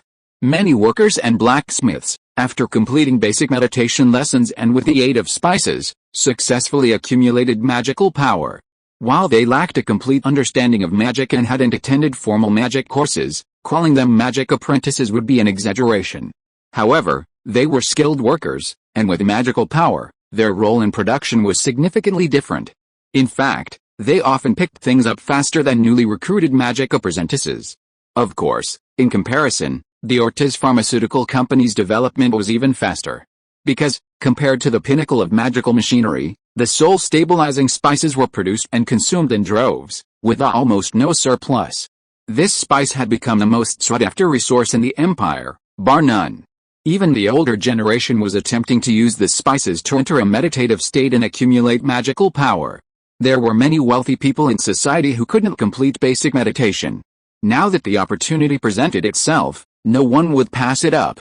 Therefore, if it weren't for the empire's strict price control and prohibition of speculation, the price of soul-stabilizing spices on the black market would have skyrocketed. Of course, the only advantage is that apothecaries aren't as highly regarded as mechanical magic apprentices. Lady Linda skirted the entire northern part of the empire, offering generous wages, and indeed recruited many people. Therefore, comparatively speaking, the expansion of the pharmaceutical company is more constrained by the raw materials for its potions. Although they seemed like ordinary materials before, a shortage arose after large-scale use. Now, acquiring the necessary potion materials from other countries in the old world outside the empire is a lucrative business. Then there's the construction of Douglas's magic-powered steel furnace, which is Douglas's proudest achievement. After the blueprints left by Roy were finalized, he began building the factory almost immediately, mobilizing almost all his connections and resources. Even more so, to quickly build the factory, he found more than 20 earth elemental mages to use the spells turn fossils into mud and turn mud into stone simultaneously. To expedite the production of various magical machines, he reassigned at least several hundred skilled blacksmiths and even hired alchemists at great expense. All of this was to accelerate the project. The reason for this rush was a genuine production accident. His experimental blast furnace had exploded. Although Roy emphasized safety in production, he didn't stop production to meet the deadline, and didn't even make any significant corrections. The environment reached a critical point, the dust in the air accumulated, then ignited, leading to an explosion. The only saving grace was that Douglas was there when it happened. He was the first to notice the problem and ordered the workers to evacuate. While the aftershocks of the explosion destroyed the entire factory, and even damaged the lightning or magical machinery planned, none of the workers were injured. Douglas still felt lingering fear when he talked about it. He hadn't expected this explosion to be even more terrifying than the failed magical experiment. This led him to repeatedly emphasize production safety during the later stages of the project. Sure enough, it proved the saying true, people can't teach you, but experience teaches you. You'll learn it in one go. That's right, after the small boiler exploded, the demand for railway tracks became strained again. Of course, although Douglas came alone, he brought letters from everyone. For example, Gary Mill's letter was all about how fun his place was and whether he wanted to invite him to stay for a while. Mrs. Linda's letter mainly discussed the development of the pharmaceutical company and some directional issues. Mira Greenman provided a satisfactory financial report, letting Roy know how much gold tier he had earned and how much his assets had increased. Maruna provided a report detailing the company's industrial development. The archer, Leon Vasquez, reported on the construction of the group security department. He was quite resourceful, actually dividing the security department into 3 parts. The regular security personnel were responsible for security work, protecting the security of each factory, residence, and estate. The second part concerns the recruitment of formidable individuals, at least second-tier combatants, and even including 2 formal mages. They are essentially a special force maintained by the group, trained regularly and deployed only when needed. They handle the most troublesome problems. Of course, their deployment requires the approval of him, Maruna, and Mira. The final part involves organizing a group of workers with magical abilities who don't want to be stuck in the factory, training them in magical firearms. They might not be of much use, but if pushed to the limit, a group of them armed with magical weapons would be quite intimidating. At the end of the letter, Leon Vasquez confidently stated that he had been working diligently and was on track to reach 3rd tier.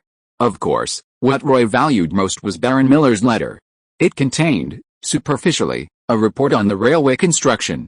The progress was astonishingly fast, extremely efficient, and of high quality. Although the railway wasn't fully completed, its efficiency had already been recognized by the Empire, along with a joint venture model. Therefore, Hohenzollern III had already indicated in a letter to Miller that he intended to give him an important position. However, the specific post was still under discussion. His Majesty the Emperor offered 2 options. One was a promotion within the transportation system, directly overseeing railway construction and the promotion of the new model. Miller had ample experience in this area and could do well. However, Miller was worried that the direct superior of this position was the Minister of State Affairs. He had previously offended this minister and feared he would be suppressed. The other option was to transfer Miller to the Empire, initially working within the court and under the Emperor's command. Both paths were considered stepping stones for advancement, demonstrating Hohenzollern III's higher regard for him. However, Miller himself was somewhat unsure. This letter was primarily to seek Lloyd's opinion. Meanwhile, Caven, after wandering around for a while, found himself running out of time once his mind cleared. A long chapter of 5,000+ words, barely a two-part combination. Chapter 198, The Council Hall. Hohenzollern III seemingly presented two choices, but you can't assume he hadn't made up his mind. More than anything, it was an invisible test. Managing railway construction within the transportation system, while involving a joint venture, was undoubtedly a grueling and demanding job. It would likely require constant travel throughout the empire, dealing with all sorts of people, raising funds, and resolving various problems. Add to that a difficult minister above him, and you can almost imagine how tough life would be. But you have to admit, it was the right path.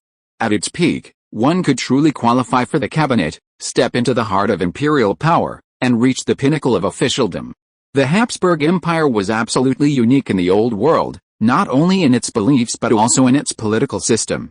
The royal family had extremely high standards for those entering the cabinet. Only those appointed as local officials or those who made significant contributions in certain fields were qualified. This wasn't a written rule, but an invisible red line that even the royal family couldn't cross. Therefore, those who can enter the cabinet are all truly capable, with an absolutely brilliant past. In other countries of the Old World, such rules don't exist. In fact, there have been instances of emperors' favorites rising to the cabinet in a single day. However, such people, suddenly wielding immense power, are predictably terrible at handling numerous political affairs. The other option is to become a close advisor to the emperor. While close advisors naturally cannot enter the cabinet, the power they wield, once trusted by the emperor, is enormous. Even those in high positions must curry favor with them. At crucial moments, a casual word or two from them might determine your life. This position is a classic example of low rank but high power, attracting countless people to fawn over it. Of course, the consequence of one person's influence is that if His Majesty dislikes you, your glory is gone, and you are nothing. Miller may well understand this, but clearly, he also has his doubts. However, Lloyd didn't rush to reply. Douglas and the others would need to stay a few more days, giving him ample time to ponder. This long chat between old friends lasted until nearly 4 o'clock in the afternoon. Just as Douglas was about to speak, the mage Memnon came again. Even though the mage Memnon had brought all the materials, the process of positioning, measuring, assembling, placing, and debugging was too complicated. This couldn't be completed in a day or two, but the mage Memnon still needed to find a way to contact his old friends and then communicate with the imperial ambassador. So, Douglas was conscripted. The mage Memnon wrote several letters and gave them to Douglas, instructing him to go to the nearest imperial embassy and try to find Lord Robin Waters. Douglas was somewhat unwilling. He and Lloyd had just been chatting and were about to get to the point, and now he was being sent out. Moreover, it was almost evening, so he was naturally reluctant. But facing the old mage's glaring expression, he finally had no choice but to bite the bullet and agree. However, the resentful expression he wore when he left was truly something else. Lloyd knew what he wanted to say. He simply wanted another research project, a new topic. Lloyd had quite a few, but hadn't decided what to offer, so he didn't speak. Not long after Douglas left, Butler Hoover approached him, bowing slightly, and said, "Your Excellency, is everyone gathered?" "Where?" "The council hall." "Then go and resolve what needs to be resolved first." Lion Manor, Council Hall. This place was unique, incongruous with the overall luxury of Lion Manor. Instead, it was dark, cold, ancient, and solemn. At the far end of the hall was a row of long black tables, looking very old, with chairs made entirely of ironwood. Aside from their sturdiness and weight, they were completely devoid of comfort, grandeur, and luxury. One could even say that sitting on them was like sitting on a block of ice, extremely uncomfortable. Opposite the long table were black ironwood benches, equally far from comfortable, arranged in 2 rows, stretching all the way to the entrance of the meeting hall. These benches could easily seat dozens, even hundreds, of people. No sunlight streamed in, and there were no magical crystal lamps. Instead, candles were lit on the surrounding walls. Overall, the place was ancient, dilapidated, and even somewhat primitive. Yet, in this very place, for 1,000 years, the head of the Raymond family sat, with vassals and knights below. Together, they discussed and handled important political affairs, conflicts, and various trivial matters within the earldom. Ancient families often have peculiar rules. This meeting hall, for example, was inherited from the very beginning of the Raymond family's rise to power. From the very first Raymond knight sitting at the head, with his 5 followers below, to the current Earl Raymond and hundreds of vassals and knights, the ancestors believed that this cold environment served as a reminder of the hardships of the past, allowing for more careful decision-making. So, this place was preserved, and there was also such a place within the destroyed Lion Castle. Walking along the long corridor, Roy felt a profound stillness, able to hear his own breathing and heartbeat, which helped clear his mind. Just as he was about to enter the meeting hall, he heard whispers. The voices weren't loud, seemingly suppressed, but with more people, the noise grew louder. When Roy entered the meeting hall, bathed in the dim light and exposed to the crowd, the noise immediately vanished. Only the sound of people standing up could be heard. Roy, without looking to the side, walked directly to the high platform and sat behind the solitary long table in the center. Olivera and Butler Hoover stood on either side, like guards. He suddenly realized that this place was actually very cleverly designed, especially the arrangement of the candles around the perimeter. Sitting here, leaning back, he could hide in the shadows, and no one could see his expression. But looking down, everyone's expressions were exposed in the candlelight. Not a single subtle detail escaped his notice. As soon as Luo Yi sat down, everyone moved. Some pounded their chests with their fists, others bowed deeply, all bowing to Luo Yi. "Greetings, Earl." "Good day, Earl." Luo Yi nodded slightly and said, "Sit down, everyone." There was another rustling sound as everyone sat down again. Luo Yi didn't speak immediately, and the crowd's gaze shifted from calm to tension. Some managed to suppress their emotions, while others couldn't help but lick their lips. With Shenlan present, Luo Yi could call out each of their names, origins, families, and pasts. But at this moment, he saw unconcealed anxiety on many faces. Luo Yi understood their anxiety, because today, their fate and the future path of the Earl's territory would be decided. Of course, Luo Yi wasn't playing a cat-and-mouse game, nor did he want to test people's hearts. So, after a brief pause, he spoke directly. He leaned forward, exposing his expression to everyone's gaze. His young face showed no trace of immaturity. In fact, his sharp, piercing eyes were enough to deter anyone from meeting his gaze. After a slight pause, Loy said, "Gentlemen, you pledged your allegiance to me yesterday. According to the ancient covenant, we are now in the closest of ties. Today, I want to resolve the most pressing problem within the territory, magic-powered machinery." The last 4 words seemed to carry immense weight, echoing throughout the hall.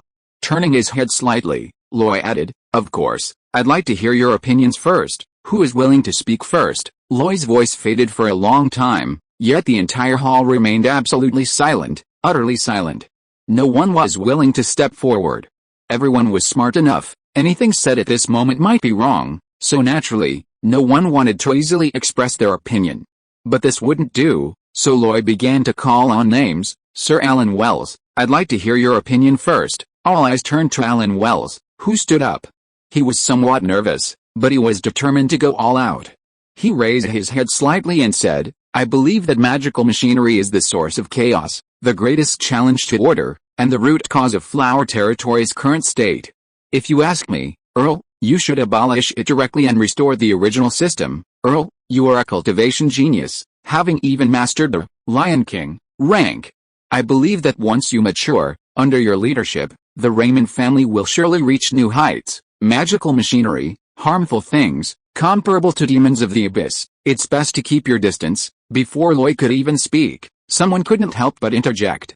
A middle-aged man dressed as a scholar stood up abruptly and shouted, "Sir Alan Wells, are you slandering Earl Carl Raymond, or are you negating the decisions of the former Lion King? If magical machines are truly like demons of the abyss, then what about Earl Carl? Who decided to introduce them? You?" Sir Alan Wells' face flushed red. Even though the previous Earl Raymond was dead, he couldn't bear such a heavy accusation being placed on his head.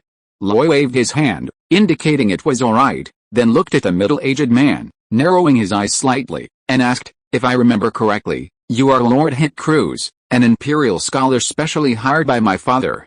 You studied in the Habsburg Empire, graduated from the Royal Academy, and have traveled to most of the empires of the Old World." The middle-aged man couldn't help but be surprised. He bowed slightly and said, "Your Excellency, I was hired by your father specifically to promote magical machinery." If you truly intend to abandon it, please allow me to leave. Loy shook his head slightly and asked, what I'm asking now is your opinion on magical machinery. Knight Alan Wells can state his position, and you, Hick Cruz, can also share your thoughts. You're willing to listen. I'm here to listen to your opinion. Scholar Hick Cruz, second update, will be finished soon. Chapter 199, Unifying Thoughts. Hick Cruz was tall and slender, seemingly easily blown away by a gust of wind. His attire was also unusual. Instead of a gentleman's suit, he wore a pale yellow toga robe draped over his shoulders, making him appear even more refined and distinguished. But his eyes were truly unique. Not particularly sharp, nor deep-set, but they possessed the unwavering resolve and tenacity of a martyr. Meeting Loy's gaze, he felt as if he were seeing his first meeting with Earl Carl Raymond. The old man sat behind his desk, posing a series of questions and quietly contemplating his answers. It was through that test that he gained Earl Carl's trust, rising to the rank of Lord and taking charge of promoting magical machinery and reforming the territory. Many policies of the Flower Territory were decided by him and the Earl. Therefore, when everyone considered magical machinery a scourge, he had to stand up and refute them. Not only was it his foundation, but it was also because it was what he lived for. Taking a slight breath, Hick Cruz tried his best to remain calm. Under the watchful eyes of everyone, he stepped out of his seat and stood at the front. He turned slightly to face both the vassals and knights, and Lloyd. His voice was strong and resonant, like metal. I know I haven't been here long, and I'm still promoting magical machinery, so everyone dislikes me. Before, I didn't care. Now, I care even less. The only thing I care about is the Earl's kindness in recognizing my talent. 13 years ago, I graduated from the Royal Academy. My magical aptitude was insufficient, but I had a deep understanding and research into magical machinery. I once intended to enter the Empire's political system, but because I had offended some people, I had to leave. For the next 13 years, I traveled the old world, visiting almost every kingdom, and tried to persuade those Grand Dukes, kings, and emperors.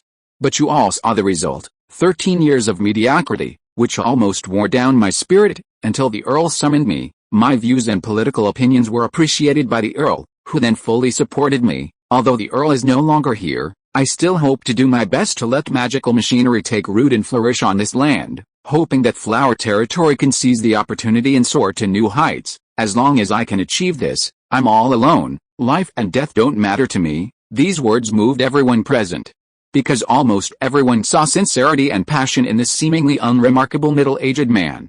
Lord Hick Cruz, is this your view on magical machinery? Is this why the Flower Territory insists on promoting it? Loy's voice rose several octaves, seemingly dissatisfied, as if he had gone off topic.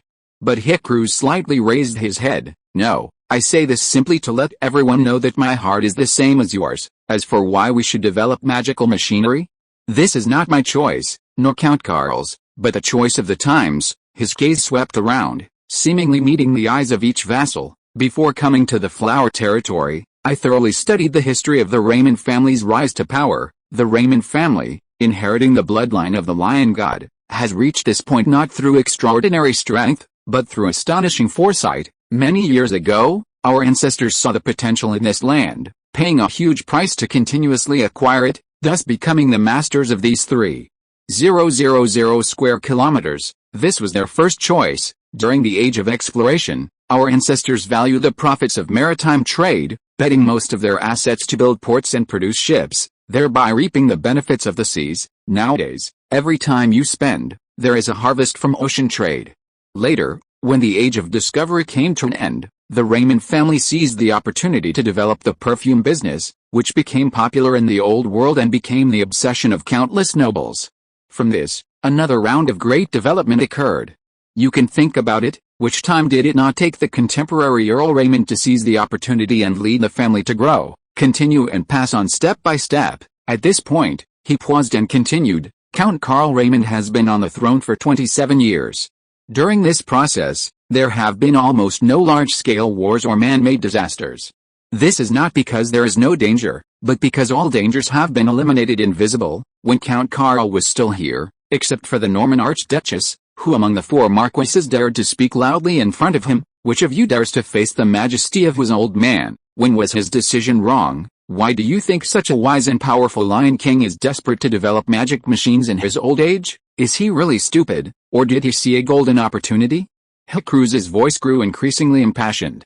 He said, "If you ask why we need to develop magical machinery, actually, I don't need to answer, you all know the answer yourselves. The reason is the war decades ago between the Habs Empire and the Bonaparte Empire, the overlord of the old continent. The reason is also the current situation on the old continent, where the Habs Empire has almost single-handedly commanded the attention and even submission of countless nations. Magical machinery is the secret to the Habs Empire's strength, and Earl Karl Raymond wants to seize this opportunity." He then turned to Loy, bowed slightly, and said, "Your Excellency, the great Lion King.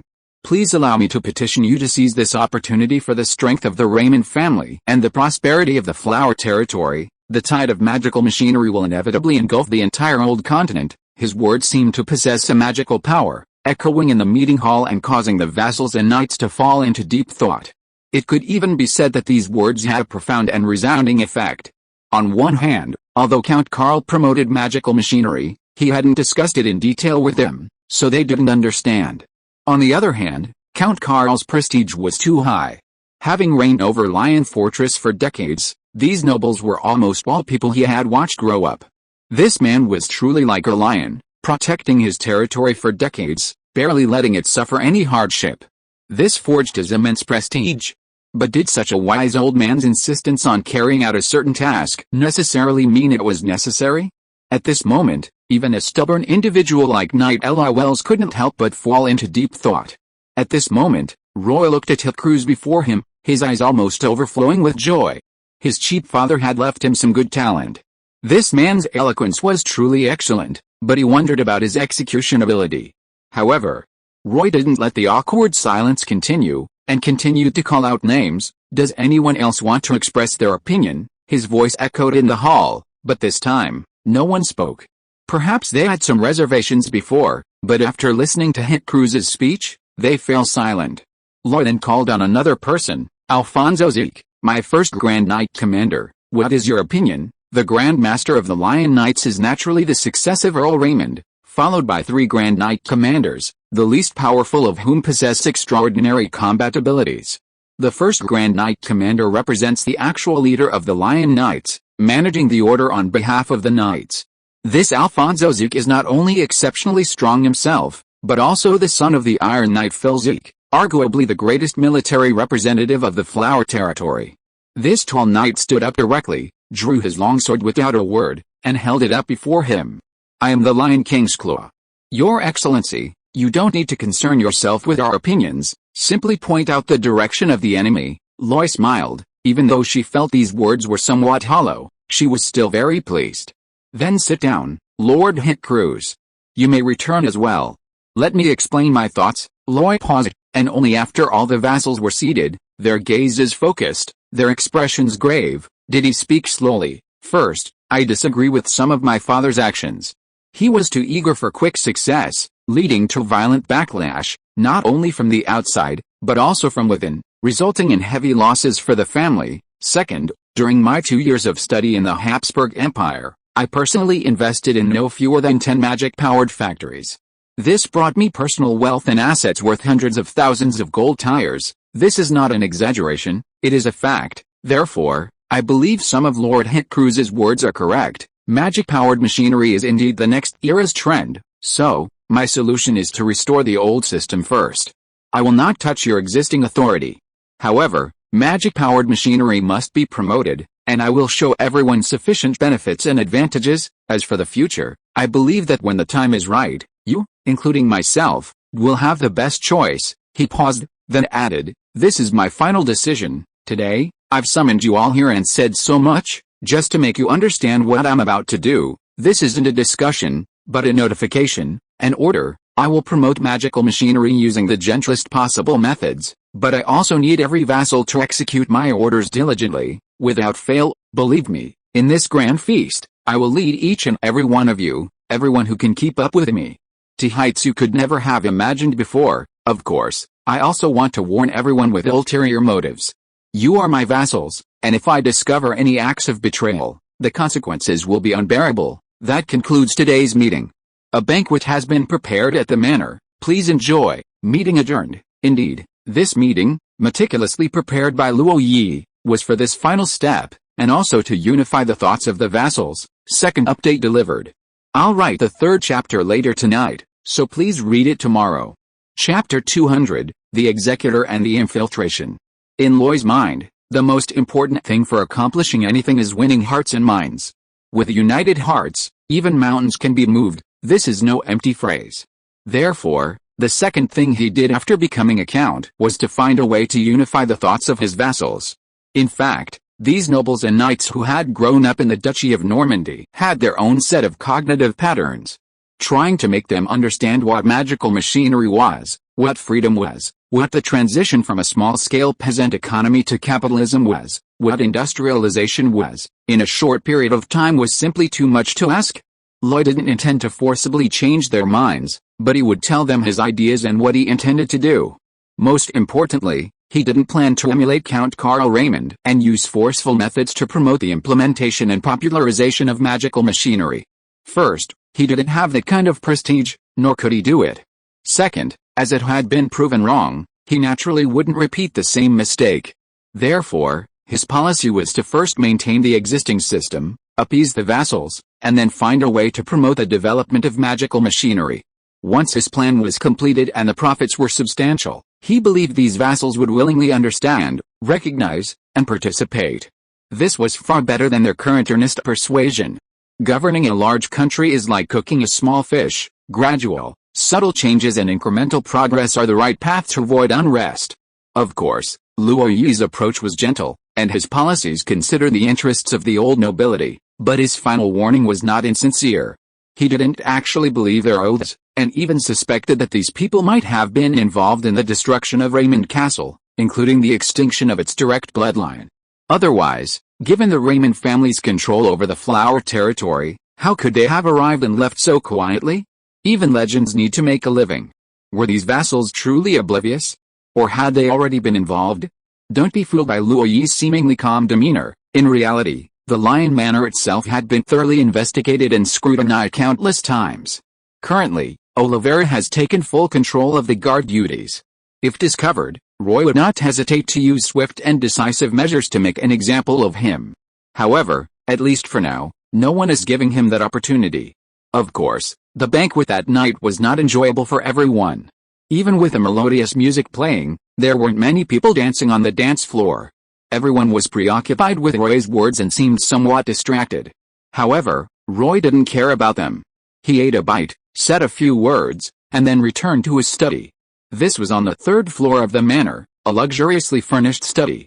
In addition to desks and chairs for work and decorative books, it also included a small living room with several comfortable sofas, which could be used as a place to relax and chat. Butler Hoover knew Roy's habits. He liked to receive guests, handle affairs, and even draw and study in his study. Therefore, after taking over the manor, he specifically chose this study, cleaned and furnished it separately. It was here that Loy received her first guest, none other than Lord Sick Cruz, the executor of the magical machinery. As he entered the living room with a scholarly air, Loy poured him a cup of black tea and pushed it towards him. Sit, thank you, Earl. In the sofa area, he sat down opposite him. Loy took a sip of tea and asked, Lord Hick, have I disappointed you today? Disappointed? Why do you say that? I rejected what my father did.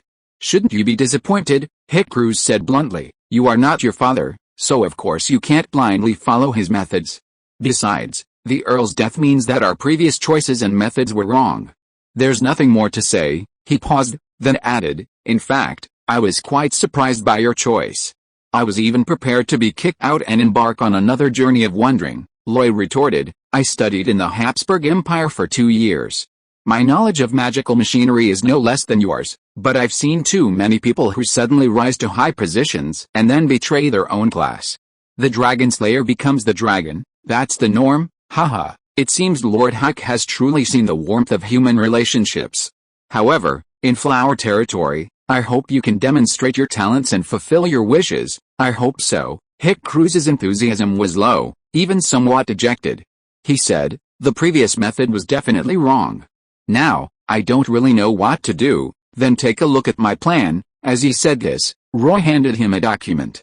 Hick Cruz looked at the parchment scroll, then at Roy, but just as he reached out to take it, Roy withdrew his hand. He said, "Lord Hick, I also want to say that once you've seen it, you can't back down." Seeing Roy's solemn expression, Hick Cruz hesitated for a moment, then resolutely took the document. He unfolded it and read it line by line. At first, his expression was calm, but later, he was shocked. Especially after seeing concepts and ideas such as differentiated trade, complementary commerce, resource extraction, reaping benefits, investing in territory, and circular development, he could no longer contain himself. He jumped up and began pacing around the study, sometimes scratching his head, sometimes beaming with joy, sometimes frowning, and sometimes seemingly lost in thought, his face filled with fervor. Finally, he walked to Luo Yi's side, sat down, and said, "Count, this plan, did you write this plan? I'm not doubting, I just want to ask, this really was written by you?" Luo Yi raised his head slightly and asked, "Doesn't it seem like it?" "No, it's just too amazing, absolutely too amazing." "So, you think it's feasible? Are there any areas that need revision?" "There are definitely details, and implementation will present many practical problems that need to be addressed, but it's already perfect." It's just what? You can speak freely. 2 points. First, the research and development capabilities mentioned here. Creating machinery that the Empire urgently needs, and which cannot be replaced, is no easy task. Luo Yi nodded and continued, "The magic-powered forging machine, the magic-powered steel furnace, and the soul-stabilizing incense, these three, as products for export, should be sufficient initially. As for the latter part, I will do the design and Lilia will help me implement it, so it shouldn't be a big problem." That's the second point. You have to open up the sales channels of the Habsburg Empire, and you have to have strong connections. Otherwise, the business will be easily jealous. Luo smiled again. "Don't worry about it at all. What I said before, that I have accumulated hundreds of thousands of Jinter's wealth and industry, do you think it's a joke? I have the path, I also have the backer. Moreover, I can feel that the Empire does not seem to have given up on their plans, and they also have some expectations for our cooperation, therefore, the problem should not be big." After a pause, Luo Yi added, "I have set up a communication magic circle and contacted the Imperial Ambassador through people. When the time comes, you can come along, I need your help. I will obey your orders." With that said, Hick looked at the scroll in his hand again and said, "Actually, with this complete plan, it makes no difference whether I am here or not." Luo Yi waved his hand and said, "I need a strong executor. Before, this was what you were responsible for, now, I hope you can be more responsible. Is that okay?" "Of course. By the way, there's something else I need you to do. Your Excellency, please speak. I know you have a group of men under your command, given to you by my father to help you advance the development of magical machinery, and they've been scattered throughout the Flower Territory. I need you to mobilize them and oversee the implementation of the 3 decrees in various regions. I need to stabilize the Flower Territory as quickly as possible, and only when it's truly stable can we proceed with other plans. As you command." That's all for today. If there are any problems, please let me know. "Yes," Hick Cruz responded, feeling a surge of energy. However, just before he left, his gaze fell on the documents in his hand, and he couldn't help but ask, "Your Excellency, may I take this back and study it carefully?" "Sure, but don't leak it.